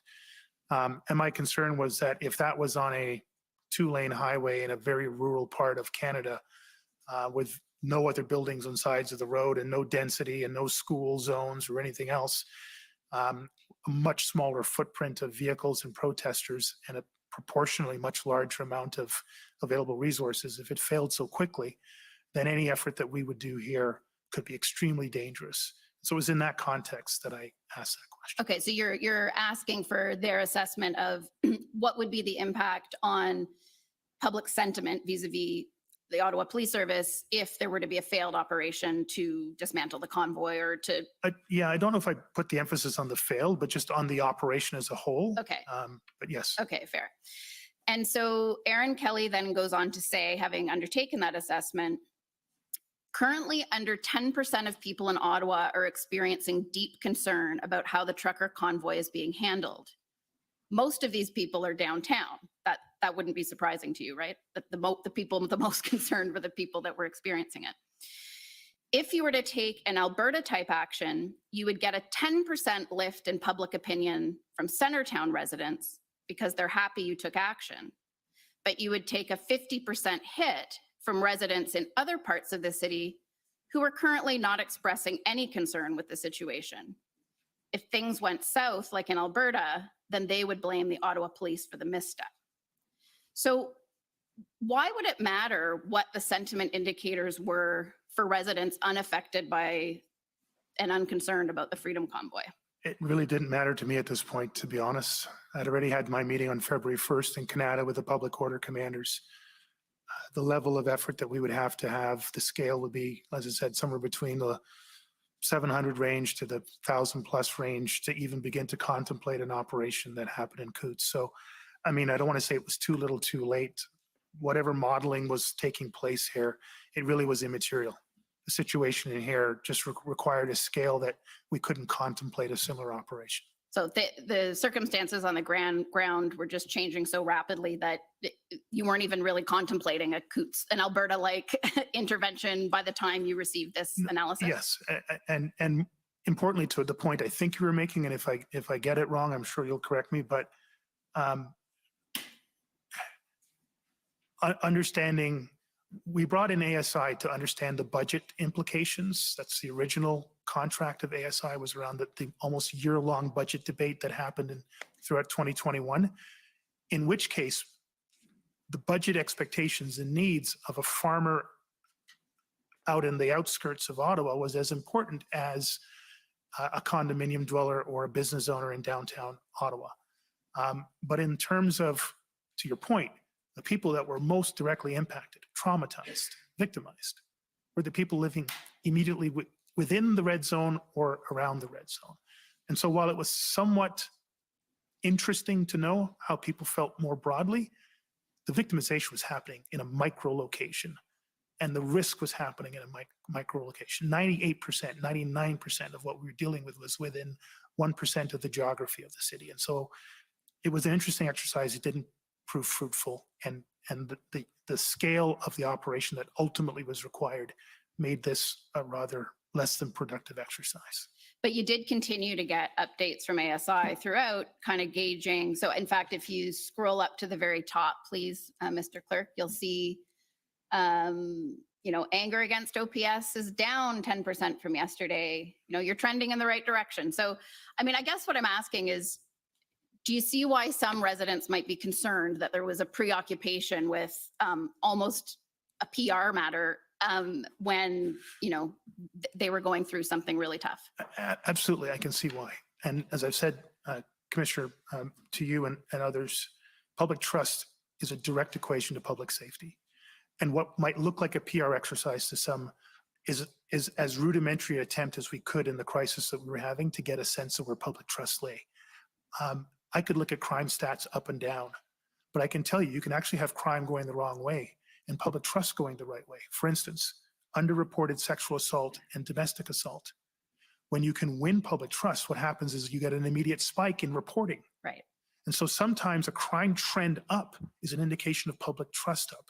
And I've learned that over the decades in policing. It's important to keep an eye on trust indicators as much as it is important to keep an eye on crime or victimization indicators. They are necessarily coupled. This was our best effort in the middle of a crisis to try to do some of that, but it was by no means a perfect effort. It was quite imperfect, as you can see. Okay, understood. So just one last area I want to ask you a few questions about.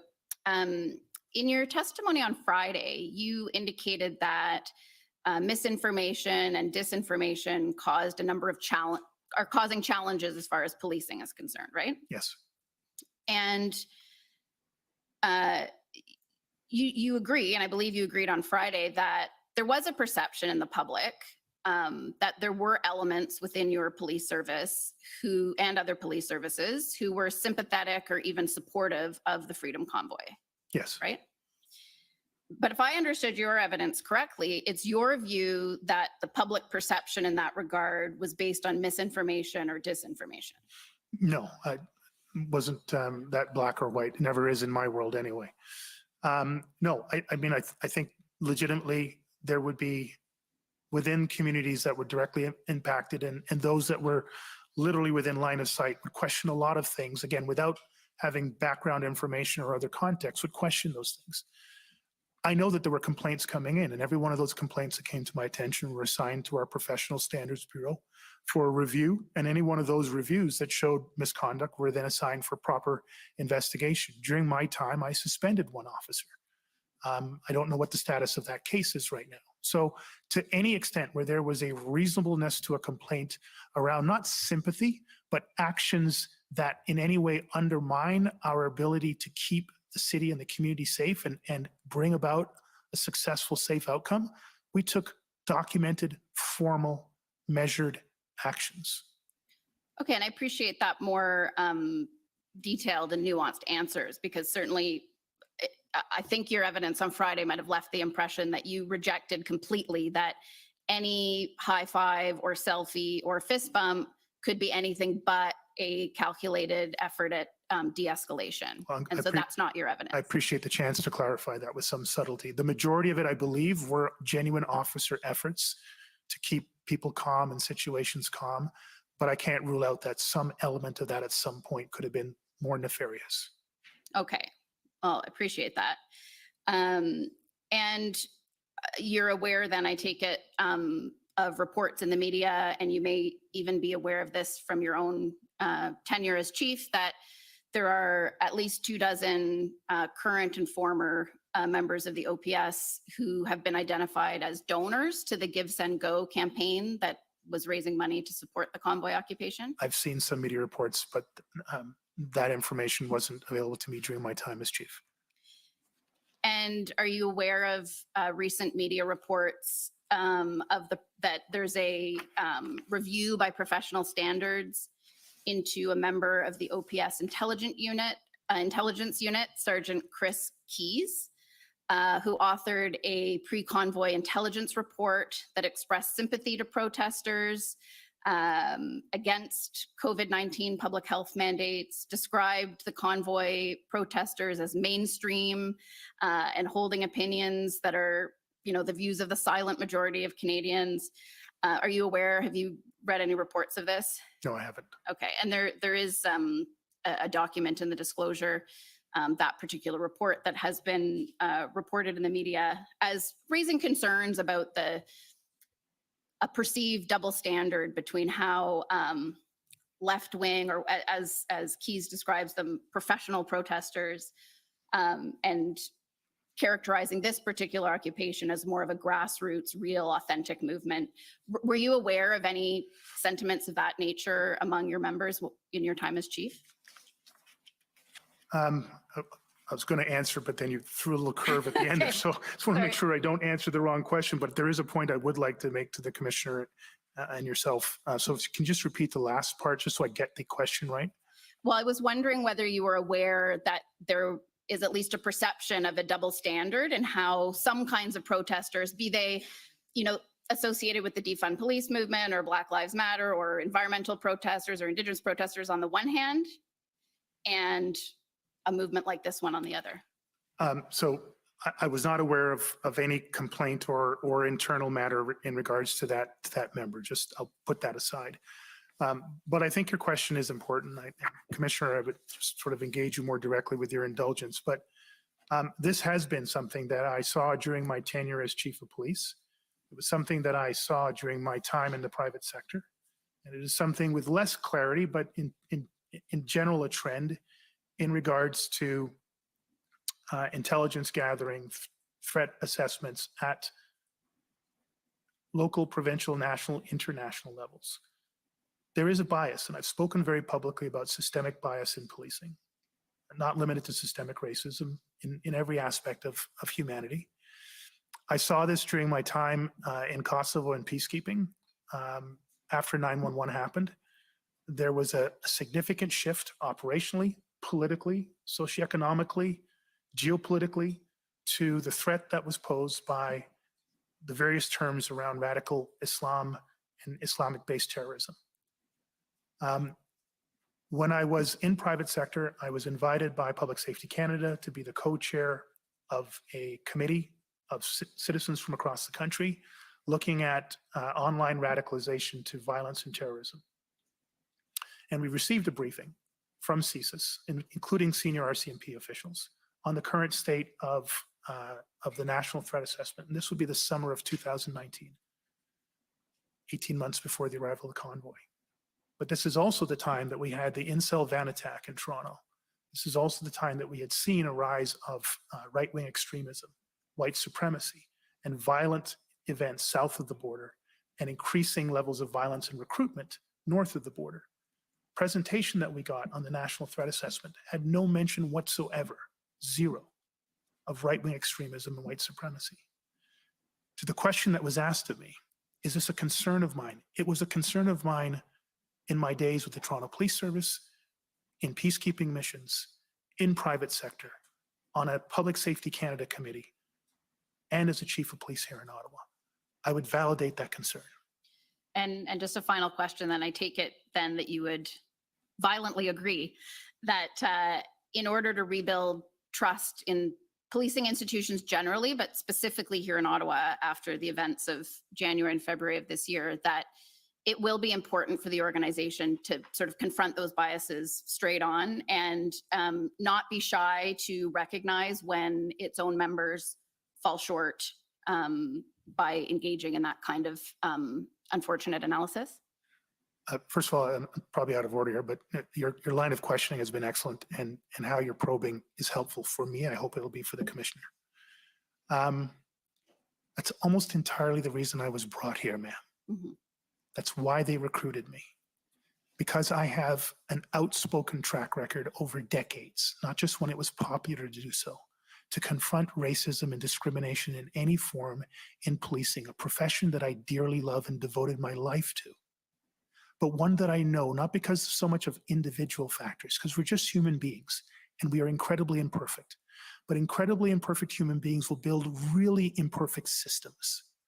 And those systems can have very bad impacts on communities, usually the most marginalized and racialized communities. And I have been outspoken on those matters, and I've dedicated the bulk of my leadership to addressing them. When I came to Ottawa, Commissioner, that's exactly why I was recruited to come here. That's the mandate I was given. And that I did that every day I held my office until the last day. And it is singularly the number one reason for the resistance to me, the undermining of me. And so, yes, that was a priority for me on day one, and it was still a priority for me on day last one. Okay, thank you very much. Those are my questions, sir. Thank you. Next, I'd like to call on the OPP.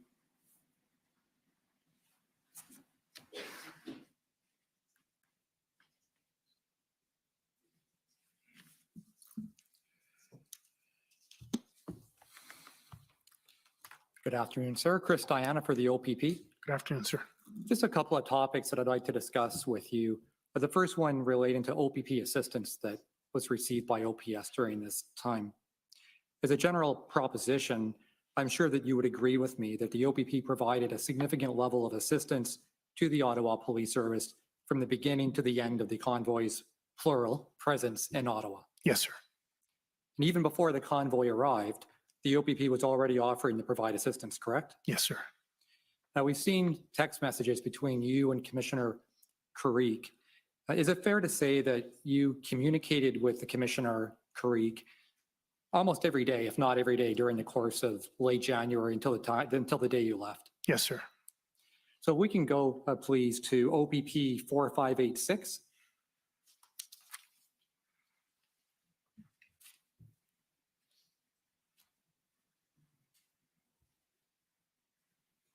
All right, so these are the text messages that I was referring to between you and the commissioner.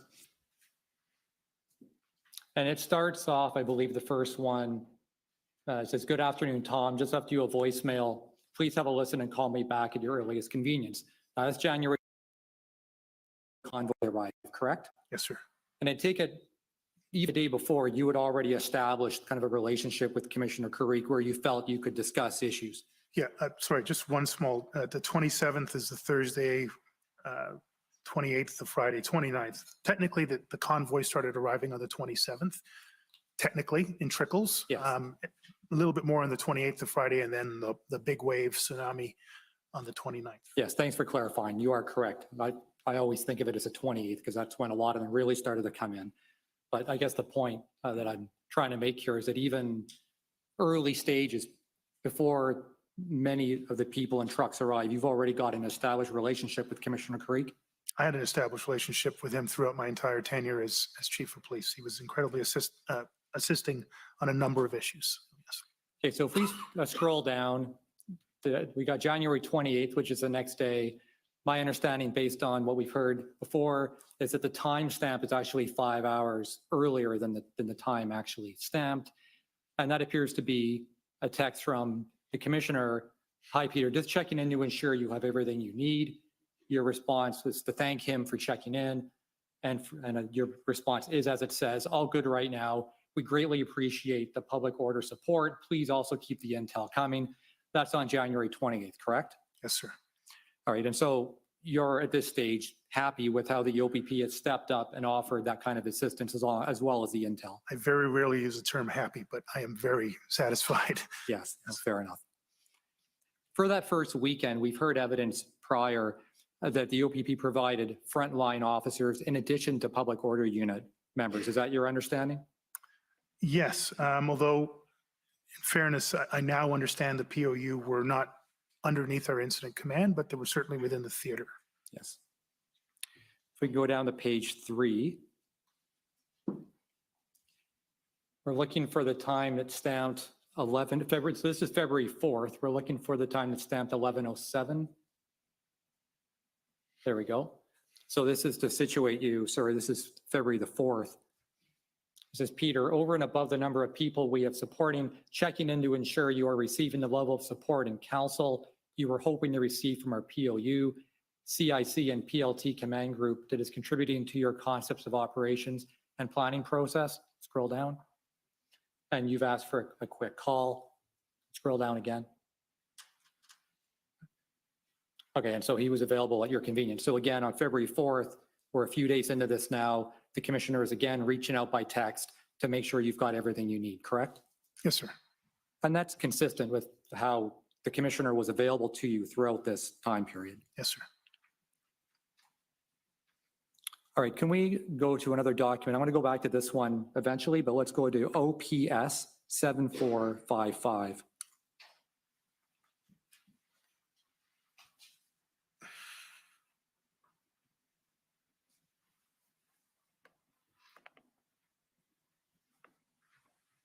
All right, so if we can go down to the bottom of page 1. All right, so stop there. This is an email, again, to situate you, an email from yourself to Commissioner Kariq, February 4th, 5:30 p.m. Scroll down. And here, again, you can read it just as well as I can, where you're expressing your appreciation for your word significant and ongoing support that the commissioner and his team have provided to the OPS over the course of the demonstrations. And you refer to OPP officers demonstrating the highest levels of professionalism and work ethic, and that their turnout is universally top shelf. I'm curious what you mean by turnout. I'm not sure what that turn of phrase means. Their dress and deportment, the way they presented themselves, which is quite frankly the most positive level and the earliest level of officer enforcement, just a professional image of an officer. And they were really top shelf, just across the board. And I take it that, I mean, this is you obviously showing your appreciation for the support you've been given, but I take it this is a genuine email. I take it from the tone of that you generally did appreciate that. You could have done blah, blah, blah, blah, blah. Their turnout was universally top shelf. I was telling the commissioner of the largest police service outside of the RCMP that whoever they selected, however they arrived here, they showed up looking good and gave me confidence that they would do good in the circumstances that they're here. Okay, so can we go back to the text exchange, please, which is OPP 4586?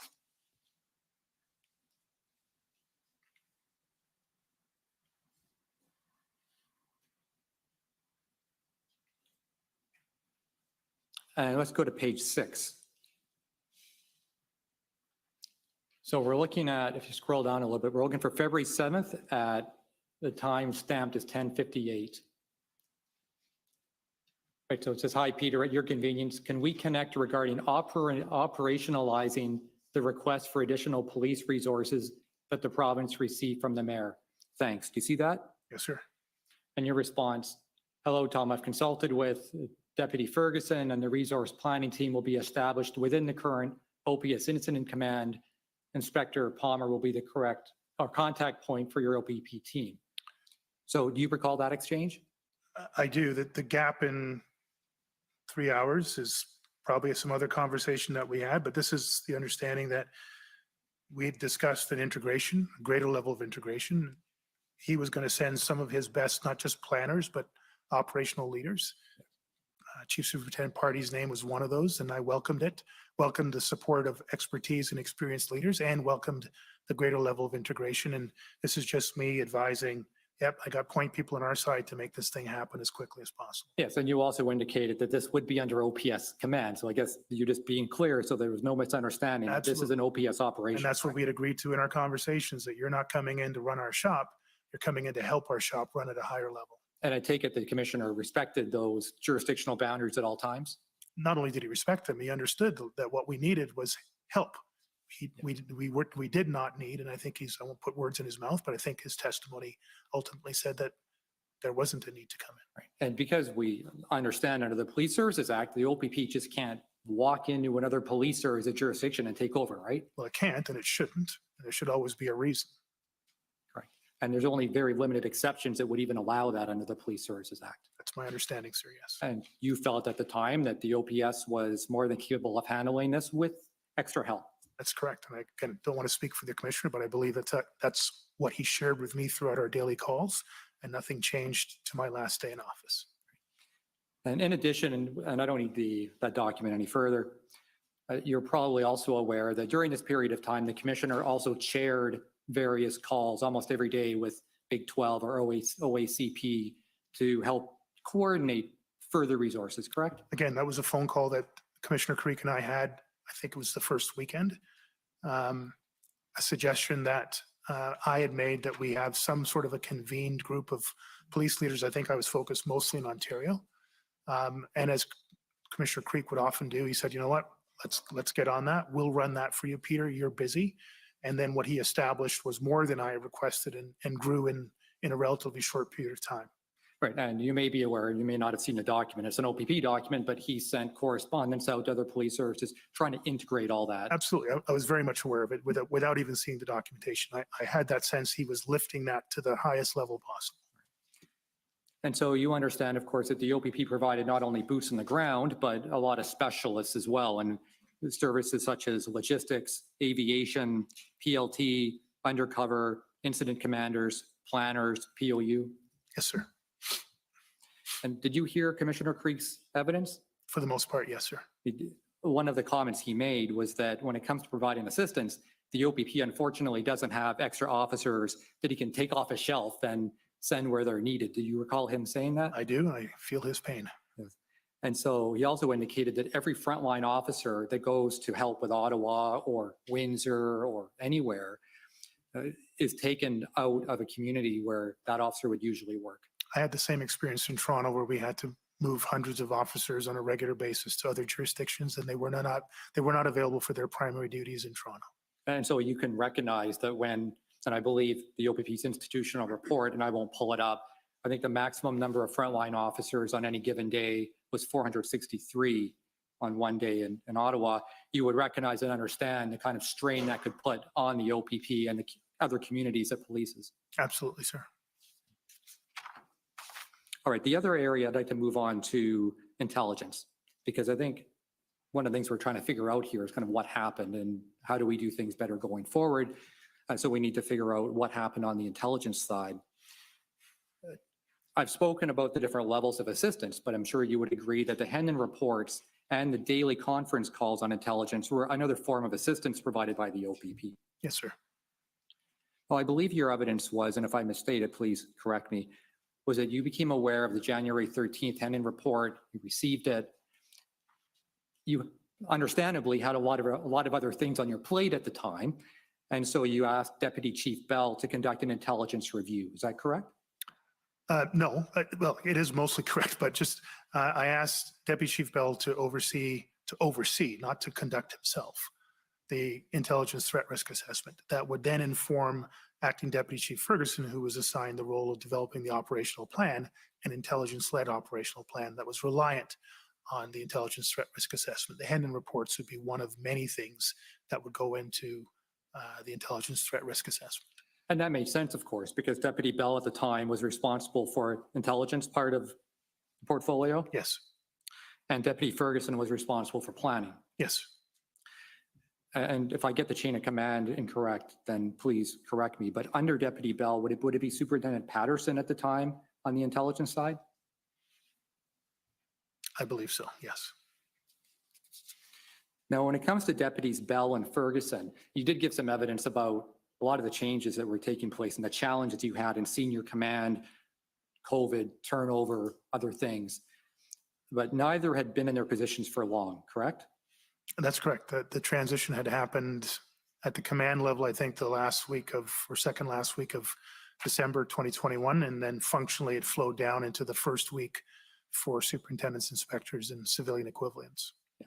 But both of them were senior officers though, right? They had been with the OPS for a long time. Yes. And both had many years of experience dealing with large protests in Ottawa.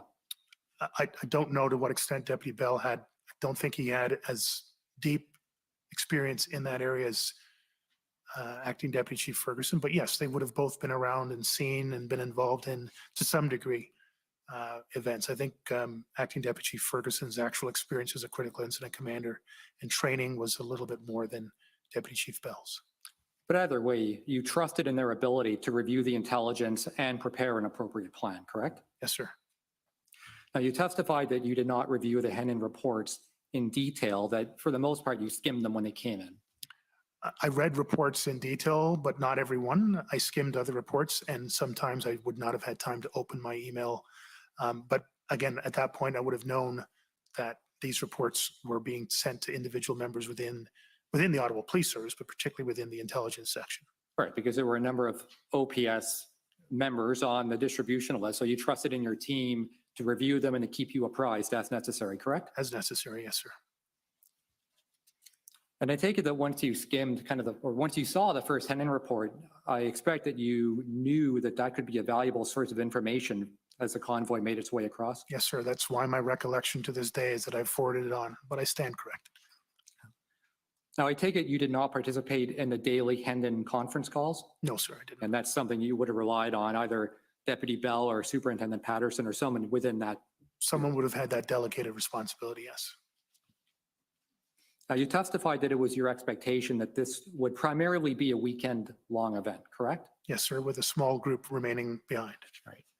Now, this is what you were told by your team. You're not coming to your own assessments necessarily at this point. You're relying on your team to tell you that. That's the sum total of the balance of information and the threat risk assessment that came from it that was briefed to me.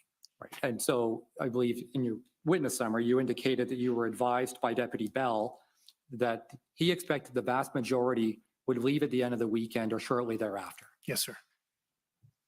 Did he tell you, and this is where I just want to get into kind of your own personal awareness of what was in the Hendon reports, kind of when you knew. Did Deputy Bell tell you that there were a number of indications in the Hendon reports that suggested there could be a lengthier stay?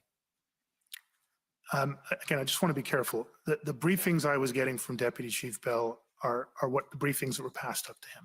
Sorry, can you say that again? The briefings that Deputy Bell provided were the substance of briefings that he received. So I just want to be careful. He's not the intelligence commander. He's not the OPS's version of Superintendent Morris. Right. Just to be clear. No, that's good clarification. But you're hearing it from Deputy Bell, and Deputy Bell can kind of speak for himself as to where he heard it or who he heard it from or who briefed him. Absolutely. You're hearing it from Deputy Bell, correct? Yes, sir. And so my question was, did you hear from the Deputy Bell inform you of some of the warnings in the Hendon reports? I don't have explicit recollection of explicit lines from the Hendon report, and nor would I expect. I would expect and received briefings that said, on total, the balance of what we're getting, here's what I'm being told in totality, as opposed to there's a line in the Hendon report that says X, there's a tweet that says Y, and there's an Instagram video that shows Z.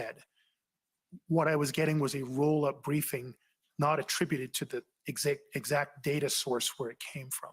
Did we at some point discuss explicitly the Hendon report or reports? Probably, but at a macro level, at an aggregate level, as opposed to a line-by-line detailed analysis and whether or not all of that added up to X. I was getting briefings on the sum total of balance of intelligence information available. Right. Because ultimately, as a chief, you need the higher level, right? So you don't necessarily need to hear the details. You need to hear from Deputy Bell, who needs to hear from his people. Look, this is going to be a weekend event, or this is the sum total of what the problems could be, correct? Yes, sir. And so, but Deputy Bell, again, just so I understand this, your understanding was this would be a weekend event. And was that kind of the summation of what you were told by Deputy Bell? Weekend event with a small group that would be remaining behind with some level of occupying, but nothing that we had not seen in previous events. But he did not say, look, we think this is going to be a weekend event, but there's some indications that suggest it actually could be a long-term event. Okay, so we looked at the range of what, I was getting a briefing on the range of what this could be. And yes, there were certainly in some of those briefings, this could be longer term, but the sum total of it came back to the consistent briefing of the threat risk assessment. Multi-day event, primarily over the Saturday, Sunday, smaller group remaining behind, something that we've dealt with in the past. That's what we're planning for.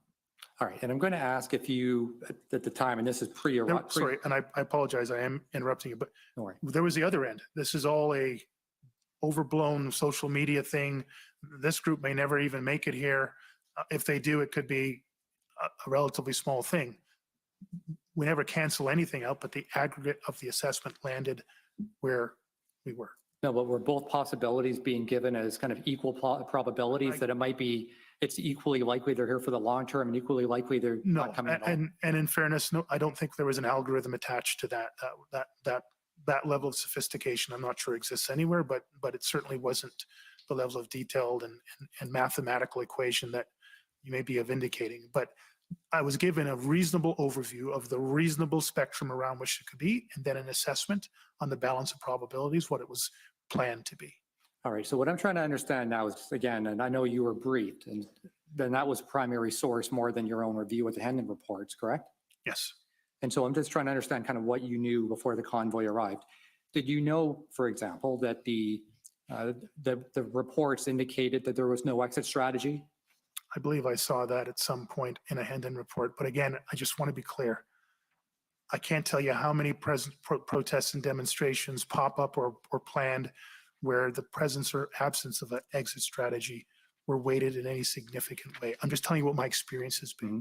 Okay. And did you know that the intent was to remain in Ottawa until all mandates and restrictions had been lifted? Again, I just want to be careful about pejorative language. It was clear in a variety of forums and reports, including the Hendon report, that they could not speak for every person that was planning to or talking about coming. So that much was clear to me, that Hendon reports or other reports, social media monitoring that was happening, canvassing of various people, PLT actions, was clear over and over again. There is no one entity called the convoy. There is no one person who represents the protesters. And so everything that I got briefed on had it explicitly or implicitly, this is what we're getting from some, this is what others are saying. We got a line here that says this, but we can't extrapolate that to mean this. That's the context in which the majority of the briefings were coming to me. No, and the reason I ask, in particular, the last point, I think is an interesting one about their stated intention to remain until the mandates and restrictions were lifted, because it's one thing to say there's no exit strategy. It's another to set a specific goal before they leave. And that's something that you probably wouldn't have experienced before, is it? No, actually, many demonstrations, 76 days straight in front of the US Embassy when NATO was bombing in Yugoslavia. We're not leaving until the war's over. I mean, you can stand on a corner here and watch somebody draped in a Ukraine flag. I'm not leaving until the war's over. So that's a relatively common, the Tamil events in Toronto, and I believe here in Ottawa, all had that sense, we are here to support what's going on over there, and we're not leaving here until over there is better or completed. That's a pretty regular item. But what's not, and I just put to you, what's not regular is that the protesters would come all the way across Canada, have millions of dollars of fundraising, have lots of trucks and people all converging with that stated goal. That's not regular, is it? Again, I want to be careful. Not all of them had that stated goal, and not all of them came from across Canada. A lot of them came from right here in this good old city as well, too. So again, I just want to be really careful. I don't operate in pejorative terms. That is a universal application of anything, good or bad, to any group is never fair to any one individual in that group. And I can't take that position. No, I understand that. But I think what we're trying to do here is to try to figure out to what extent the planning here was based on the actual intelligence that was being received, or as I would suggest, it was based more on experience of OPS and others that have seen a lot of protests come and go, and that perhaps there might have just been a bit of an overemphasis on what had happened in the past. Yeah, I'm certainly going to be agreeing with you that it was a little bit of both. It was a lot of both. I can't tell if it was 49 versus 51% on any particular topic. But I think there was some good evidence presented, and it's certainly been my experience that you go based on imperfect intelligence and you go based on imperfect experience, and you try to project forward what is the most likely outcome that's going to happen. And then you build a plan that will not only address the threat that you've now gone through that process on, but not cause additional problems beyond that. Now, I know we're looking back at it and we have a certain lens because we can look back at what happened. But when we look back, isn't the issue isn't the quality of the Hendon reports? Isn't the issue the fact that Ottawa police just didn't take them seriously enough? Absolutely not, sir. First of all, the issue isn't the Hendon report. And I don't know when it became the issue. Maybe for the OPP, you see it as the issue. For me, I don't see it as the issue. And I don't know any member of my police service, former police service, that said, you know what, this is all on the Hendon report. If OPP had done a better job. I actually never heard that. I've never said that. I've never heard that. Because the Hendon reports, in fact, were actually very useful tools, right? I always said they were. I would say though, and Commissioner, I referenced this to you on Friday, I think the OPP did an outstanding job. I'm not sure it was their job to provide national threat intelligence assessments. I'm grateful they did because otherwise it wouldn't have gotten done from any other forum that I know of. But I don't think it's fair to the OPP to do that. Thank heavens they did it. I just don't think it's fair to them. It's a structural deficit that the OPP did their best to fill. But it's actually not the job of a provincial police service to provide national threat risk assessments on what was a national event from beginning to end. I'm not sure you would get any disagreement with the OPP on that point. But I guess, again, looking back at things with the hindsight, which is what we're forced to do here, of course, a lot of the warnings in the Hendon reports were correct, right? A lot of them were incorrect. But a lot of them were correct. And a lot of them were incorrect, sir. Again, it's not an indictment of the Hendon report, and I don't want my answers to you to seem that I'm somehow blaming a deficiency. But they are like most intelligence reports. They get some of it right and some of it wrong, and you never know until after the event what was right and what was wrong. We heard some evidence from Superintendent Bernier, who indicated that even though that wasn't his role at the time, he did happen to see some Hendon reports, and his evidence was that they were, in his view, comprehensive and like nothing he usually would see in advance of a typical demonstration. Would you agree with that? I would agree with Superintendent Bernier that the Hendon reports were one of the better intelligence documents that I had seen. I'd seen some outstanding examples, and I'd seen at least one that was even better. But it was one of the better ones. But I want to be cautious. Superintendent Bernier, acting Superintendent Bernier, then Inspector Bernier, because he was an inspector, was not involved in the incident command system. He was not involved in getting daily briefings. He was not involved in the threat risk assessment. He, like many members of the Ottawa Police Service, were picking up a little bit of data, and he had an opinion. But I think even he cautioned that his opinion was less informed and not fully appropriate, given that he was not involved. So Deputy Ferguson's evidence was that the plan that was prepared, presumably under her own watch, was not intelligence-led. That was her evidence. Would you agree with her or disagree with her? That was her evidence, but I have to tell you that's alarming that she felt that was the case. Then she really needed to have worked harder on it. So again, just to get the answer, you would disagree with her then on that point? I never heard her say at any point in any of the briefings that we had that there was a misalignment, an underdeveloped plan, and one that she wanted to change substantially. The plan I received from her on February 28th was one that I received with no reservations from her. I sent back some minor feedback, and I heard nothing else from her until she gave testimony before the commissioner and said some things that were very concerning. All right. Thank you, sir. I appreciate your evidence. Thank you. Next, I believe it's the Canadian Constitution Foundation.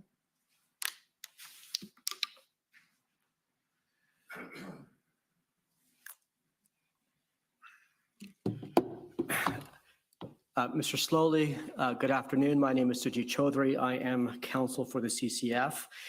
I'd like to begin my questions to you by returning to the theme of your conversation with my friend, Ms. Nygaard from the Government of Canada. And I think that my recollection is that you agreed with her that there was no need for the OPS, or for that matter, for the City of Ottawa, to reach out to the OPP or the province first before going to the RCMP for assistance. It was perfectly appropriate for the OPS to go to the RCMP directly in parallel with outreach to the OPP, because Ottawa is the seat of the federal government and of federal institutions. Up until the last comment around the seat of anything, my comments were exactly that. At that time, I was trying to get resources from any source, and I didn't have a priority in my mind as to what sequence I should go through. I was simply actioning a series of requests to agencies that were large enough and near enough to provide immediate resource relief to what we were facing at that time. Good. So let me take you back to when you dramatically increased your request for resources. And I'm speaking here of the February 7th letters, one sent to the province, one sent to the federal government. I'd like to focus on the federal letter, if I may. So it was a letter from Chair Deans and Mayor Watson to Prime Minister Trudeau and Minister Mendocino. And I won't call it up because we've seen it a number of times, but it's true. Is it true that in that letter that was based on your advice, that a request was made for a total of 1,800 additional officers from other police forces in Canada? Again, I believe the number was 1,790 and change. 1,800 has become the rounded number. And some 100 of those resources were civilian, but yes, substantially, yes. And is it true approximately that about 1/3 of that number was to come from each of the RCMP, the OPP, and other municipal forces? I never put those restrictions on there. I've never heard those numbers, those divisions of responsibility until you've just put it to me now. But Mayor Watson put it that way to Prime Minister Trudeau. In the letter? No, in a phone call with him on Friday. I have no idea what that conversation was. Okay. Well, and so how many RCMP officers did you wish to be deployed from that 1,800? I never put a percentage or a number against it, sir. Okay.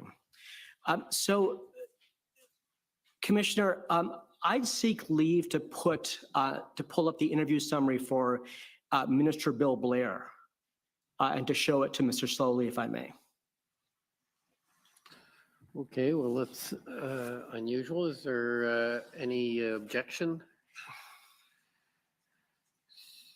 So maybe we can see again, that will not be entered as an exhibit in the normal course.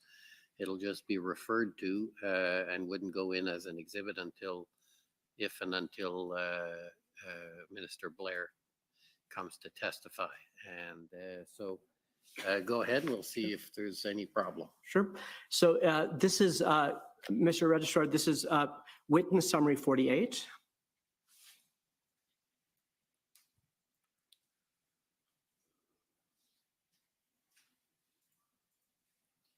And could you please go to page 5?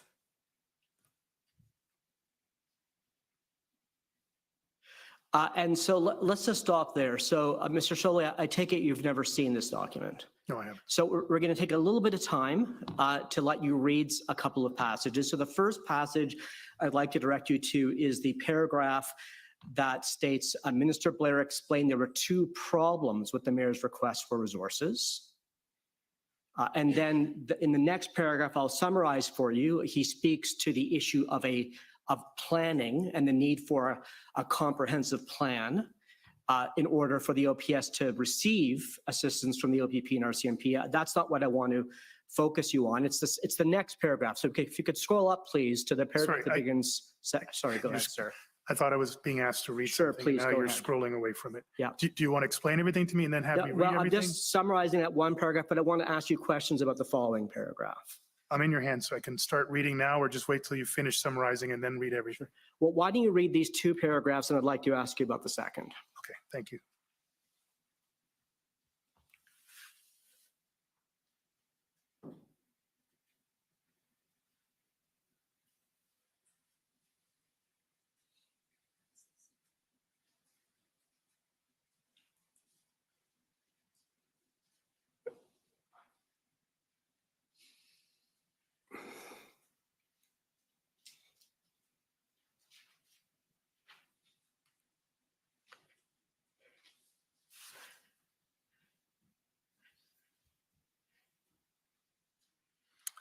Okay, I've read as much as what's on the page here. So I want to ask you some questions about that second paragraph. So Minister Blair, would you agree that in that paragraph he makes 2 points?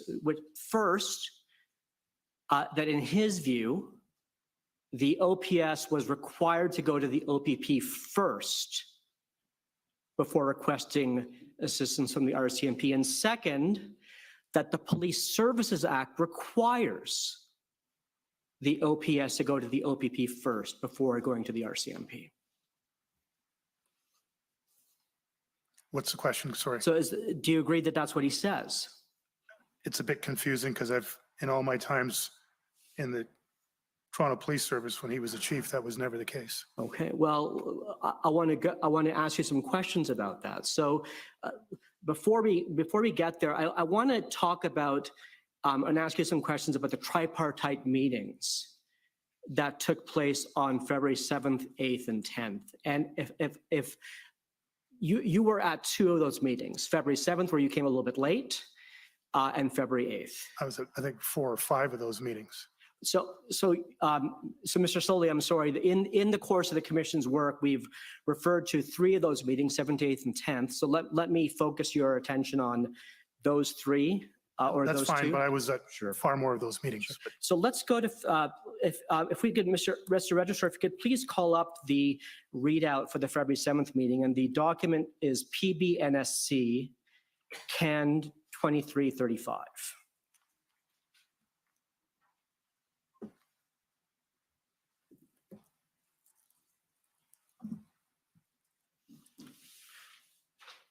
Right. So, Mr. Sloly, have you seen this document before? what's on the page here doesn't. If you could scroll down, please, Mr. No, I never seen this before. Okay, so this is a readout from this call. If you go down to page 4, please. So go back up a bit. Here is an exchange between Minister Blair, BB, and you. And I would just want to focus on the last exchange here. What's the date on this, sir? Sorry. We've been told that this is a readout from a call that took place on February 7th. February 7th? Correct.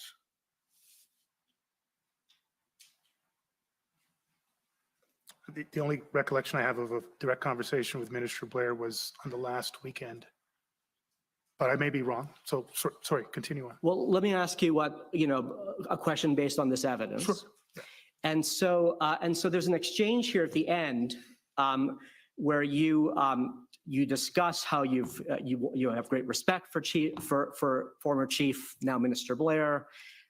And Minister Blair says, "We are working to provide the city with the resources you require. That is our sole intent. There will be follow-up conversations. We will be here for you." I take it you don't recall that exchange. No, I don't recall that exchange. Okay. I recall a different exchange on a different date. What date was that? Just haven't been able to find it in any of the notes yet, but it was either the Saturday or the Sunday. So of the last weekend in office. So what would that be? The 12th and 13th, maybe the 14th, maybe, but I think it was more the 12th and 13th. Okay, well, let's get to that in a minute. So, but would you agree here that in this record of this exchange you had with Minister Blair, he didn't raise with you the concern that the request was somehow problematic because you had not gone to the OPP first or you hadn't complied with the Police Services Act? That's correct. In what's transcribed here, and certainly my recollection of the other conversation, at neither of those times were those concerns raised to me.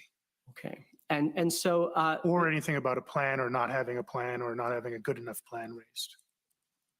Mr. Sloly, I'll ask you to come back to that in just a minute. Mr. Registrar, could you please take us to the readout from the February 8th tripartite meeting? And the document number is SSM NSC CAN 2052.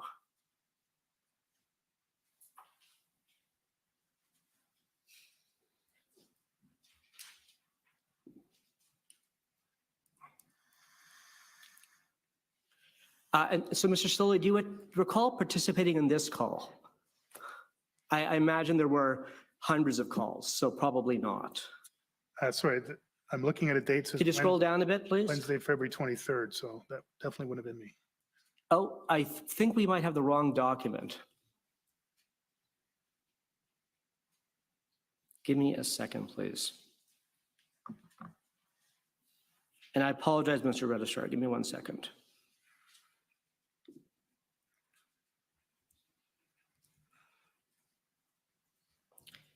Commissioner, I have a request. When are we due for a break?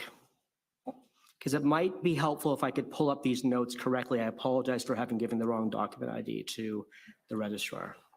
Council, is it a February 8th meeting? Yes, it is. You have it. Thank you. We've had excellent service with our document people. Yes, we have.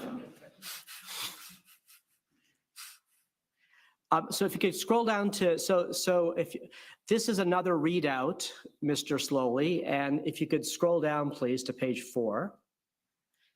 The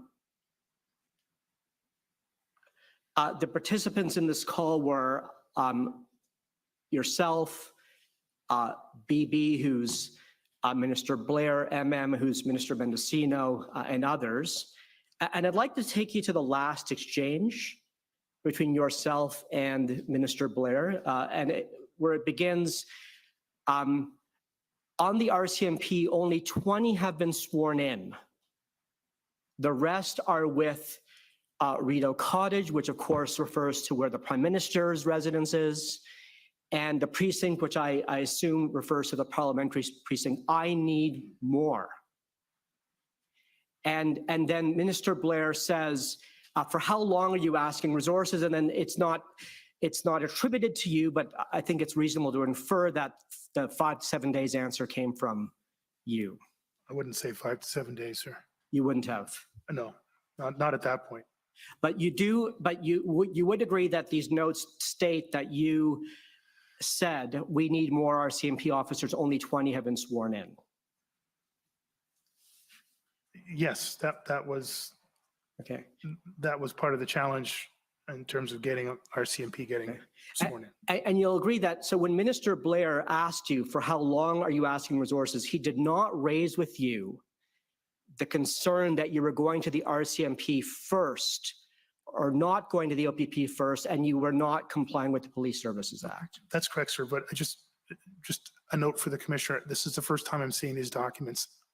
I'm not debating the content of it, but I just haven't had a chance to read through them to see the context and situate myself in it. So I'm answering your questions as best as my recollection can be stimulated from these documents, but they're the first time I'm seeing them, sir. Of course, Mr. Sloly, and we're doing our best here given the limited time we have available to you.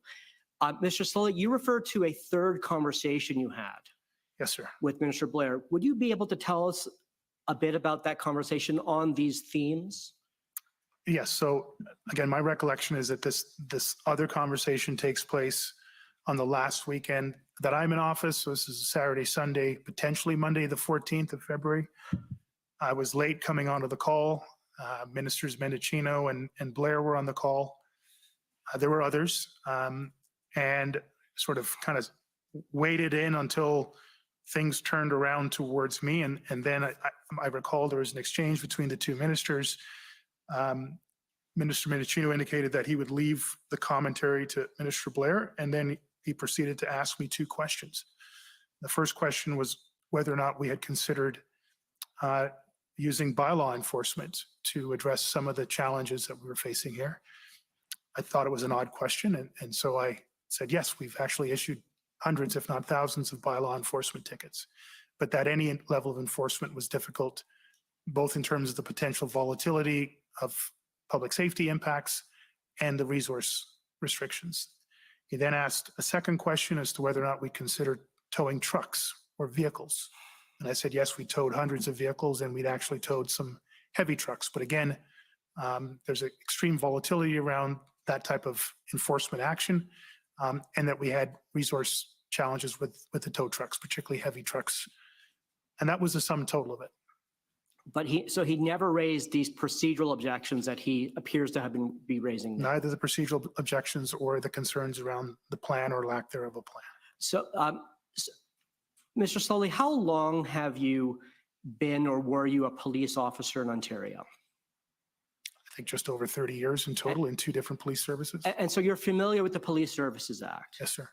And is there any provision in Section 9 of the Police Services Act that requires a municipal chief of police to go first to the OPP before seeking assistance from the RCMP? Not that I'm aware of, and I stand to be corrected by lawyers who understand the act better than I ever will.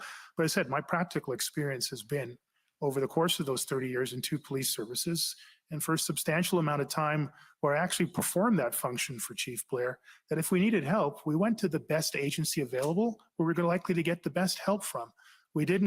I wasn't directed to, nor did I have a system where I had to reference Section 9 and call the commissioner of the day from the OPP, and then through that process, find my way to the right resource. I would call north of Steeles and say, hey, York Region, can you send us a public order unit? I'd call west of the 427, hey, Peel, can you send us a public order unit? I'd call over past the zoo and say, hey, Durham, can you send us a public order unit? And they would do the same thing, and we would do that in reciprocity. I'd never before seen any reference to Section 9 of the Police Services Act. And Mr. Sloly, RCMP officers can be sworn in as special constables That's my understanding. pursuant to Section 53, Sub 1 of the Police Services Act. I'll trust you on the section. And as far as you know, there's no condition for swearing in an RCMP officer as a special constable that a request must first be made to the OPP. I'm not aware of that, sir. And now, Mr. Sloly, if we had more time, I would take you to the RCMP Act. But I'd put it to you that there is no provision of the RCMP Act that requires a local police force to go first to its provincial police force if there is one. I'll trust you in that, sir. I have no understanding of the RCMP Act. And so would you say, Mr. Sloly, that at best, so there is no federal or provincial law, there's no RCMP policy, there's no OPP policy that required the OPS to go to the OPP first? I'm not aware of any of those things, sir. I've just used a practice that was long established and never previously challenged by any level of government or any other police service. And Mr. Sloly, do you wish that these concerns about procedure had been raised with you at the time so you could have responded to them? That would have been the fair thing to do, yes. Thank you, Mr. Sloly. Thank you. The next, if I can call on the CCLA.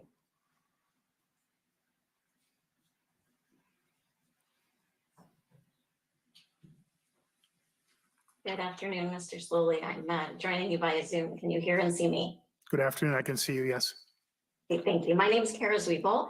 I'm a lawyer for the Canadian Civil Liberties Association, and I have a few questions for you. And I think I apologize because I know you're having to go back and forth in time here, but I think we might actually talk about some of the other sort of tripartite type meetings that you were just mentioning, some other ones that you had participated in. So I'm going to be asking you about a few meetings that involved Commissioners Lucky and Carrick, as well as the head of CSIS, Mr. Vigneault, as well as Deputy Minister Rob Stewart and Jody Thomas, who I believe was the National Security and Intelligence Advisor to the Prime Minister.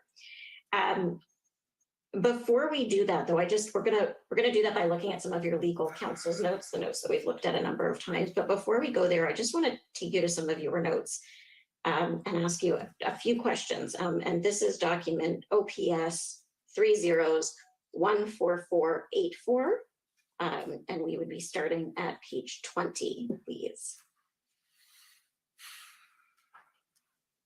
These are, I think, notes you said you sometimes sort of send yourself an email or make notes through Outlook or your email program about things that are going on. So on page 20, this is a call, sort of reporting on a call. I'm not sure whether it was a call you made to Yasser Naqvi or a call that he made to you. Do you recall? I remember it was a phone call. I forget who contacted who.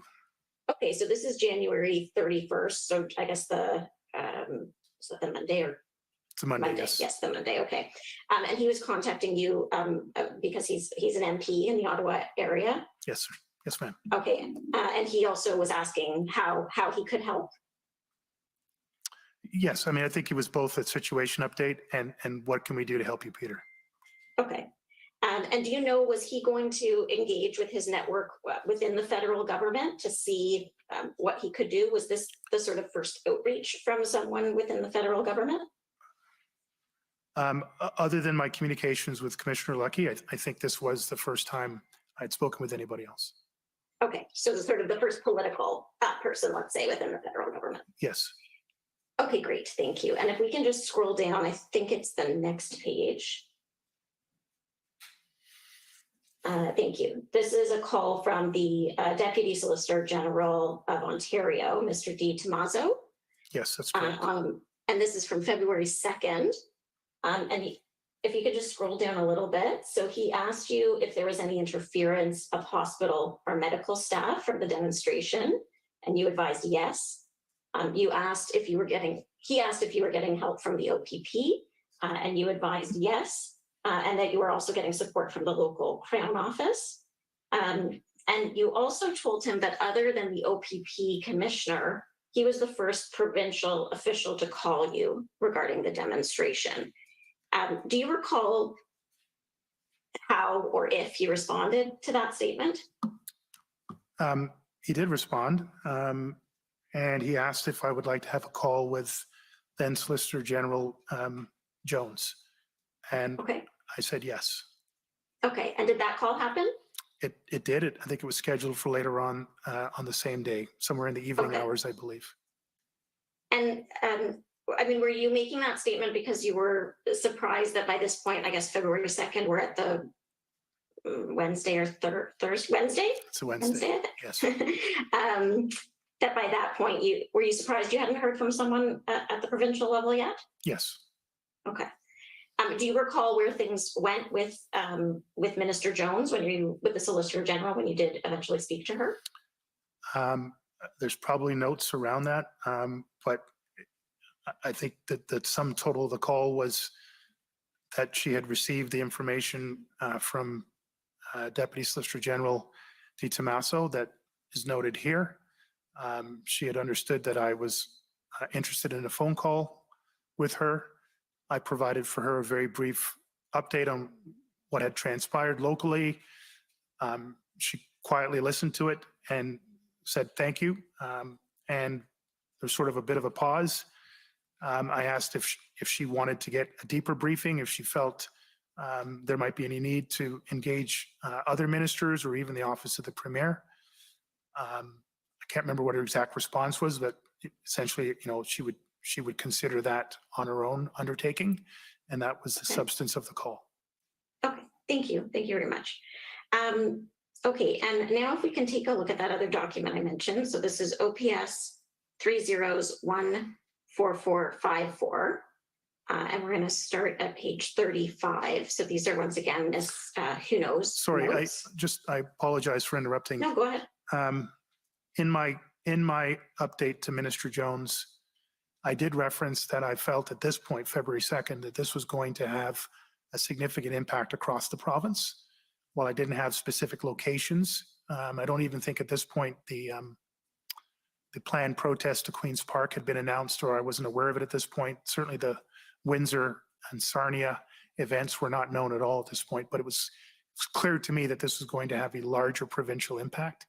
And so it was actually more of a suggestion than a passive voice that the Premier be briefed to some degree and that other ministers be prepared to engage beyond the Solicitor General. Okay, and did Solicitor General Jones at any point, I guess, between when this conversation took place and your last day in office on the 15th, did that briefing to the Premier or other provincial ministers ever happen? To my knowledge, I don't know. Okay.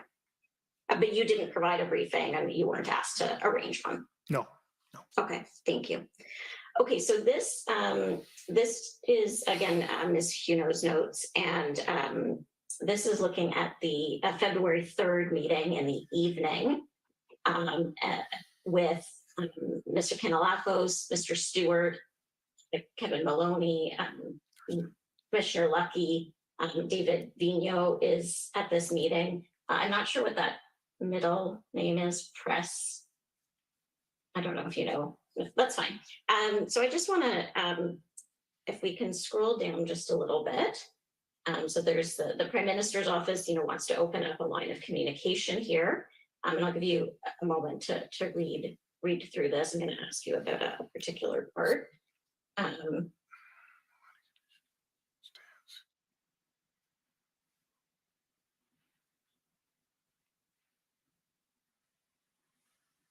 There's a note understanding we've avoided the worst, but now dealing with illegal protesters.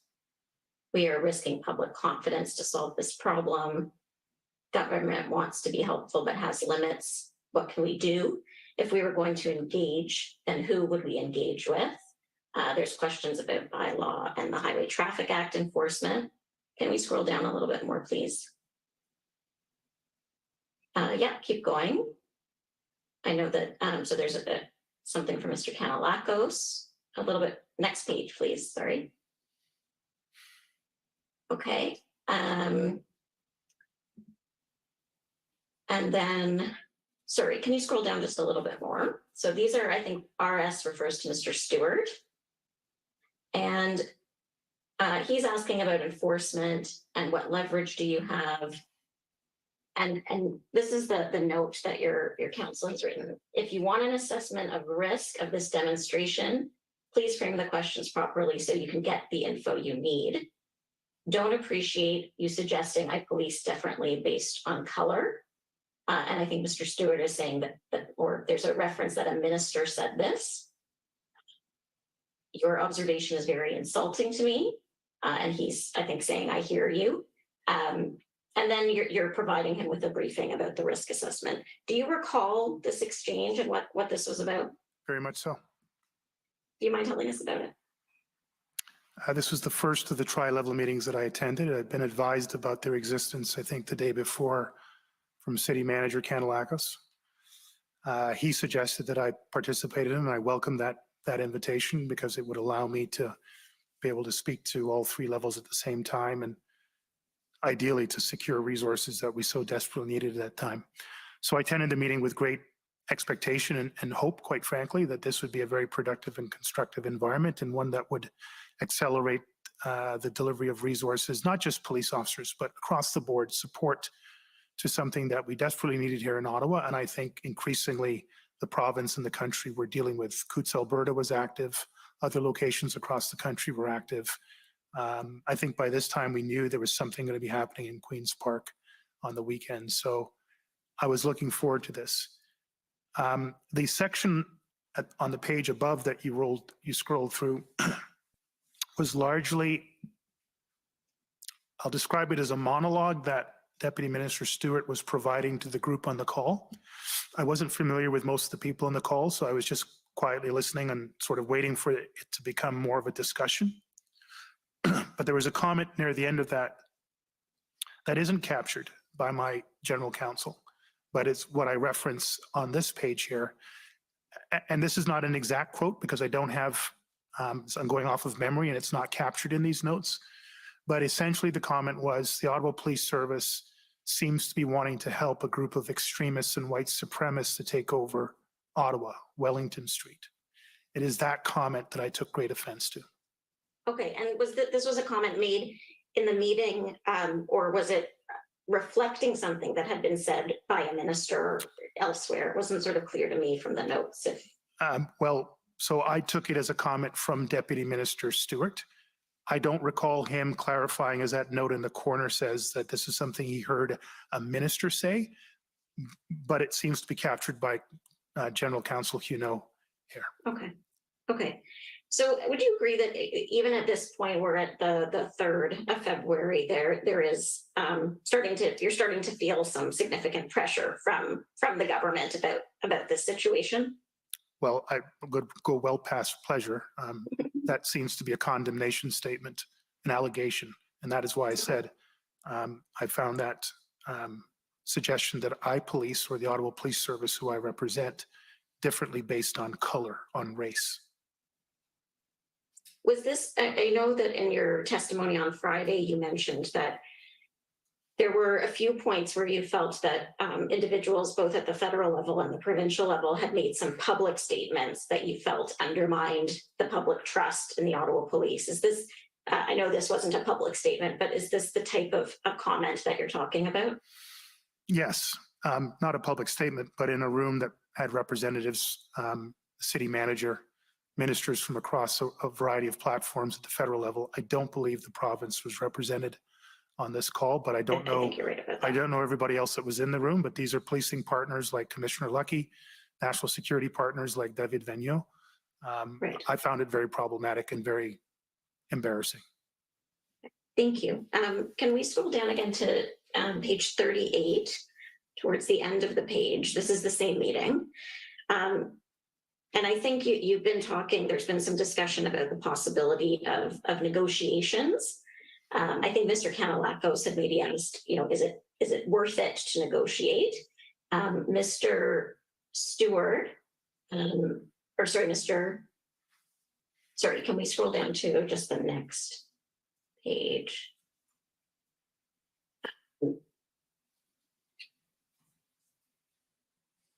So I think this was Mr. Stewart saying, I hear you say, yes, it's productive to negotiate.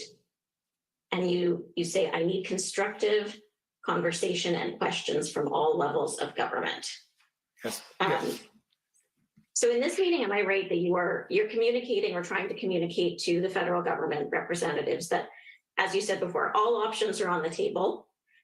The federal government, I think Mr. Stewart was interested in understanding what the group needed to feel like to have a win. There's a statement, I think, earlier up that was attributed to him. Is that sort of the nature of the discussion that's happening here? Yes, we got into a very constructive dialogue at this point, and that is the gist of it. Okay, thank you. And can we just go down to the middle of page 40? This is where Mr. Vigneault comes into the conversation.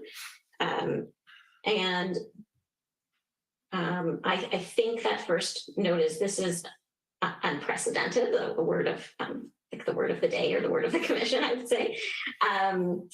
The social media is creating reactions.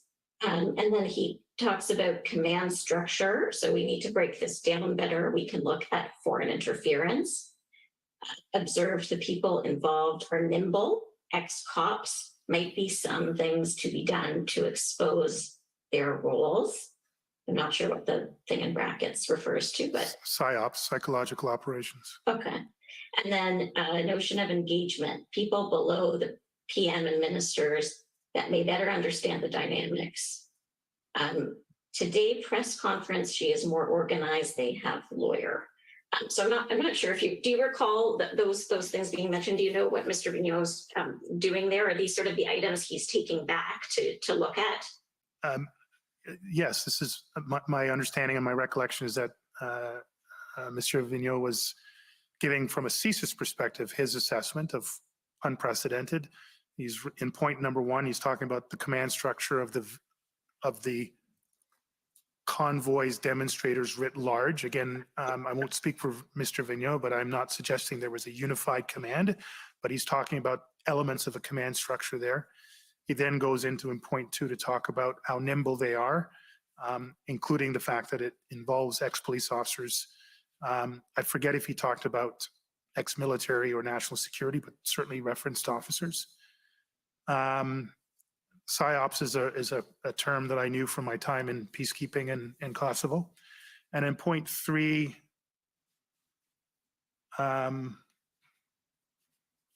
engaging and educating, my word educating, his word engaging Prime Minister and ministers to better understand the dynamics of what's actually taking place here. And he used the example of the press conference, I believe that day, to give an example of the level of ability and capacity to use social media, use mainstream media for leadership that seems, if not unified, cohesive, as examples of capability. We haven't seen this before. And I would suggest of all the moments in this meeting, and one of the significant moments for me in my entire time in these events was hearing the head of CSIS describe what I had at that point begun to realize this was a national security level event that nobody had seen coming, nobody fully understood, and was rapidly still evolving, not just here in Ottawa, but across the country. And I hope that was a really big alarm bell for the people on this call, more so than the one that I had been trying to ring loud and clear here in Ottawa as the police chief in the Ottawa Police Service. Okay, and so am I right that Weigel, just to remind you, you're over your time, so you're going to okay, have to wrap I'm up. already over my time. Okay, can I just pose maybe one or two more very brief questions, Commissioner? As long as they're quick and sharp. All right, I will do my best. Can I just ask about Mr. Vigneault? Is it accurate to say that at this stage he hadn't formed any opinion or hadn't made an assessment about whether this was, a foreign influenced action, or these are things that he was going to explore, but there was no assessment at this stage?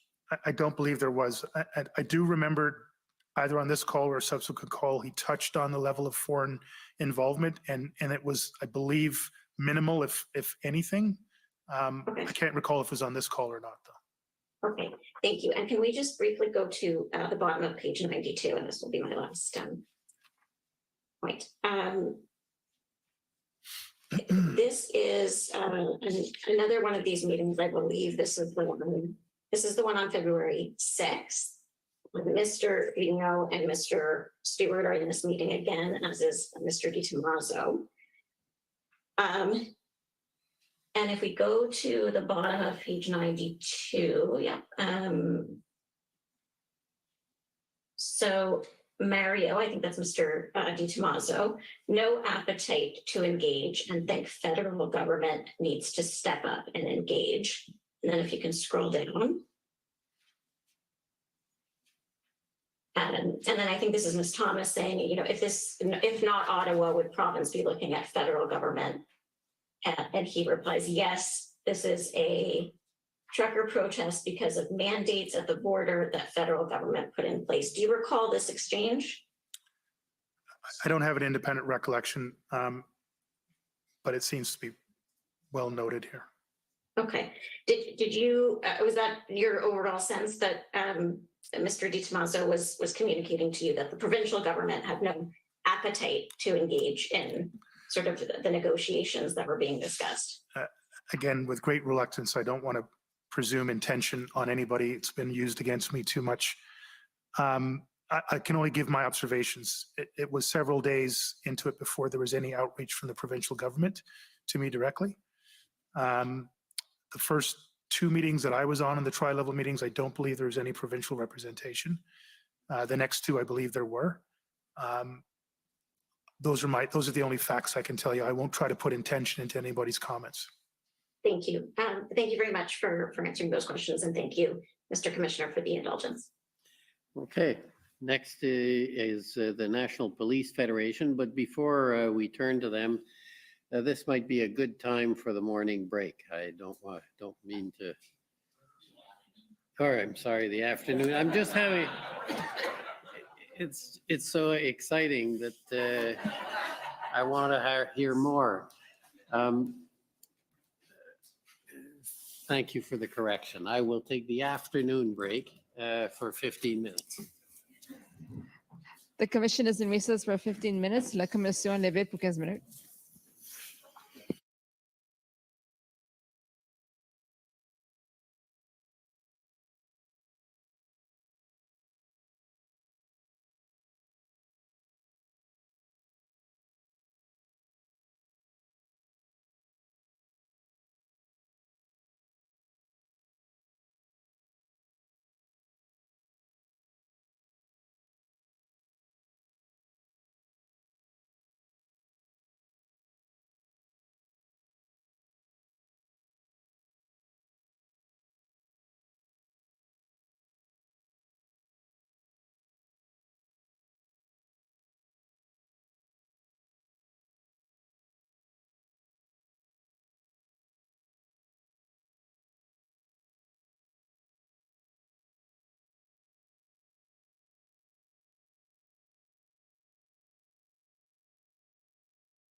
The commission is reconvened. La commission reprend. Okay, are you ready? I am. Okay. Hello, Mr. Sloly. My name is Nene Jones, and I'm counsel to the National Police Federation. Can you see and hear me okay? Yes, I can. Thank you. Thank you. The National Police Federation is the union for RCMP members, and one of the good things about going late in the day is that most of my questions have been asked and answered already. So I'm going to be very brief with you and focus in on an area that we haven't touched on, I don't think, over the course of the day. So you've had lots of questions today about the resources available to the Ottawa Police, including from the RCMP, as well as the OPP and other large police services in Ontario. But no one's asked you about the Parliamentary Protective Services, or the PPS. Are you familiar with them? Yes, I am. Okay, and you know that there are a few hundred security officers based out of Parliament Hill? Yes, I do. In the main, I mean, other elements of the parliamentary precinct. And the Ottawa Police Service didn't look to them for assistance in responding to the convoy, correct? I'm sorry, did or didn't? I didn't hear you correctly. Did not. Well, they were part of our intersect planning team and have been for years. So in that sense, yes, they would have been able to support information gathering, intelligence, potentially logistics. So I have no information to suggest that they weren't involved, maybe not as involved as other entities like the RCMP, but I have no indication to say that they were not involved. Okay. You know that their security officers are not peace officers? That's correct. And you know they're not a law enforcement agency? That's correct. And so, in fact, if a criminal offense occurs on Parliament Hill, they actually call the Ottawa Police Service, right? That's correct. And so during the convoy, just to sort of circle that back, PPS officers weren't a resource in terms of what I think some of my friends have said earlier, in terms of boots on the ground to support OPS in its physical response to the convoy. No, actually, I wouldn't say that. Okay. While they certainly are not imbued with full police powers, they have some force protection capability. They would be able to provide, at a minimum, situational awareness updates from the ground as to what's taking place. All of that would have been at Parliament Hill. At Parliament Hill, their line of sight would have taken them well beyond Parliament Hill. Mm-hmm. They would have had interactions with protesters and other people, and those could have produced information that could have been valuable and could have been shared in real time or in briefing notes at the end of the day in briefing cycles. So again, I'm not saying that these aren't items that I know took place, but to suggest that they would have had no physical benefit to the entire theater of operations, I don't think is correct. Okay. Well, just to go back to some of the evidence that we've heard, it's clear Ottawa Police Service was looking for additional bodies or boots on the ground to respond to the convoy. Yes. And you'll agree with me that the PPS did not provide that in terms of boots on the ground to respond to the convoy, in terms of those policing responsibilities on Wellington and beyond. Again, all I can say is that I never made a specific request. I wasn't asked to make a request, and I never made a specific request for PPS members to be participating in it. I can't rule out whether or not any PPS members would have had the skill sets, the knowledge, skills, and abilities that we listed in our 1,790 odd requirements. There potentially could have been a member of the PPS that had a background in investigations and crime analysis, who had a background in some form of skill that could have helped with mass arrests and processing of prisoners. So I just can't rule it out. I don't have an explicit note that we made an explicit request to them. Okay. And in fact, would you agree with me that as police of jurisdiction, OPS had to actually account for providing policing assistance or support to the PPS on Parliament Hill? That would have been a risk area that we would have had to assess. But I would suggest that by the virtue of the PPS and their capabilities, that would be, there was some capability there for us to lean on, as opposed to a condominium building next to the red zone that didn't have any security, that probably would have required more direct and urgent help should something go wrong there. I think it's fair to say that we can agree that some security is better than no security. That's, that's fair. But to be clear, if there was an unlawful event, the convoy protest overtook Parliament Hill, for example, there was some sort of an unlawful event on Parliament Hill, you'd agree with me that that would fall to the OPS and the additional resources it had gathered to respond to in terms of criminal conduct or the convoy actually making headway towards Parliament Hill. Yes, as police of jurisdiction, we would have primary responsibility. Just again, note there were, I believe, 3 RCMP public order unit troops and 2 OPP public order units assigned into that theater, not to the Ottawa Police Service. And any one of those units could have also responded, not as police's jurisdiction, but could have responded in exigent circumstances to support whatever was happening there. And in fact, just to sort of close the circle on that, the fact that those POU units had to be placed in inside the parliamentary protective services areas meant they couldn't be available to OPS outside of Parliament Hill, right? Fair point, yes.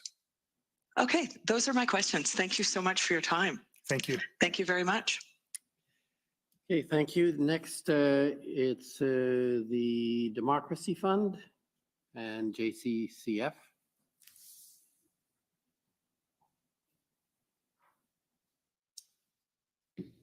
Good afternoon, former Chief Sloly.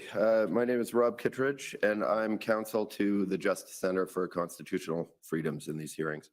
I think maybe we had all hoped that the towing question was put to rest last week, but it's starting to look like a bit of an inquiry into a purported national towing emergency. So I've got a few questions to ask on that subject about what your conversation with Counsel for Canada earlier today.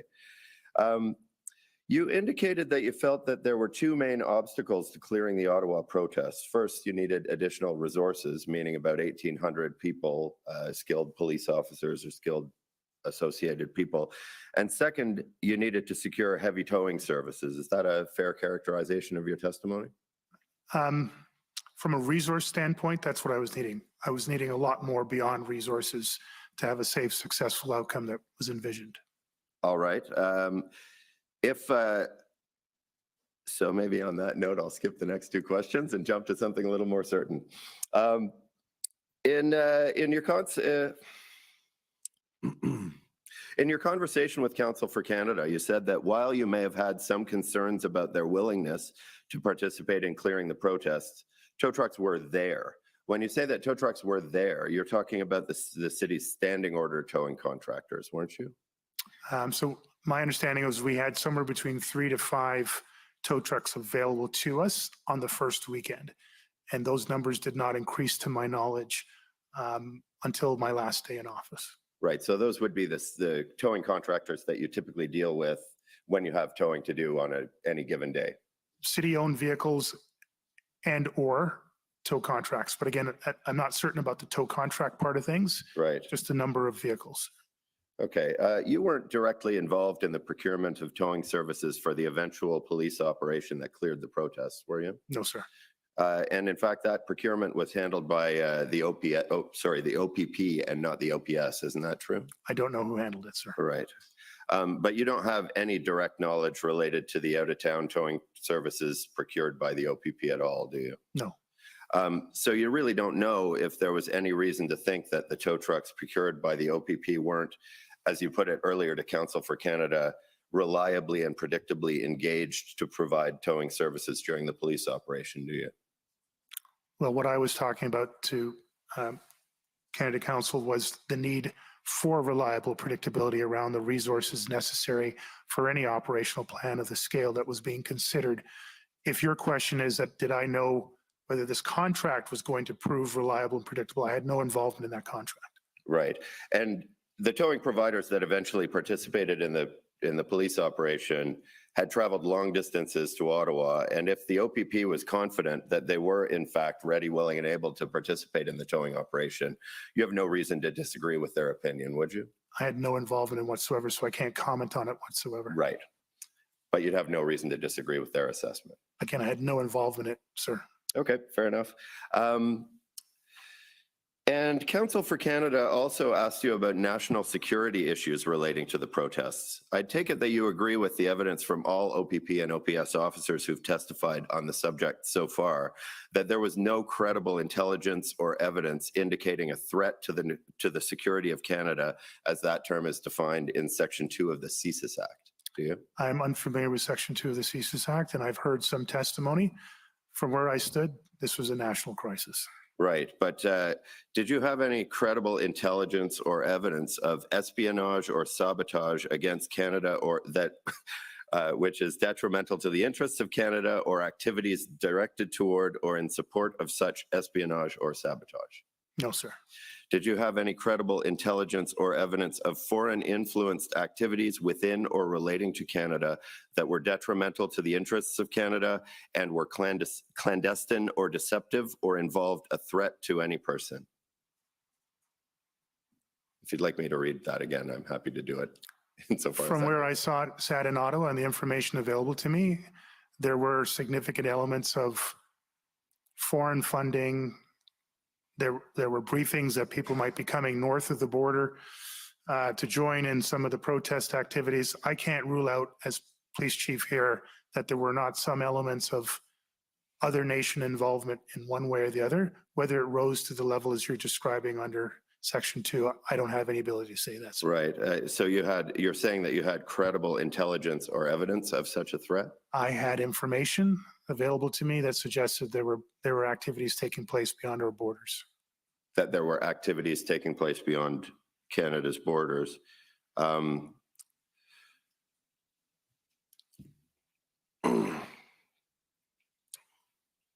I mean, I guess, can you just... I didn't test it with any great measure. Again, the level that you're describing in Section 2, this is just the vast funnel of information that was coming to me. And there was different calls where questions were being asked or information was being provided about whether or not convoys were joining from the United States into Canada, whether or not the convoys here were impacting other countries, whether or not money was flowing into any of the different funding projects from foreign sources. So I'm just telling you, in the sum total of all the information that I was aware of, some of it related to activities outside of our borders. Right, but would it be fair to describe that as you had a information or a suspicion that there might be participants in the protests coming from outside of Canada, and that some amount of funding might have been directed, donations to the GoSendMe account or GoFundMe account or whatever? That's the balance of the information that I had, yes. So that would be the that's what you're talking about when you're talking about foreign influenced activities? Yes, sir. All right. And there was nothing mentioned in the Hendon report about a credible threat on that? I don't have a complete memory of the Hendon reports. Matter of recollection that that's the source of your information. There were some 20-odd, 24, 30 Hendon reports. I can't tell you whether or not it was ever mentioned within the Hendon reports. It's a question probably better placed to the OPP. Sure. With regard to your own recollection on this subject, can you remember what the source of the information that you're talking about was? There was a discussion at one point on the tri-party level where I believe CSIS Director Vigneault referenced his discussions with CBSA and other entities around whether or not convoys were coming north, people were crossing the border. He made some reference to international funding as an example. And that would be funding in the level of donations to the GoFundMe. I couldn't tell you how he broke down the funding comment, but that's my recollection, sir. All right. Well, then I'll move on to the last two items here, and I'll be finished with you for the day. So did you have credible intelligence or evidence of activities within or relating to Canada directed toward or in support of the threat or use of acts of serious violence against persons or property for the purpose of achieving a political, religious, or ideological objective within Canada? There was a wide array of social media posting. I don't know to what extent they were all identified, validated, and in one way or the other cancel as a threat, but I was aware of a wide variety of open source social media that made a wide range of threatening type behavior that might touch on one or more of the points that you raised, sir. And do you consider any social media post to be a credible threat? On its own, no. It has to be validated and corroborated by other information. But you aren't aware of any social media post that was validated and corroborated? Not to my awareness, sir, no. Okay, thank you. And was there any credible intelligence or evidence of activities directed towards undermining by covert unlawful acts or directed toward or intended ultimately to lead to the destruction or overthrow by violence of the constitutionally established system of government in Canada? No, sir. All right. Well, thank you very much. And my sympathies and I'm very impressed with your sheer endurance here and on Friday. Thank you so Thank much. you very much. Okay, thank you. Next, if I could call on the province of Alberta.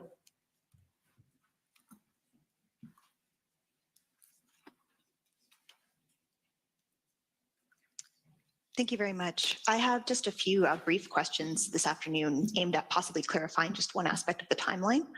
Mr. Clerk, if you could please pull up document SSM.NSC.402052_REL.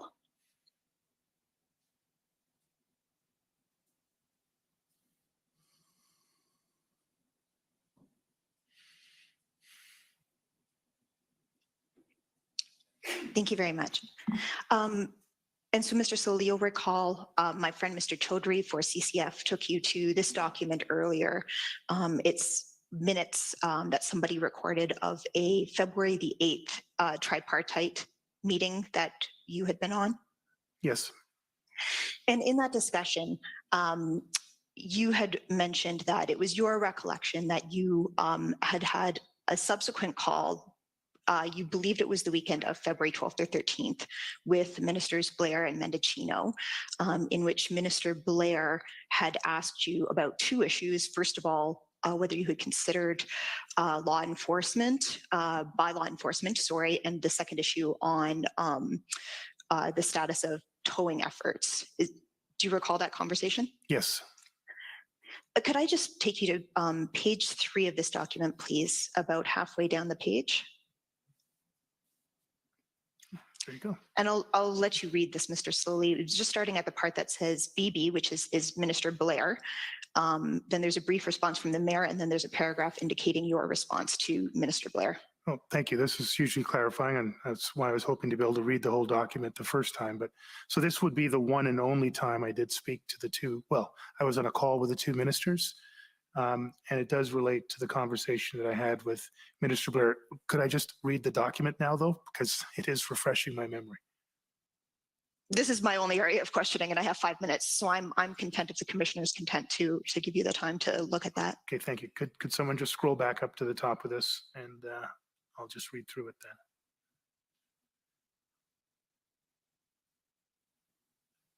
Sorry, can you just go up a little bit further, please? Okay, thank you. Just, yep, even further then, please. And these are all notes from within the same meeting? Yes. Okay, please go further. Up to the very top, please. Sorry, I just need to know when I come into this meeting because I recall coming in part way. Okay, keep going.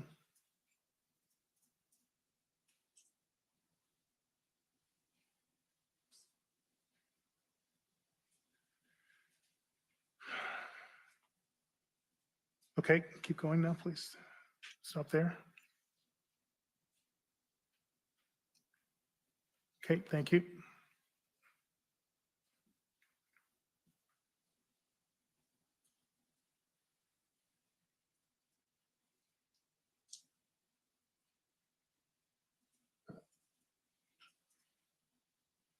Okay, next.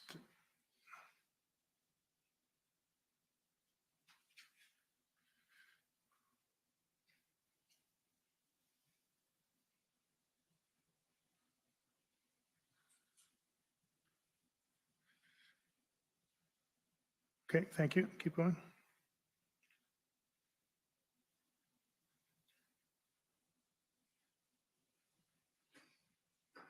Thank you. Keep going.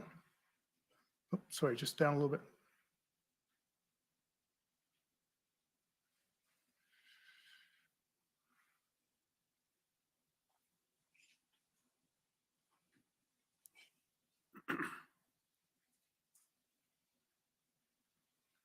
that up a little bit more now? Thank you. Just stop there.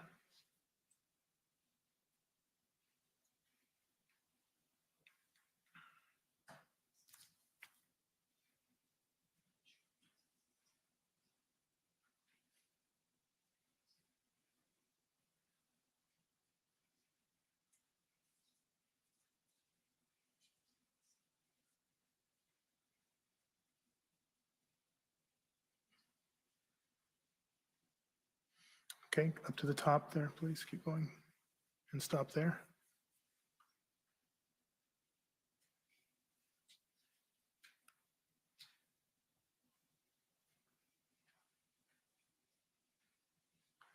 And down again.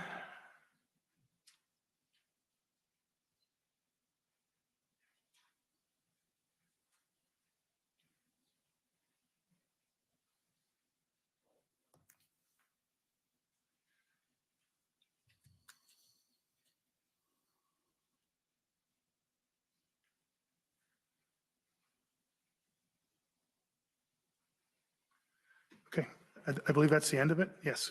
Thank you very much, Commissioner, for your indulgence here. And so, Mr. Clerk, if we could return to that portion on page 3, please, with the exchange with Minister Blair and Mr. Sloly.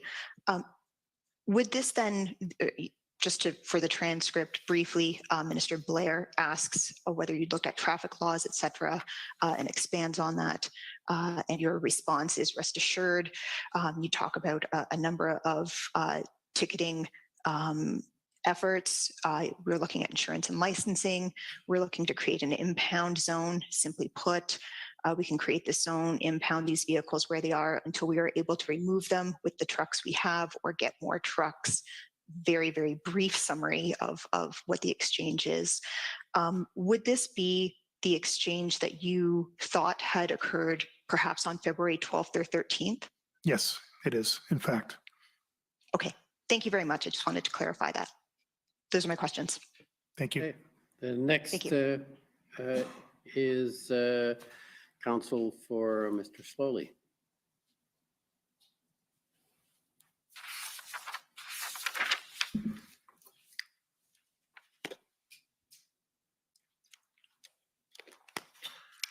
Thank you, Commissioner. For the record, I'm counsel to former Chief Sloly. I just have a few questions that I'm going to ask you to help. And you are? Tom Curry, sorry. I left that part out. Thank you, Commissioner. The voice would have given an indication which council, but I think there are 3, so it Yes. doesn't say everything. Thank you. Chief Sloly, a few things for you, please. Chair Deans of the Police Services Board has told the Commissioner that when you became chief of this police service, she described as the honeymoon period was very short. Do you agree with her? It was here, yes.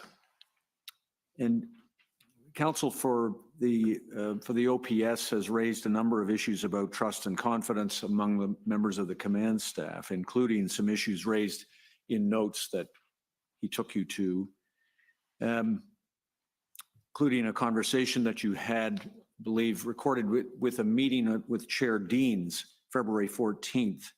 Wonder if I could just ask you to look at that to refresh your recollection of it, please. For the registrar, it's OPS 14566.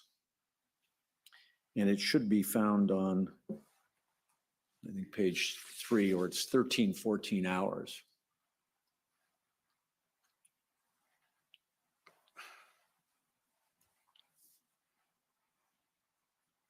So if that's page 3, could you try page 5? I think it's 1314 hours we should see in the margin. There it is. Thank you. Thank you for that. Do you recall this conversation February 14th with the chair? Yes, I do, sir. And you can see, if we just scroll down just a little bit, thank you, that the discussion between you and the chair concerned the invocation of the Emergencies Act. Yes, sir. And the implications for, among other things, enforcement through tow trucks that are described there. You were asked questions about in the middle of that bullet about orders that might have been disobeyed during the demonstration. And you described, I won't repeat it, it's in the note. What is recorded is that you said that the best and the worst of us have been strained. This is why there has been tense meetings and why some have not demonstrated their best levels. Like everyone, I have been at my best and I have not been at my best.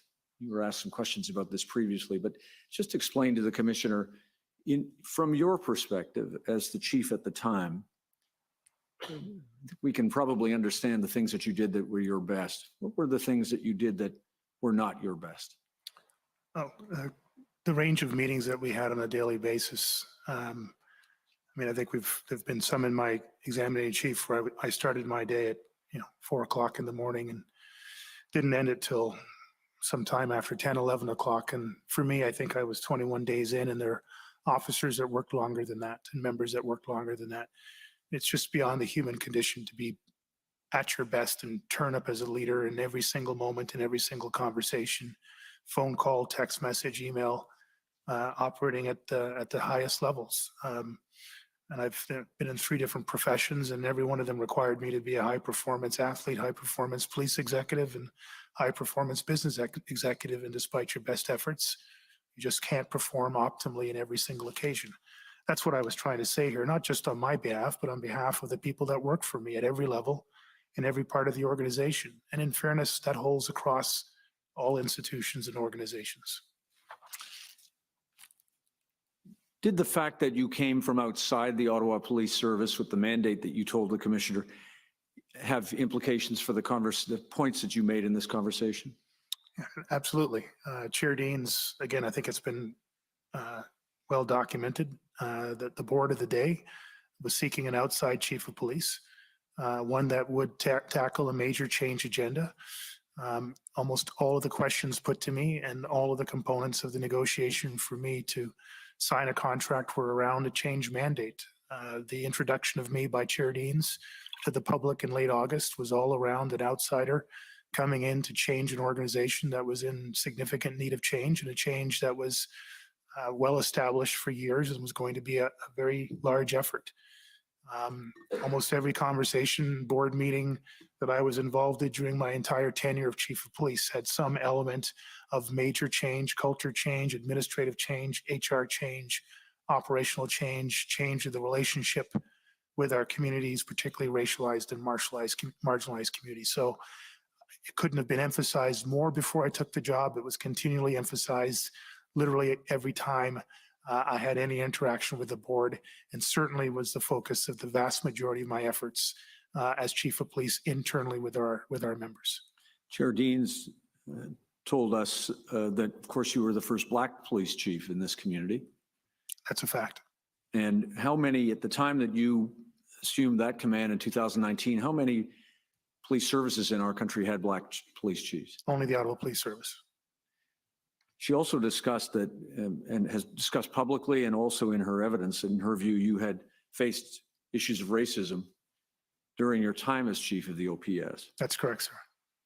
And did that impact your ability to lead the service? Well, absolutely. I mean, it's an outflow of resistance to change on a variety of levels. It's an indication of the depth of the change needed. And any personal attack on the office holder of chief of police will be a challenge to manage. But attack of that nature on the office of the chief of police, I would suggest, is a very significant indication of the depth of the challenges that were facing me and the board and the organization and the city.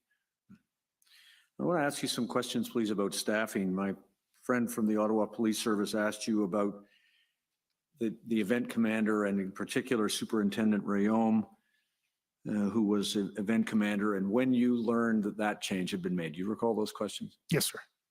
I'm not going to turn it up, but for the record, OPS 14537, Commissioner, at page 5, are the notes that Superintendent Rayom made indicating that he had been removed from that role by Acting Deputy Chief Ferguson on February 1st.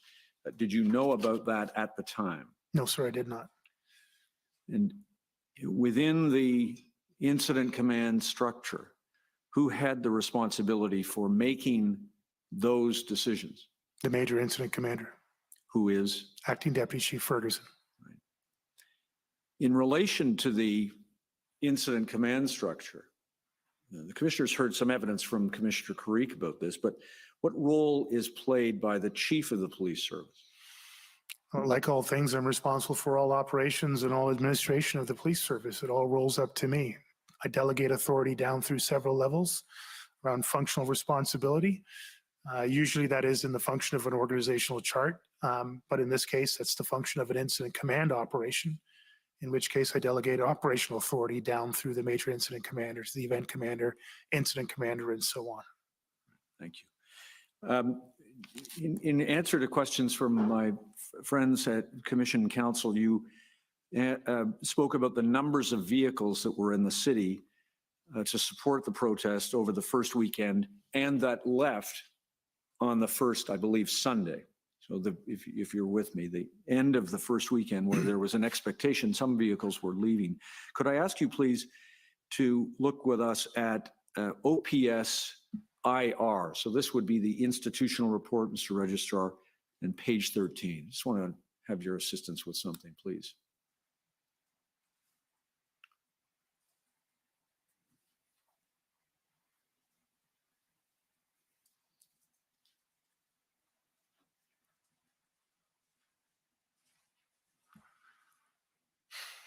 This is an institutional report prepared by, on behalf of the Ottawa Police Service, I believe by our friends who are counsel to the OPS. So if I understand, just look at the paragraph in the text, please, Chief Sloly. In actuality, thousands of vehicles descended on Ottawa for the first 3 days. It says the following sets out an estimation of individual protesters and vehicles present in the downtown core. The data is imprecise and it refers to the fluid nature of the circumstances. Do you see that? Yes, sir.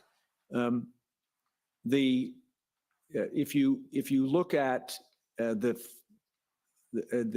column on the date, 29 January, 30, 31, and then into February, do you see the numbers there according to the different geographic areas, Parliament, Wellington, Elgin, Rideau, Sussex, other, and then the vehicles? Do you see that on February 1st, looking at the final column, 676 is the estimate of vehicles on Feb 1, and thousands is the estimate on the 3 days previously. Do you see that? Yes, sir, I do. Does that accord with your recollection and the information you had that vehicles left at the end of the third, significant number of vehicles left at the end of the weekend? Yeah, and math was never my strong suit, so someone will correct me, but Jan 31st is actually the Monday. So I would look at the Monday, not February 1st. And if I'm looking at the total, the first two columns that say Parliament, Wellington, are those protesters or vehicles that I'm looking at? I believe those are protest numbers, protester numbers. Protester numbers are down to 250, which if I just use the 6,000 number, 5 to 6,000 number, that would be 5% of 5,000. Can I stand to be corrected by any math teachers in the room? Right. And there is another, Commissioner, we can deal with it later, but there is another document I won't ask and it be turned up, but the RCMP has an estimate of the number of trucks at PB NSC CAN 1369. I don't need that document, Mr. Registrar, thank you, but just for the record. I want to ask you some questions, if I can, about the plans and mission statements. Yeah, and sorry, just not to interrupt you, sir, but again, there's been a lot of questions about, well, what did you know? There's a large group coming and some will stay behind. 5% stayed behind as of Monday. I don't have the number of trucks because it says thousands, but I think the estimate of trucks was somewhere between 3,000 to 5,000.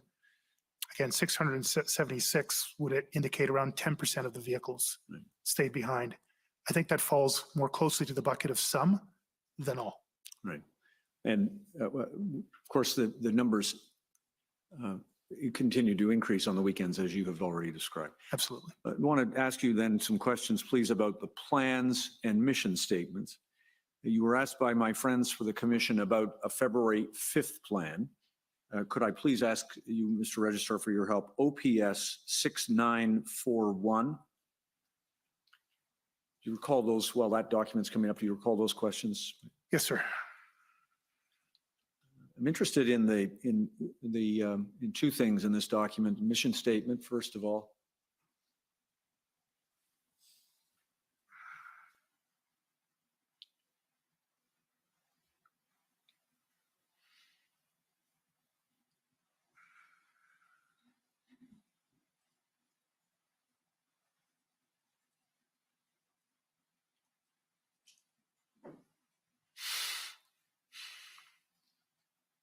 Thank you. It's just within the first few pages. It's after the. And keep going, I think. There, well.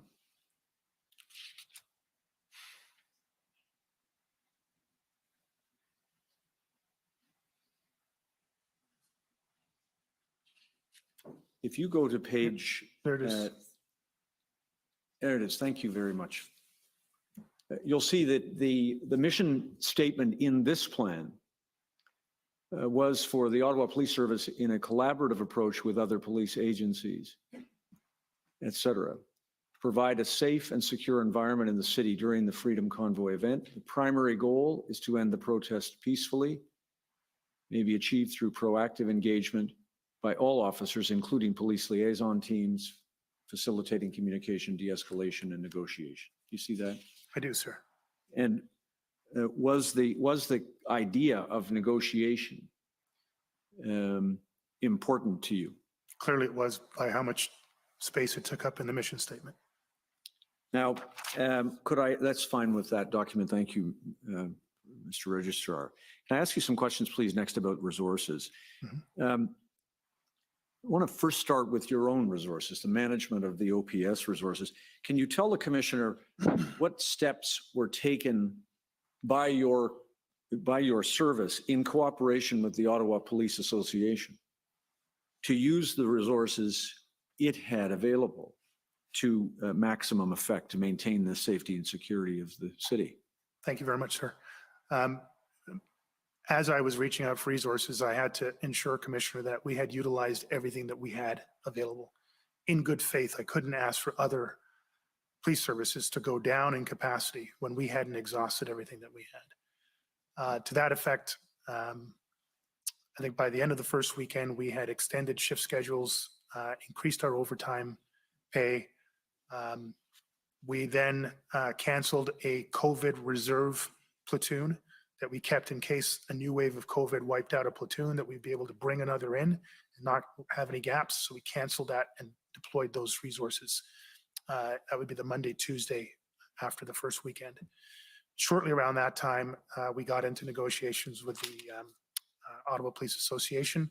I don't want to exclude the Ottawa Police Senior Officer Association because we probably needed to extend our senior officers and senior managers as well.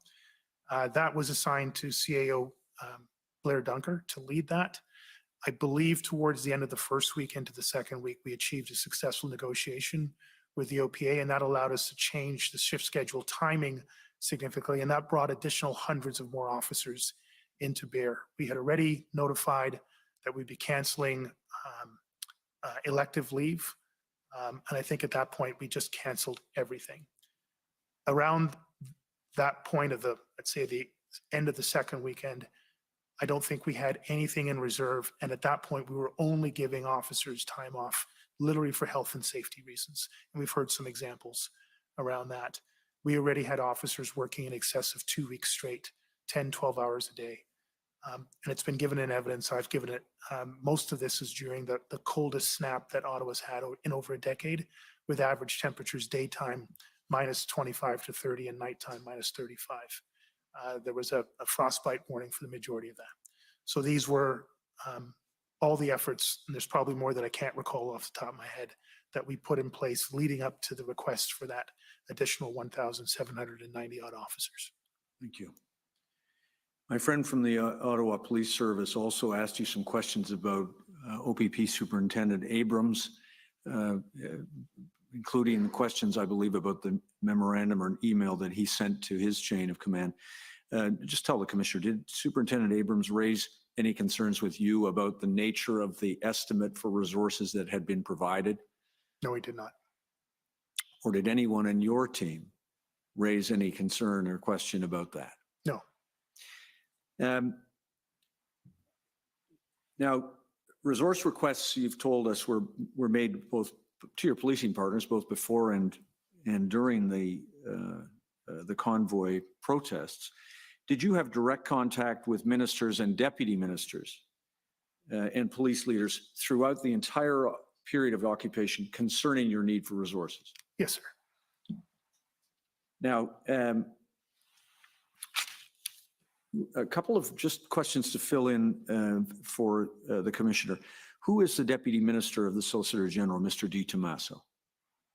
I'm sorry, I don't. Did you know, we saw the deputy minister, Solicitor General Ontario is Mr. Di Tommaso? Yes, sir. Were you familiar with him? Very, very much so. And how do you know him?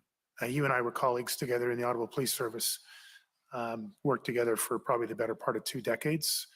I'm going to stop you. You said Ottawa Police. Sorry. Yeah, sorry. Toronto Police Service. Thank you. We worked together for the better part of 2 decades. Probably the closest time working together was when he was promoted to staff superintendent. I was already a deputy chief.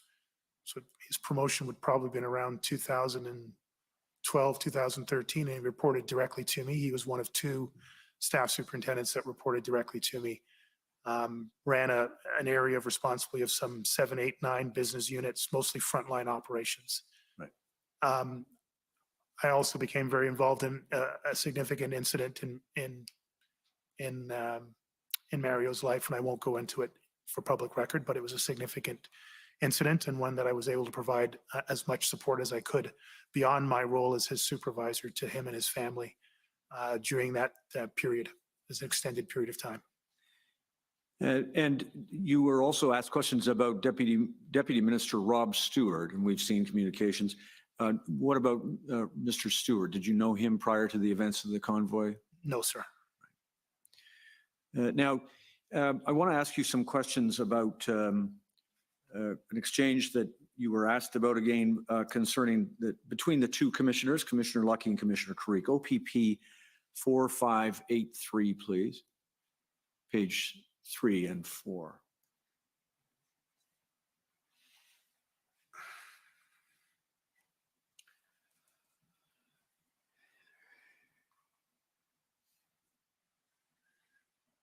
Just thank you. If we could just stop there. You've seen this exchange, and correcting for the hour of the day. Commissioner of the RCMP writes, between you and I only, the government of Canada is losing lost confidence in OPS. That's written on February 5th. Did you know about this at the time? No, I didn't, sir. Did you know what lay behind the loss of confidence, if indeed that was accurate, that is expressed here by the Commissioner of the RCMP to the Commissioner of the OPP? No, and when I take GOC, I take that to mean Government of Canada, that the entire Government of Canada had lost support, or was losing lost support, confidence in the OPS. It's quite a statement. Could you scroll down, Mr. Registrar, please? Exchange continues with Commissioner Carrick describing that he has, looks like he'd reached out to you. We're going to assume that you're the Peter there for a call. Are you free for a call? And then the Commissioner of the RCMP writes, nope, still on the call with ministers. And then please scroll down. Trying to, just stop there, thank you. Trying to calm them down, but not easy when they see cranes, structures, horses, bouncing castles in downtown Ottawa. Just stopping there, to the extent that the concern from the Government of Canada is expressed at the level of ministers observing the circumstances on Wellington Street, Would that concern have been shared by you and every other person affected in Ottawa? Yes, sir. Now, sticking with, thank you for that one. Sticking then, please, just with Commissioner Creek now for a moment. I want to show you OPP 4586. And Mr. Registrar, it's page 5. I believe you spoke to council about this. You exchanged messages with Commissioner Creek by text and email and other forms of communication, calls and so on. I want to ask you about this one, February 6th. Do you see that? Yes, sir. This is to you from Commissioner Creek. Good morning, Peter, or GM Peter. Good morning. A beyond difficult day yesterday. Here for you. If you personally or OPS need anything this morning before the 11 a.m. meeting or in general. Then just scroll down. You describe back to him you're getting a 10 a.m. briefing. Then we'll let know if any new resource needs, and you say thank you to him. And then he writes back to you, and I believe that I'm not going to take you to it, but I believe the briefing to which this is a reference, the commissioner will learn, is a briefing of the larger group, federal and provincial representatives, including the 2 commissioners and so on. Commissioner Creeks writes to you, outstanding briefing this morning, Peter. Thanks for representing us all so well. You've got this, and you continue to have our unwavering support. Did you receive that message from the commissioner? Yes, sir, I did. In his discussions with you, did Commissioner Creek continue to support your command through to the end of your term? Yes, he did. And in your discussions with Commissioner Lucky, did she convey the same thing, that you had her support? Not as explicitly and certainly not as emphatically or regularly. There were, clear statements that she would consider resource requests, and there were efforts to fulfill those. But I found I was getting a lot of questions from Commissioner Lucky on things that I thought we had cleared and kept coming back to them. Things like, did you sign off on the plan? Has the plan been signed off on? Going into my last weekend in office. Overall, it was constructive, but there were elements that I found we seem to be just going around in circles on a little bit. Right. I think you touched on this in your evidence to my friends from the commission about knowing what you now know, the embedded convoy protesters and the challenges that it posed to the Ottawa Police Service and your policing partners. Just in terms of the issue of resources, can you tell the commissioner whether, knowing what you now know, you would have approached the resource requests differently in order to accomplish your objectives? Again, with the wonderful benefit of hindsight and all of what's been presented, sir, and disclosed, if I had arrived at an earlier understanding of the level of the occupation, fortification that took place here and the resulting impacts and events that took place across the country,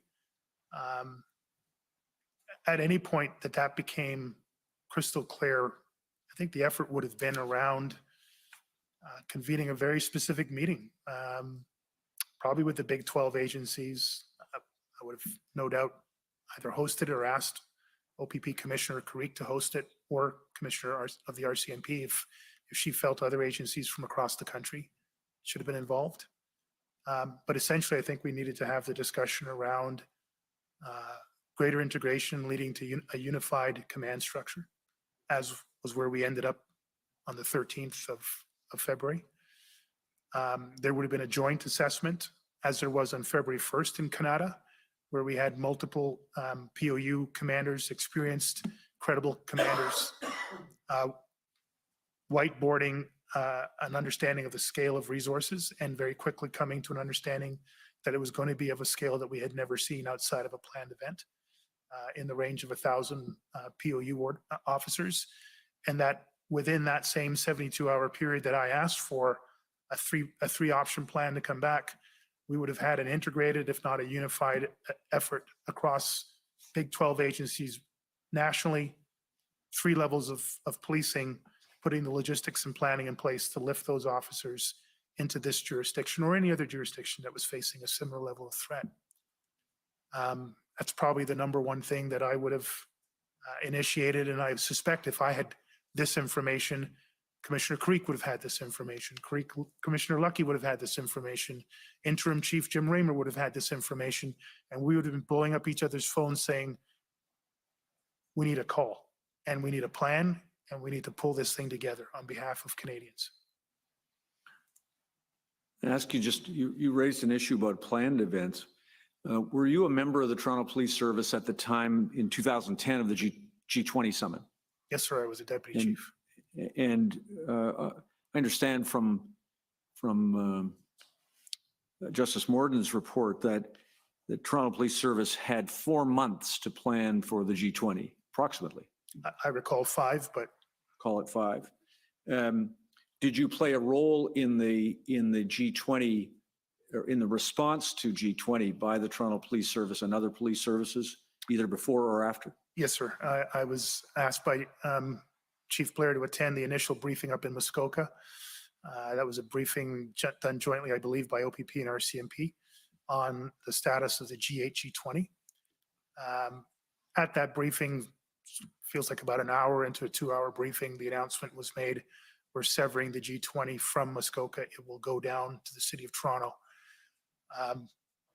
That's a memory that won't leave me very quickly, because at that point, even without fully understanding the implications of that statement, I knew that our colleagues there had some 4 or 5 years of planning lead time, and we were going to be really behind where they were to take on the G20 aspect in the City of Toronto, and driving straight back down to provide that information to the command team. Did your experience in G20, Toronto Police Service, inform any part of your response to the events that unfolded here in Ottawa? Hugely, hugely. Now, then, a couple of other things then, please. Navigator, you were asked by my friend again from the OPS about Navigator. I understand Navigator is a best-in-class advisory firm dealing with communications advice and crisis management. Yes, sir. Have you been involved in other complex crises other than the protest that we're dealing with here? All too many, sir. And have you made use of, or other police services, to your knowledge, made use of experts in communications? Yes, sir. Yes. Now, why in this case did the OPS and the OPS board, want the advice of communication specialists of the caliber of a firm like Navigator? I can't remember if I provided it in statement or in evidence in chief, but throughout my tenure as chief, my performance evaluations by the HR committee of the board were always outstanding. The one area that they wanted me to continue to try to push on was the services capability for corporate communications broadly, crisis communications specifically. While I explained that was a function of a lack of staffing and a lack of budget to fill staffing, our inability to recruit that type of quality communications into the organization, it was going to take far too long for us to build that capability organically through HR processes. And if they felt that we needed to make a leap, then we would have to procure those services. The board was very much supportive of that, particularly going into the long budget battle that was 2021. And so I made a recommendation, and I believe in a public board meeting, that the board consider a procurement for a firm of Navigator's quality. And I was granted approval by the board to pursue that, with the condition that they would support both the board and the Ottawa Police Service. Through the procurement process, Navigator was signed on. That was to help us with a very high-risk, high-profile, controversial joint board service initiative to address workplace sexual harassment, workplace sexual violence and harassment in the Ottawa Police Service, systemic misogyny, to be clear. And Navigator was contracted to come in to support the board and the service around internal and external communications. When the convoy events arrived here, I recommended to the board that we continue the contract with Navigator to support both the board and the service around communications and crisis communications. My friend again from the Ottawa Police Service asked you to showed you an invoice that actually was delivered after you had left office, but had you remained as chief of the police service, once this convoy event was over, would you also have ended the mandate that was the procurement for assisting in that respect? No, until I had probably had the conversation I would have had, Commissioner, was through that unified command structure. To what extent would Navigator support that unified command structure, and particularly the communications component of it? If there was no need for any further supports from Navigator to the incident command, unified command, then I would have ended Navigator's participation in that, because they did support communications efforts up until that point. The next conversation I would have had was commissioner to commissioner, Karik and Lucky. To what extent do the three of us believe that Navigator supports would benefit us going forward in that unified organization chart that you showed?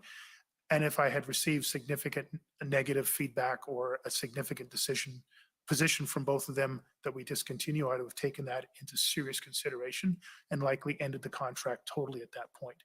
If I didn't, and my two colleagues felt that it was useful, I would have continued on the contract, but only to support the strategic level, the command level of that unified command. Right. And just as to that, I'm not going to pull the document up, but am I right that you shared the fact that OPS and the OPS board were using Navigator to assist in communications with your federal agent, federal policing partner and other policing partners? Yes, sir. Both Navigator and ASI were referenced in my tri-level meetings where all three levels of government were present. And in both occasions, I offered their services to any of those levels or any of those parties if they thought it would be helpful. I was completely above board about the fact that we procured these services, and I was willing to share those resources should there be any value in it by any of those partners. Just for the record, OPS, I don't need it, Mr. Registrar, but OPS 14454 at page 39 is one such communication. I think you told the commissioner that Navigator was working with your communications team at the OPS. Significantly augmenting vacancies that existed and capabilities that we simply did not have. Now, I want to ask you then, please, some questions about your February 2nd comment that there may not be a policing solution to this protest. You've explained that this was an aspect of the event that you wish you'd done differently. I won't go back to that part of it, but after the meeting of February 2nd, 2022, you did clarify your comments in a number of communications. I want to just get you to identify them, please. Mr. Registrar, OPB 424, please. This should be an email of February 3rd. Between you, Chief Sloly, and Chair Deans.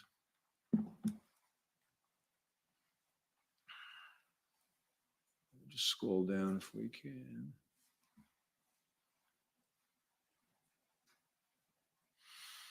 There, if you see the first paragraph. I encourage you as board chair and other city officials to use your influence to secure additional resources for a safe, lawful end to the demonstration. I once again accept your full support to secure more resources. This aligns with my statement that there may not be a police solution to this demonstration, despite the fact that we are doing everything reasonable to resolve the situation safely and lawfully, and it carries on. Did you send that to the chair? Yes, sir. Can I please ask you to look at OPB 981, and Mr. Registrar, this time on page 2 of the document, please.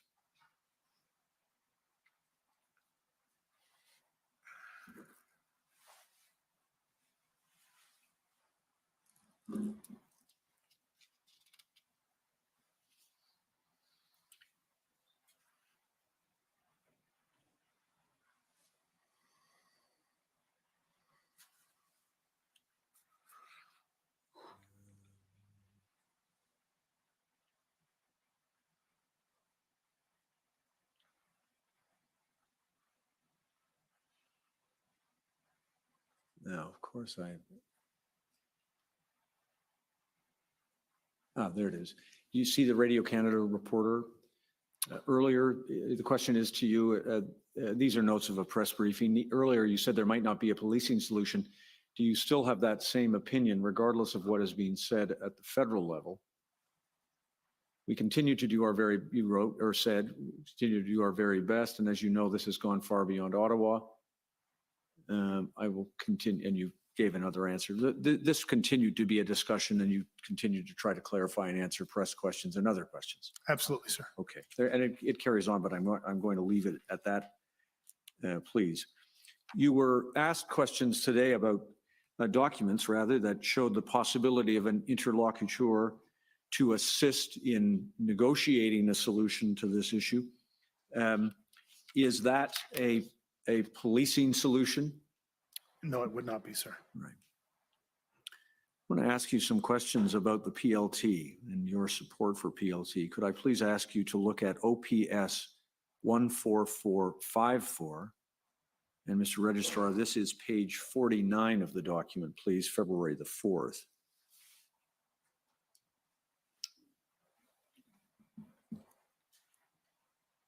These are notes of your, I believe, your general counsel.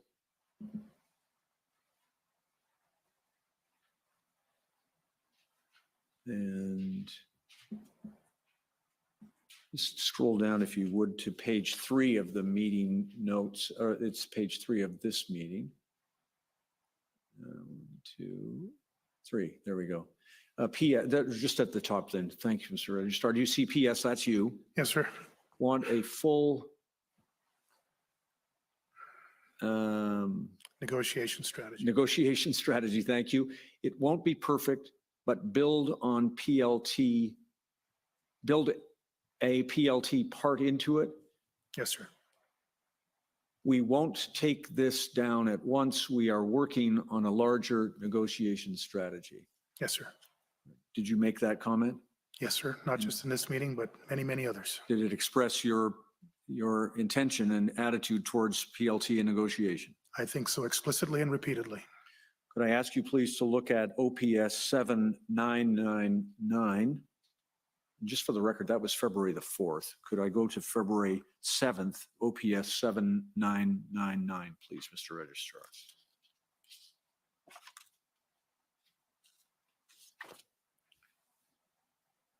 This is an email message that you sent, you see, to a number of people. I'm not going to get the ranks right, but you can see that it's the senior command, it's Superintendent, or perhaps at that time Inspector Bernier. Actually, the 2 line is to Sergeant Louis Carvalho, who's an outstanding frontline supervisor and was one of the 2 supervisors for the Ottawa Police Service PLT. Thank you. On the same line, I've put Mark Patterson, who then was the event commander. And you wrote, thank you for this. You and the PLT members are invaluable. We are still learning how best to work with you, integrate you, leverage you, support you. Please be patient and continue your great work. Be safe and be well. You sent that to the team? Yes, sir. Same question. Did it express your view and attitude towards PLT and its work? Absolutely. And beyond this email, I went down to the PLT room at headquarters, at City Hall, and spent the better part of an hour with them, listening to their concerns, hearing their ideas, expressing directly, unfiltered, from me to them, my full support and appreciation to them.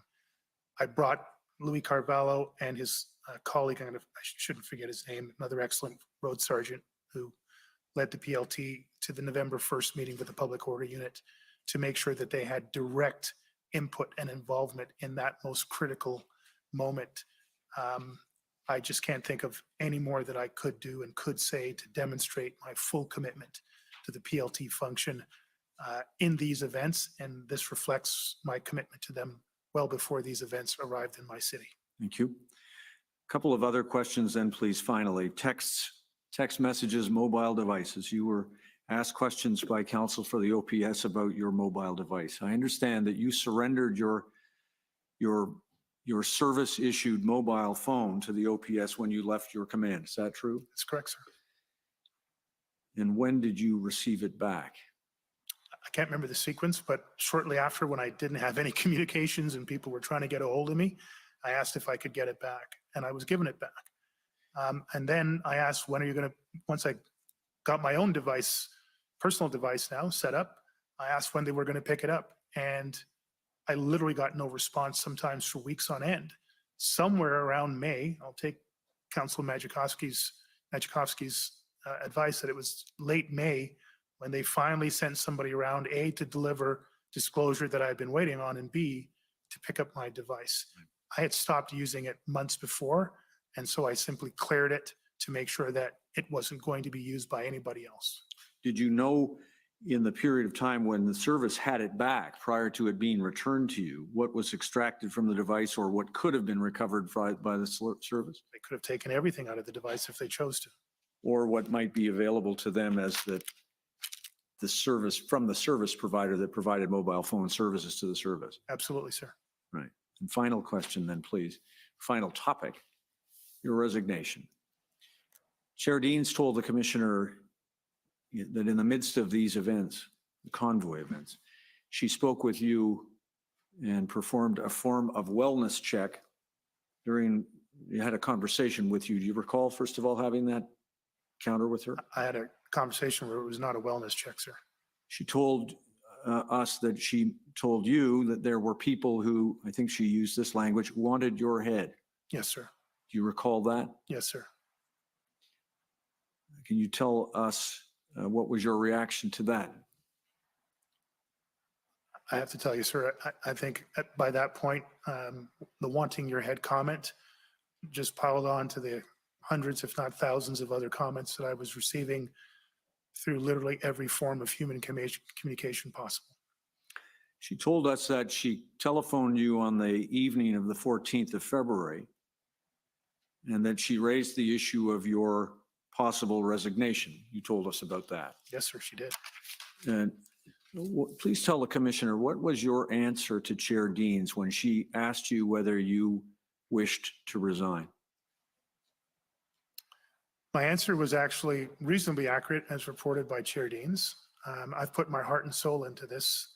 And by this, Commissioner, I meant this entire Ottawa Police Service for my entire tenure as a Chief of Police. And it included the last 3 very difficult weeks of the convoy events. I told her that it was my intention to see it through right to the end, a successful and safe end for the events happening here in Ottawa, and through that, a contribution to the events happening across the country. I told her that it was very inappropriate for her to have this call with me, I think at 9:30 at night on Valentine's Day. And I just happened to be in my bedroom with my wife, trying to get some sleep before another busy day the next day. And to be asking me to resign from my office at this stage, at that time, and in that manner, I thought was very inappropriate. What did she ask you to do in response when you told her that? Think about it. Which to me meant she'd already made up her mind. She wasn't interested in hearing anything about my commitment to the organization and my commitment to see it through. She was pushing for me to resign. Did she ask you to think about it overnight? Yes. Now, you've explained that to the commissioner, your resignation was motivated by your wish to enhance public safety and removing yourself from the equation and could allow the resources to be obtained. Was it also important to you, or how important was it to you to show the community and the service and your family who had come to followed you here to Ottawa that you were not quitting? It was critically important on both ends. Most importantly, Commissioner, to do everything I could, literally with the last act of my time in office, to remove myself out of a trust equation that was heading in the wrong direction for the Ottawa Police Service, which I led. Anything that could have contributed to faster and more resources arriving in this city to address this still metastasizing local crisis and national crisis was my obligation, was my responsibility. And so I took that last act. But I will tell you, it mixed very heavily with the concept of me quitting something. And to this day, it still rubs me. That won't do justice. It still hurts me and it hurts my family. Thank you very much. Thank you, Commissioner. I have no other question. Thank you, sir. Thank you. Any re-examination? Yes, please. Go ahead. Good afternoon, Chief Sloly. Good afternoon, sir. This morning, counsel for the Ottawa Police Service asked you about the circumstances in which Superintendent William was removed. Do you Yes, sir. recall those questions? Setting aside any dispute as to why he was removed, help us understand how the incident command structure works normally. Isn't there someone predestinated to step in and for contingencies, such as when the event commander becomes unavailable, or simply to cover 24/7 when the event commander needs to go to sleep? Yes, a challenge that I found when I came into the organization. When I built the incident command team in the Toronto Police Service, I identified that as a major risk. So as we're going back, Commissioner, this would be somewhere in the range of 2000 and late 2007, 2008. We would have multiple cycles on a regular occasion in Toronto for major events, major incidents that would require an incident commander and potentially an event or major incident level commander on top of that. So when I started to build that as a staff superintendent for the Toronto Police Service, I built in 3 levels of redundancy so that we could handle any 3 major events in the city at any time with full incident command teams. Full teams meaning an incident commander, an operations lead, a planning lead, a logistics lead at a minimum, and then it could be built out from there. But we could have 3 stood up incident command teams, fully trained and capable, deployable within a 24-hour basis. It also meant that if we had one event, but it was protracted and went longer than 12 hours or 24 hours, we would have a plan B and a plan C to come in place. Now, I did not inherit that level of staffing or that level of funding when I came here as chief of police, but that is an optimal level. And the Ottawa Police Service at no point during my tenure was anywhere near that optimal level. Even with that, I encouraged our thinking around incident command and critical incident command to go beyond the 12-hour cycle. Because every now and then something takes us past that point of human resilience where we see a significant decline in decision-making and capability. We didn't have that ability going into these events. We were very stretched. We were already overwhelmed by the events of the explosion that we've talked about in Maryvale. And so we were overstretched and overtired before we even got to the point of these convoy events unfolding on the weekend of January 29th. Now, you also said this morning in response to questions from my friend, counsel for the OPS, that Superintendent Dunlop attended a meeting on February the 3rd in the morning. Do you recall if you asked the deputies that afternoon as to why Superintendent Dunlop was at that earlier meeting? I didn't ask them that afternoon. I asked them both times when the meetings happened. I think the first meeting is around 10:30. I stand to be corrected. I asked during the meeting, why is Superintendent Dunlop providing this briefing? I want to hear from Staff Sergeant Mike Stoll. I want to hear from Inspector Morin. Jamie, why are you providing this briefing? And he tried to give me some explanation. We've moved off of the public order plan. We're going to talk about a neighborhood policing strategy. And again, I politely interrupted. That's not what this briefing is about. The briefing is about the public order options, the plan that I asked for on February 1st. Literally after doing that 2 times and not wanting to go to a 3rd time, I said, look, I think we're not in a constructive place here. Let's end this meeting. I would like another meeting before noon hour where I get Inspector Morin and Staff Sergeant Stoll giving me a briefing on the public order plan with the 3 options. I waited patiently for another hour and a half. I think somewhere around 12 or 12:30, another briefing happened. Again, Superintendent Dunlop appeared on my Teams screen and started to present a discussion around neighborhood policing in the neighborhoods outside of the red zone. Again, I politely interrupted. That's not the briefing I'm looking for. Where is Staff Sergeant Mike Stoll? I was told he was in another room. I said, well, let's wait. Somebody go get him. Bring him onto the screen or have him sign on to the Teams meeting. I need to hear from Staff Sergeant Mike Stoll. Eventually, Staff Sergeant Mike Stoll was brought into the room and given a chair next to Superintendent Dunlop. I then asked Mike, what is the plan? What are the options? And he started to tell me that they hadn't got the resources they had requested on February 1st. He wasn't in a position to provide the briefing to me. I was extremely frustrated and disappointed. And I was confused because I still did not understand why Superintendent Dunlop was involved in this meeting, nor did Acting Deputy Chief Ferguson. I can't remember if Deputy Chief Bell was on either one of those calls, in fairness, but Deputy Chief Ferguson didn't explain to me at any point as to what the role of Superintendent Dunlop was and why we were not getting a presentation on the public order plan and the 3 options. I only found out about Superintendent Dunlop on Saturday morning, February 5th, towards the end of that morning incident command briefing, where finally I said, "Where's the incident commander?" And I was told then by Acting Deputy Chief Ferguson that that was Superintendent Dunlop. I closed the meeting. I raised concern that I was not aware of it. I closed the meeting, and then I asked for Acting Deputy Chief Ferguson and Deputy Chief Bell to see me in my office. It was at that point I finally had a disclosure from Acting Deputy Chief Ferguson that she had switched Superintendent Dunlop into the incident command. I understood it was an incident command level, not an event commander level, and I understand there's confusion around that. But the essential disclosure on February 5th was that Riom was no longer part of this. Lucas was at a lower level, and Superintendent Dunlop had been inserted into the significant decision-making operational level. That was the first time I heard of it. I counseled both for their respective roles, and I made sure that from there on in repeated meetings, that we would not have a repeat of that level of miscommunication. I never removed the decision-making authority from Acting Deputy Chief Ferguson. I always allowed her to confer with whoever she needed to around these decisions, but I was very clear going forward, no more surprises like that. Now, in relation to these events, I'd like to take you to a document and see if it refreshes your memory. OPS 30-14454. Mr. Clerk, if we go to page 3 and 4, please.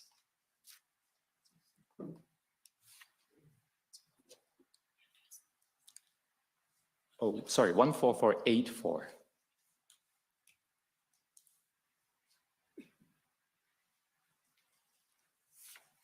So this appears to be some notes to yourself, dated February the 3rd. Page 3. The time is 1 o'clock to 1:30. And the title says, meeting with Acting Deputy Chief Ferguson and Deputy Chief Bell with POU briefings. So this would be the afternoon after Superintendent Dunlop attended the morning meeting at 10, right? Yes, sir. So if we go down to page 4, so scroll down a bit. Do you see the paragraph that starts with, I asked why Superintendent Dunlop was during the POU briefing and not Staff Sergeant Stowe? Was that a question you asked at this meeting? I believe so, yes, sir. What answer did you get? I don't think I got any answer, except that Superintendent Dunlop was really experienced with neighborhood policing issues. I said, that's not what we're dealing with here. It's a POU plan. Jamie's not in charge of the ESU, which is our version of the POU. Staff Sergeant Stoll was in charge of it. Again, there was no, sir, you need to understand, we've made this switch, this is what's going on. And in that switch, Superintendent Dunlop feels that we don't need a POU plan, we need a neighborhood policing plan. That wasn't provided to me. Now, in relation to Staff Sergeant Mike Stowe, who the person who you expected a POU briefing from, what was his role within the POU at that time? He was in charge of the public order unit. And do you know if he continued in this role into February? No, it's my understanding, and I still haven't received any formal explanation that he removed himself from that role at some point in the next week. I still don't tell to this day a specific reason why. I've heard through my own staff that he was frustrated with the overall incident command, but I haven't heard it was in relation to any one individual or any one particular incident to this day. And I don't know if in the after action review that was completed that that's become more clear for anyone. We've seen references in some documents that he resigned his position on February the 7th. Now, are you aware of why he left his position with the POU or anything that was expressed either in writing or otherwise? My ceremonial sergeant major, Steve Boucher, was the one that gave me the information that he was frustrated with what was happening, something to do with the turnover within the incident command team, and that his position was no longer valid or valued enough, but I never got any more details than that. Okay. Counsel for the OPS also asked you about your meeting on February the 9th at 9:15 a.m. Yes, sir. And he put to you some questions based on the notes of Deputy Chief Ferguson, and you commented on the quality of her notes. Now, we also happen to have notes taken by Ms. Hunnode. She's the General Counsel for the OPS, and I want to take you to those notes, please. OPS 3014454.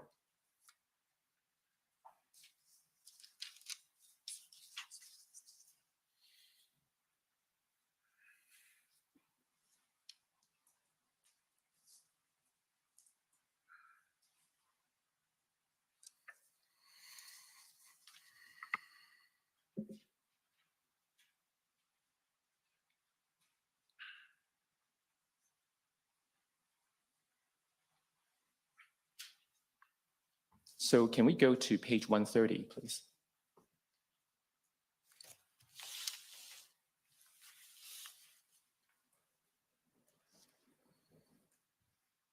Go down, please. So do you see the notation that starts with very little political support to get us supports or resources?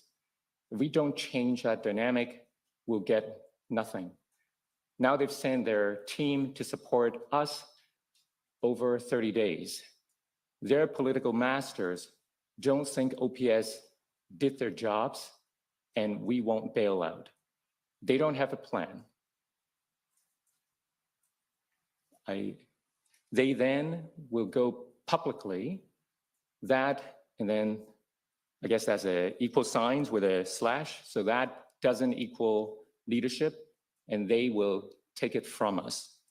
That's the best I can make from the handwritten notes. Now, I want to ask you to comment on the quality or the accuracy of these notes. Well, Christiane, you know, as many things, I don't know if she was ever trained on being a scribe, but she's certainly capable of taking a lot of notes and has proven so, not just in these events. But just what particular are you looking for the accuracy? No, just because these are notes of the same meeting that Counsel for the OPS had asked you, and your answer to Mr. Majikowski's questions were based on your questioning of Deputy Chief Ferguson's notes. So I'm going to take you to a different set of notes and ask you to comment on what happened at that meeting. Do these notes accurately reflect what happened at that meeting, the things that were said? Yes, they're more accurate reflections, sir, yes. Okay. Those are my questions. My colleague, Ms. Rodriguez, will have more.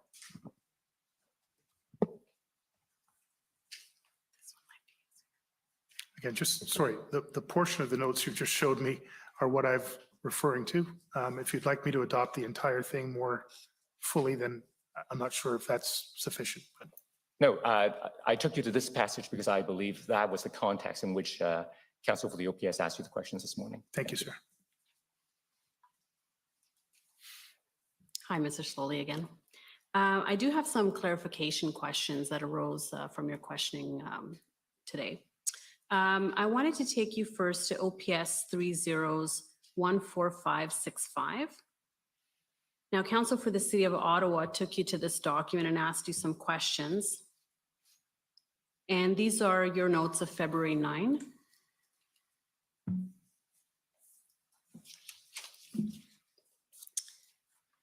And I want to take you to the fifth bullet point.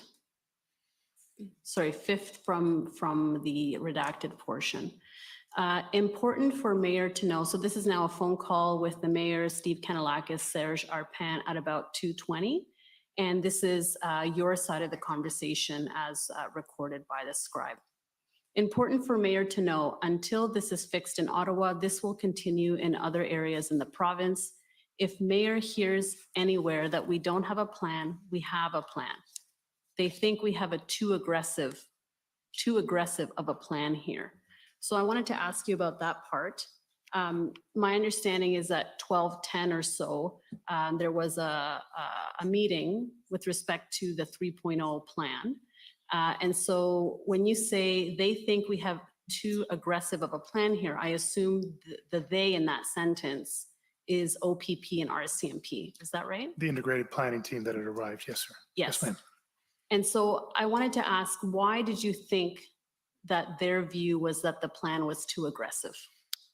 I think we've heard in previous testimony, might have been Chief Superintendent Abrams Chief Superintendent Party or Superintendent Abrams, that there was a pretty healthy and long discussion at the point where Superintendent Patterson started to present our 24 to 72 hour priorities, operational priorities.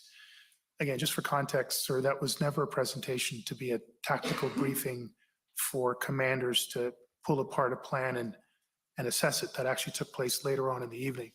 But Superintendent Patterson wanted to present a sense to the integrated planning team that we, having just heard the overall plan from Acting Deputy Chief Ferguson, comments from me, that this was a demonstration that as the operational lead, he had a sense of what the priorities were for the next 24 to 72 hours and what the resources would be necessary for those types of priorities. It wasn't intended to invite a detailed debate about the adequacy and effectiveness of those priorities and those plans. A debate did ensue, and probably in hindsight, a healthy debate to have at that point of forming, storming, norming around a very new escalation in integration. But the feedback as I was giving was, they might not like our plan, but there is a plan. They might think our plan is too aggressive, but there is a plan. And if you hear from other sources that there isn't a plan, well, there is a plan. That's the context around which I'm giving that information. Right. And was there anything in particular that they thought was too aggressive about the plan? Again, I think it was the concept of a nighttime public order operation at one of the sites. There were other, you don't have enough POU resources. Have you used PLT all the way? There was a range of issues that were raised and I think are documented in chief, one or both of those OPP officers. And there was an intervention, I believe, by an RCMP officer that suggested we would need some 700 or 800 POU officers to carry that out. And then a commitment that they would get us some 500 or 516 public order officers to effect that. Thank you. Now, in response to a question from my friend for CCF, you indicated that in a conversation with Minister Blair, you had indicated to him that you had towed hundreds of vehicles when he asked about enforcement and whether enforcement had been considered. You recall saying that? I can't remember, it was hundreds of vehicles, but I know the document was on there and I had given some accurate numbers of vehicles that we towed. It wasn't in a document. You were relaying a discussion you had had with Minister Blair in which you said to him, we've issued thousands of tickets, we've towed hundreds of vehicles. Okay, well, there was a document that I viewed earlier on, but yes, I did try to give him the most accurate assessment of the bylaw offenses that we had issued and the number of vehicles and the nature of vehicles that we towed. Okay. Mr. Ayot testified that on the first weekend, 28 vehicles were towed as a result of essentially blocking emergency lanes. And so towing was used as a way to clear emergency lanes. He testified that that was essentially the purpose of towing, to maintain those emergency lanes. And after the first weekend, there was generally compliance with maintaining those emergency lanes, and therefore there wasn't much towing needed after that. And he agreed that there were about 0 to 3 vehicles towed thereafter, after the first weekend, every day. So many days there were 0, some days there were 1, 2, up to 3 vehicles. But in total, the number of vehicles towed was quite low. And there were never any heavy trucks that were towed. They were all passenger vehicles. So I just want to understand where you got that understanding that hundreds of vehicles had been towed. Again, I would need to see a document where I said that. I just recall seeing a document earlier on today about hundreds. I felt I gave an accurate answer to Minister Blair that, have you considered towing any vehicles? And I said we had been towing vehicles since the beginning. I think that aligns with what you've just said. If I got the total wrong, that's a challenge of communicating numbers and me will be able to remember numbers. Okay. But we were towing vehicles heavily at the beginning and consistently throughout where it was safe to do so, using the equipment that we have. And that was my substantive answer to Minister Blair when he said, have you thought about towing vehicles? Okay, so we can rely on Mr. Ayot's evidence and the documents from the City of Ottawa bylaw with respect to the number of I would prefer to rely on the incident commander and the stats that we kept overall, because there may have been other towing operations that Mr. Ayot was not aware of. Again, I'm not challenging Mr. Ayot's numbers. I just don't know if that is the single source of truth for all towing activities in the theater. Okay, fair enough. I want to talk to you a little bit about a discussion you had with Mr. Miller about crowd dynamics and generally the risk of harm in enforcement efforts. If I can take you to OPS 30-14454. And this is again, Ms. Hanaud's notes. And I'll take you to page 6, which is notes from January 31st. And I believe we've seen this before. If we can zoom in, right. So if you see the third bullet, turning from demo to occupation, increasingly volatile and aggressive. And then it says police intervention to remove massive risk, which is underlined, injury, loss of life. And so if we look further down after the list of police forces that are there, it says operational arrest, no safe way to do this, injury, death. And then under that, avoided full-scale riots. So I wanted to understand your basis for understanding that there was no safe way to carry out removals or arrests without the risk of injury or death. What was the basis for saying that there was no safe way to do arrests without risking injury or death? Just to be clear, clearly we did do enforcement and clearly we did make arrests. But to be absolutely clear, I forget who asked the question, Commissioner, but was this more like a family event or a powder keg? It was more like a powder keg.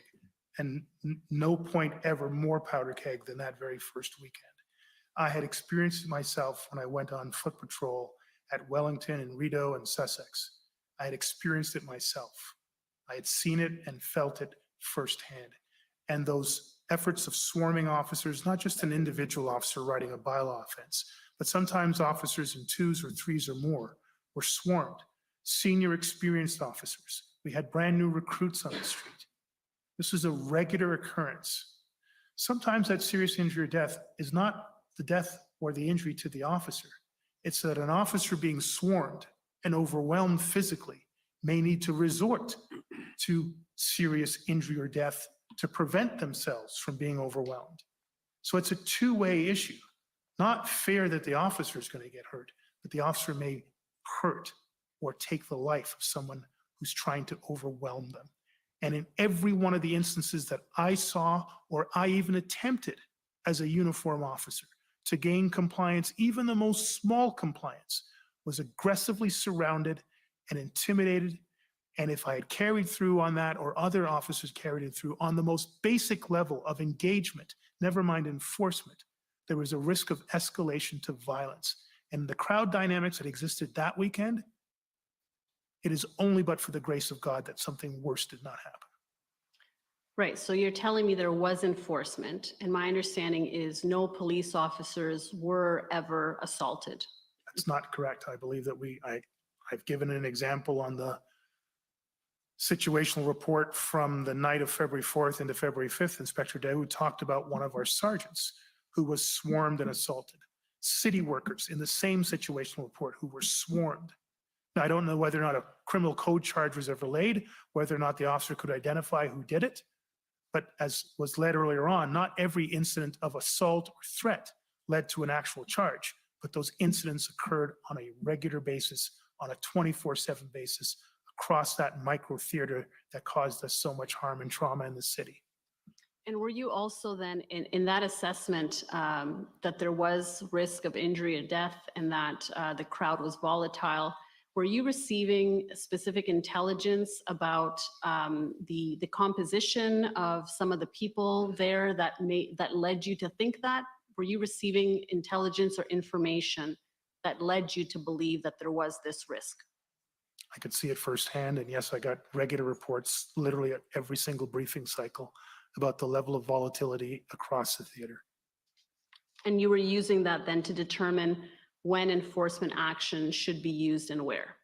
No, I didn't determine when enforcement actions should be. I set a strategic level direction, use discretion. We don't want to cause a bigger problem than we're trying to solve.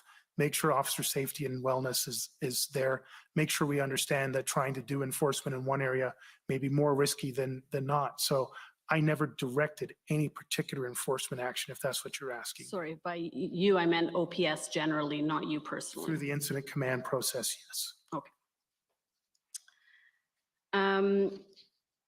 Ms. Tamman, for the Coalition of Businesses and Residents, had asked about closing access to the downtown core prior to the convoy's arrival, and your view that the charter precluded that activity. You recall that discussion you had with her? I think I put some nuance into it, but the advice that I had got around full closures of the downtown area were not in alignment with that course of action. And did you ever consider the distinction between an individual's right to go down to Parliament Hill and protest and the need for the trucks to access to the downtown? So that is, did you ever consider blocking access to the trucks, but not the individual protesters? I won't say there was no consideration around that, but the conveyance, whether it's a skateboard or a truck, is what brings the person to the location. Okay, sorry. But the skateboard is clearly able to go into downtown. There's no restrictions to skateboards. There are established truck routes that allow only certain types of vehicles to be on certain roadways, right? And it's my understanding that PLT tried to negotiate around those truck routes and to keep as many trucks out of the downtown core as possible. Okay. So you also told counsel for the City of Ottawa that one of the OPSB's primary functions was to assist in getting the resources that OPS needed. Do you recall that exchange? Yes. Now, are you aware of the other primary functions of the board during a major event such as this one? During a major event, or just the primary functions of a board in general? Well, in setting priorities, especially when it comes to a critical incident or a major event such as this one. I'm not aware of the board's ability to set priorities during a major event. They can set priorities for the organization, overarching priorities, strategic priorities, but I'm not aware of, I stand to be corrected, that the board can set priorities for any specific event. Okay, so I'll take you to the Morden report, which we've seen before, COM 50616. And I just want to make sure that we're clear about the scope of the function of the board, that it's not limited to getting resources, at least not according to the Morden report. If you can go to page 22. So there it talks about 3 elements to the consultation protocol. So the first element is information exchange between the board and the chief of police. Reciprocal information exchange must exist, and I'm going to kind of condense it a little bit for time, to ensure that each obtain information relevant to their respective roles. The board will be provided with operational information that will inform its policymaking function, and the chief of police will have an opportunity to provide his or her views on policy options the board is considering. With this exchange, both policies and operations may be adjusted to address changing circumstances. And so the first step is really exchange of information. Now, the critical point is the second element, which seeks specific operational information from the chief of police where a critical point arises. And now, according to Morden, this is specific policing operations, such as a gun and gang operation, events such as, for example, a G20, or organizationally significant issues. And so I would put to you that the events that happened in January, February of 2022 in the convoy was a critical point that the board should have been involved with at an operational level. Would you agree that that's contemplated in Morden? No, I wouldn't. And even with this information in front of me, I mean, if what Morden is considering, first of all, Morden is a report. It is not a statutory authority under the Police Services Act. So it's informative, but it's not instructive.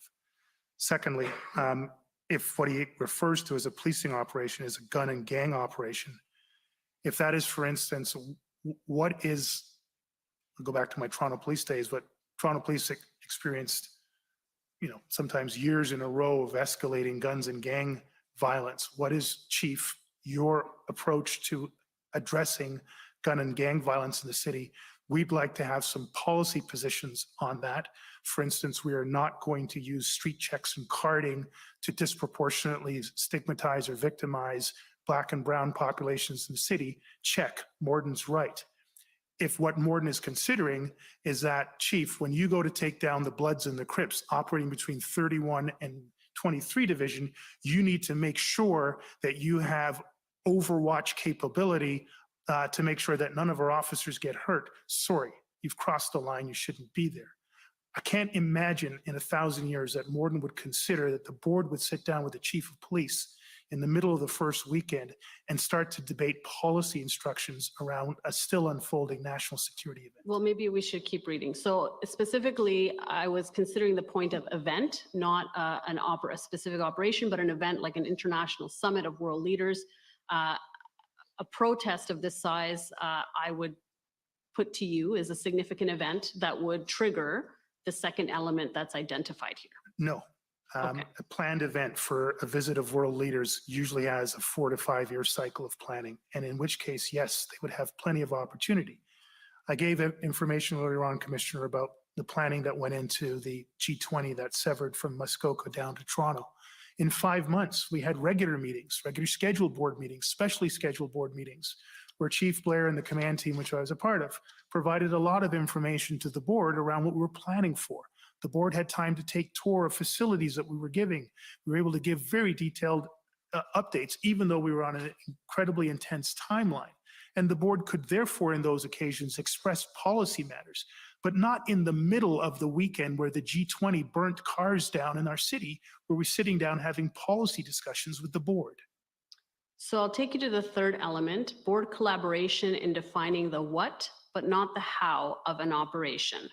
So it says the board should use the operational information it obtains from the chief of police to determine what the police service's overall objectives and priorities will be for a particular operation, event, or organizationally significant issue.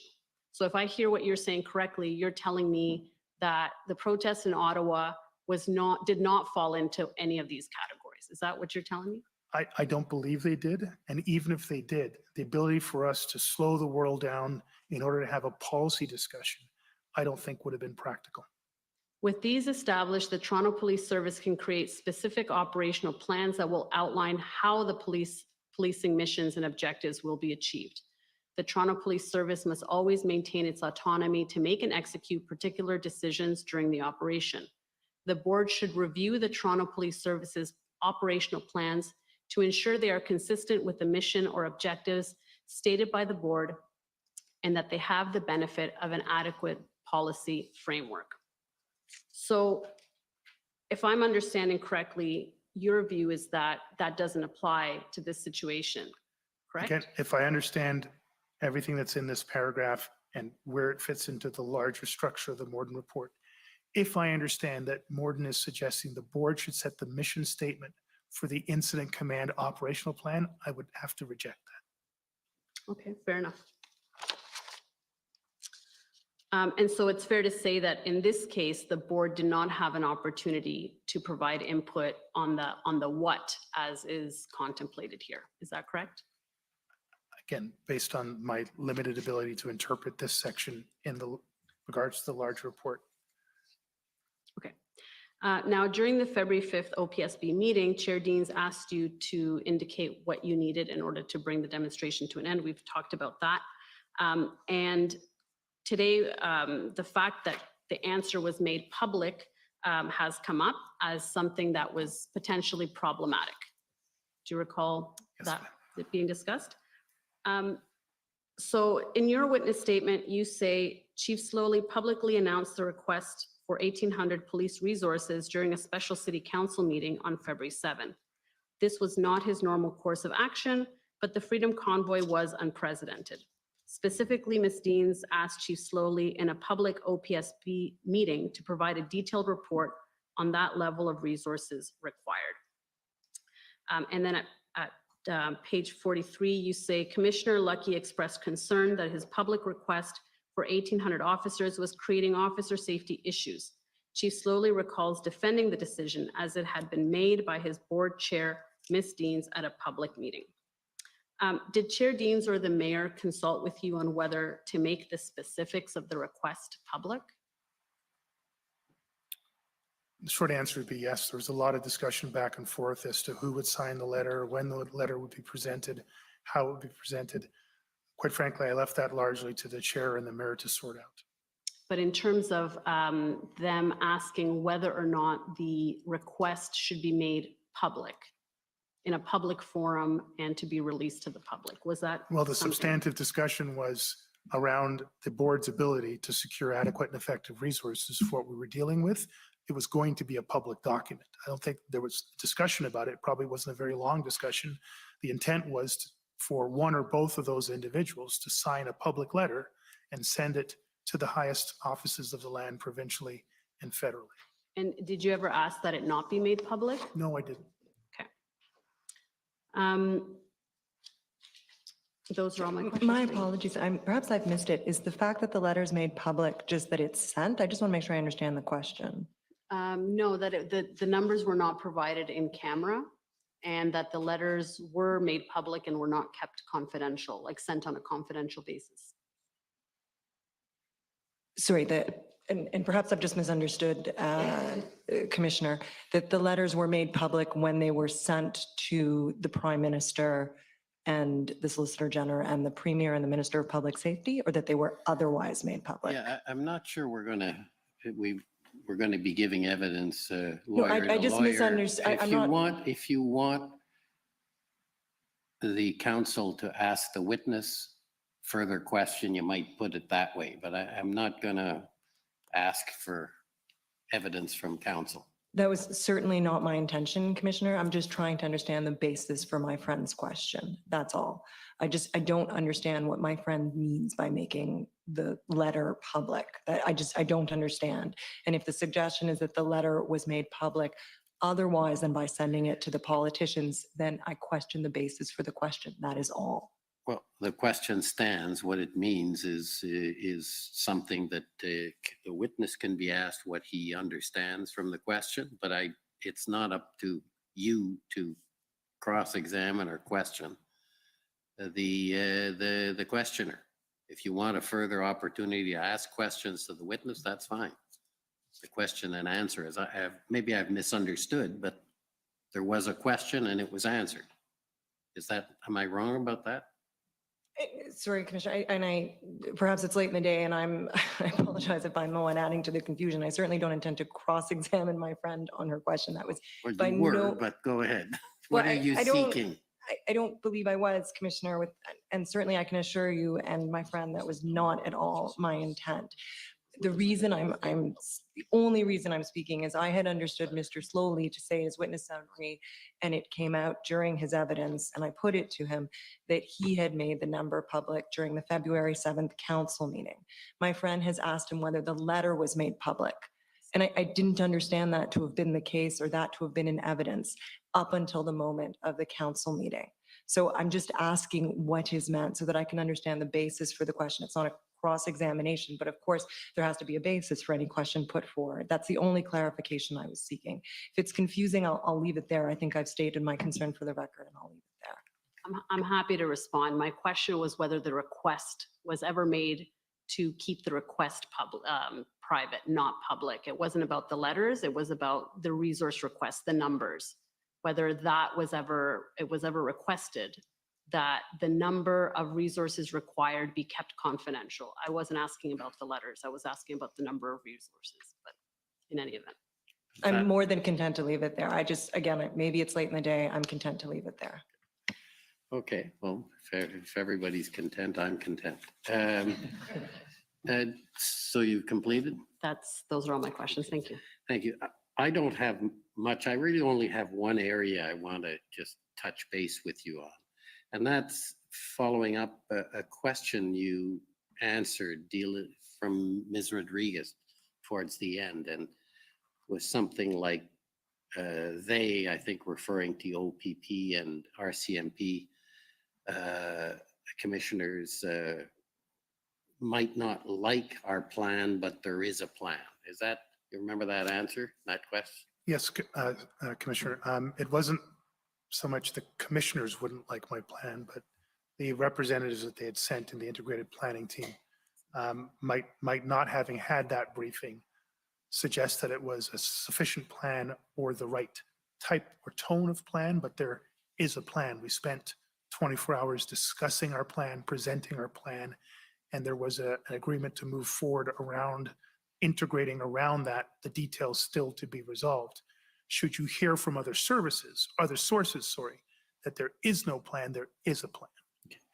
And then I'm trying to understand a bit big picture what that plan involved. And I saw as we went through the documents, there was reference to, and I think this comes from meetings with the levels of government, but also from other documents, that there was, for example, bite-sized plans to, for example, deal with the Rideau Center or the Rideau and Sussex problem. And we heard about that operational plan. I guess what I'm asking was, big picture, was the plan as you saw it at that time that you would take bites out of the whole demonstration, starting with Rideau and then moving to other areas? I think I saw reference to that. And you would take chunks out of it. That was big picture, the plan you conceived of at that time. I would add to that, sir. So that is a significant portion of it. Two things that are important. That plan was based on February 8th when it was first presented, refined again on February 9th, still based on the level of resources that we currently had and could reasonably predict. And based on that current level of resources, February 8th, 9th, 10th, until we started to really see the numbers go up over the 12th, 13th, 14th, the best that we could envision operationally is taking chunks or bites out of the red zone and holding that, moving on to the next part, removing what was in there and holding that ground. If we were able to get the concept of predictable resources in the 1,000 plus, the majority of which would be public order, we could conceive of an entire theater of operations similar to the one that ultimately was deployed at the back end of the fourth week, the 17th, 18th, and 19th. But given the resource amounts that we currently had and could reasonably predict for 72 hours out, the best we could do was prioritize a list of locations and attempt each day to take one or more of those out, secure that area so people couldn't come back in, and move to the next highest priority based on intelligence, based on the context of that 24-hour period, and based on the resources available in that 24-hour period. Okay, because you did talk about this 24-hour to 72-hour, and I'm just trying to understand, was that in essence the plan you were referring to when you said we do have a plan? Or is it another plan that is the one, as you say, the big plan to take down everything? Or were they separate plans? I'm trying to understand. Thank you. I think it's caused a lot of confusion for a lot of people, and I'll try to do a better job. There was only ever one plan, in my humble opinion, only ever one plan. February 28th pre-arrival plan that pivoted after the first weekend into January 31st. That became the February 5th document that my council shared with you, sir, earlier on. That was the 2.0 version of it, and going into the second weekend, and then going into the meeting with the integrated planning unit, February's 8 and 9, that became the 3.0 document. The concept of operations was, I remember it being an 8-point concept. I believe it was finally captured as a 7-point concept. Talked about things like a public order sub-plan that would take and hold area. It talked about negotiations. It talked about officer member wellness and health and safety, a range of frameworks around which the overall operating plan was focused on. The take and hold component, the public order component that I was previously answering, I would say that would be a sub-plan that fed into the larger plan. It wasn't the plan on its own that was present. That wasn't on its own the take and hold, the overarching plan that we were inviting the integrated planning team to come in and assist with. It was our current attempt with the current resources we had to make a meaningful impact, safe and successful, but meaningful impact in the small way that our resources would allow us at this current time. I hope that clarifies things, but there is one overarching plan and several sub-plans. That sub-plan of take and hold was specifically explained to the integrated team at the February 9th meeting. And they challenged that subplan, I think constructively challenged that subplan, but they weren't challenging the overarching plan, the framework of operations. Okay, because I'm still having some trouble understanding if you have the take and hold, basically, and I think was explained in one of the documents to the tripartite group, I think, saying, well, that allows us to move, and it included, I think, moving to Wellington. So I'm trying to understand, you don't need a big plan if you've got the bites that work, but maybe I've misunderstood. No, and again, sorry, it is hard to understand. That wouldn't be sustainable. We could, with the resources stretched as we were trying to take what we could in terms of public order plans. But if we didn't get a significant greater amount of resources, we would run out of steam very quickly. It's not a sustainable thing. And bite-sized across even the theater that we had, that would take weeks, if not months. And we just couldn't sustain our operations at that point without that massive extra amount of resources that the larger concept was requiring, the 1800 or 1790 change. So the concept of operations plan, the 3.0 plan, was for a massive amount of resources to come in, to do a significant amount of activities. While that was happening, we presented this sub-plan of existing resources to take and hold areas of the red zone. But that was not sustainable, and that would not have ultimately led to a safe, successful outcome. It's the best we could do at that time, and that's what we were presenting. Okay, so that may answer the question I was going to ask you. So your bite-sized plan process, you weren't asking, or you weren't complaining about the lack of additional resources by OPP and RCMP to fuel that sub-plan. You were focused on the big plan. Yes, sir. Okay, thank you. That's helpful. So we'll adjourn for the, oh, sorry. Oh, yes, there's one further announcement to make. I'm sorry. Yes, Go ahead. the former chief, Sloly, is the last witness we intend to call from the OPS. But I do want to note for the record that the commission had hoped and intended to call Superintendent Mark Patterson as a witness in these proceedings. His counsel advised the commission that Superintendent Patterson is unable to testify for medical reasons. The commission did its due diligence to ascertain whether he could testify with or without accommodation in these proceedings. That due diligence included seeking and reviewing the opinions of 2 medical experts bearing on his health. The commission is satisfied in the circumstances that it would not be appropriate to call him as a witness. Thank you. With that further explanation of a witness not attending, we're going to adjourn for the day. And tomorrow, I think we're going to start with some of the witnesses who are involved in the protest themselves, I believe, or organizing the protest. So adjourn till tomorrow morning at 9:30. Thank you. The commission is adjourned. La commission est adjournée.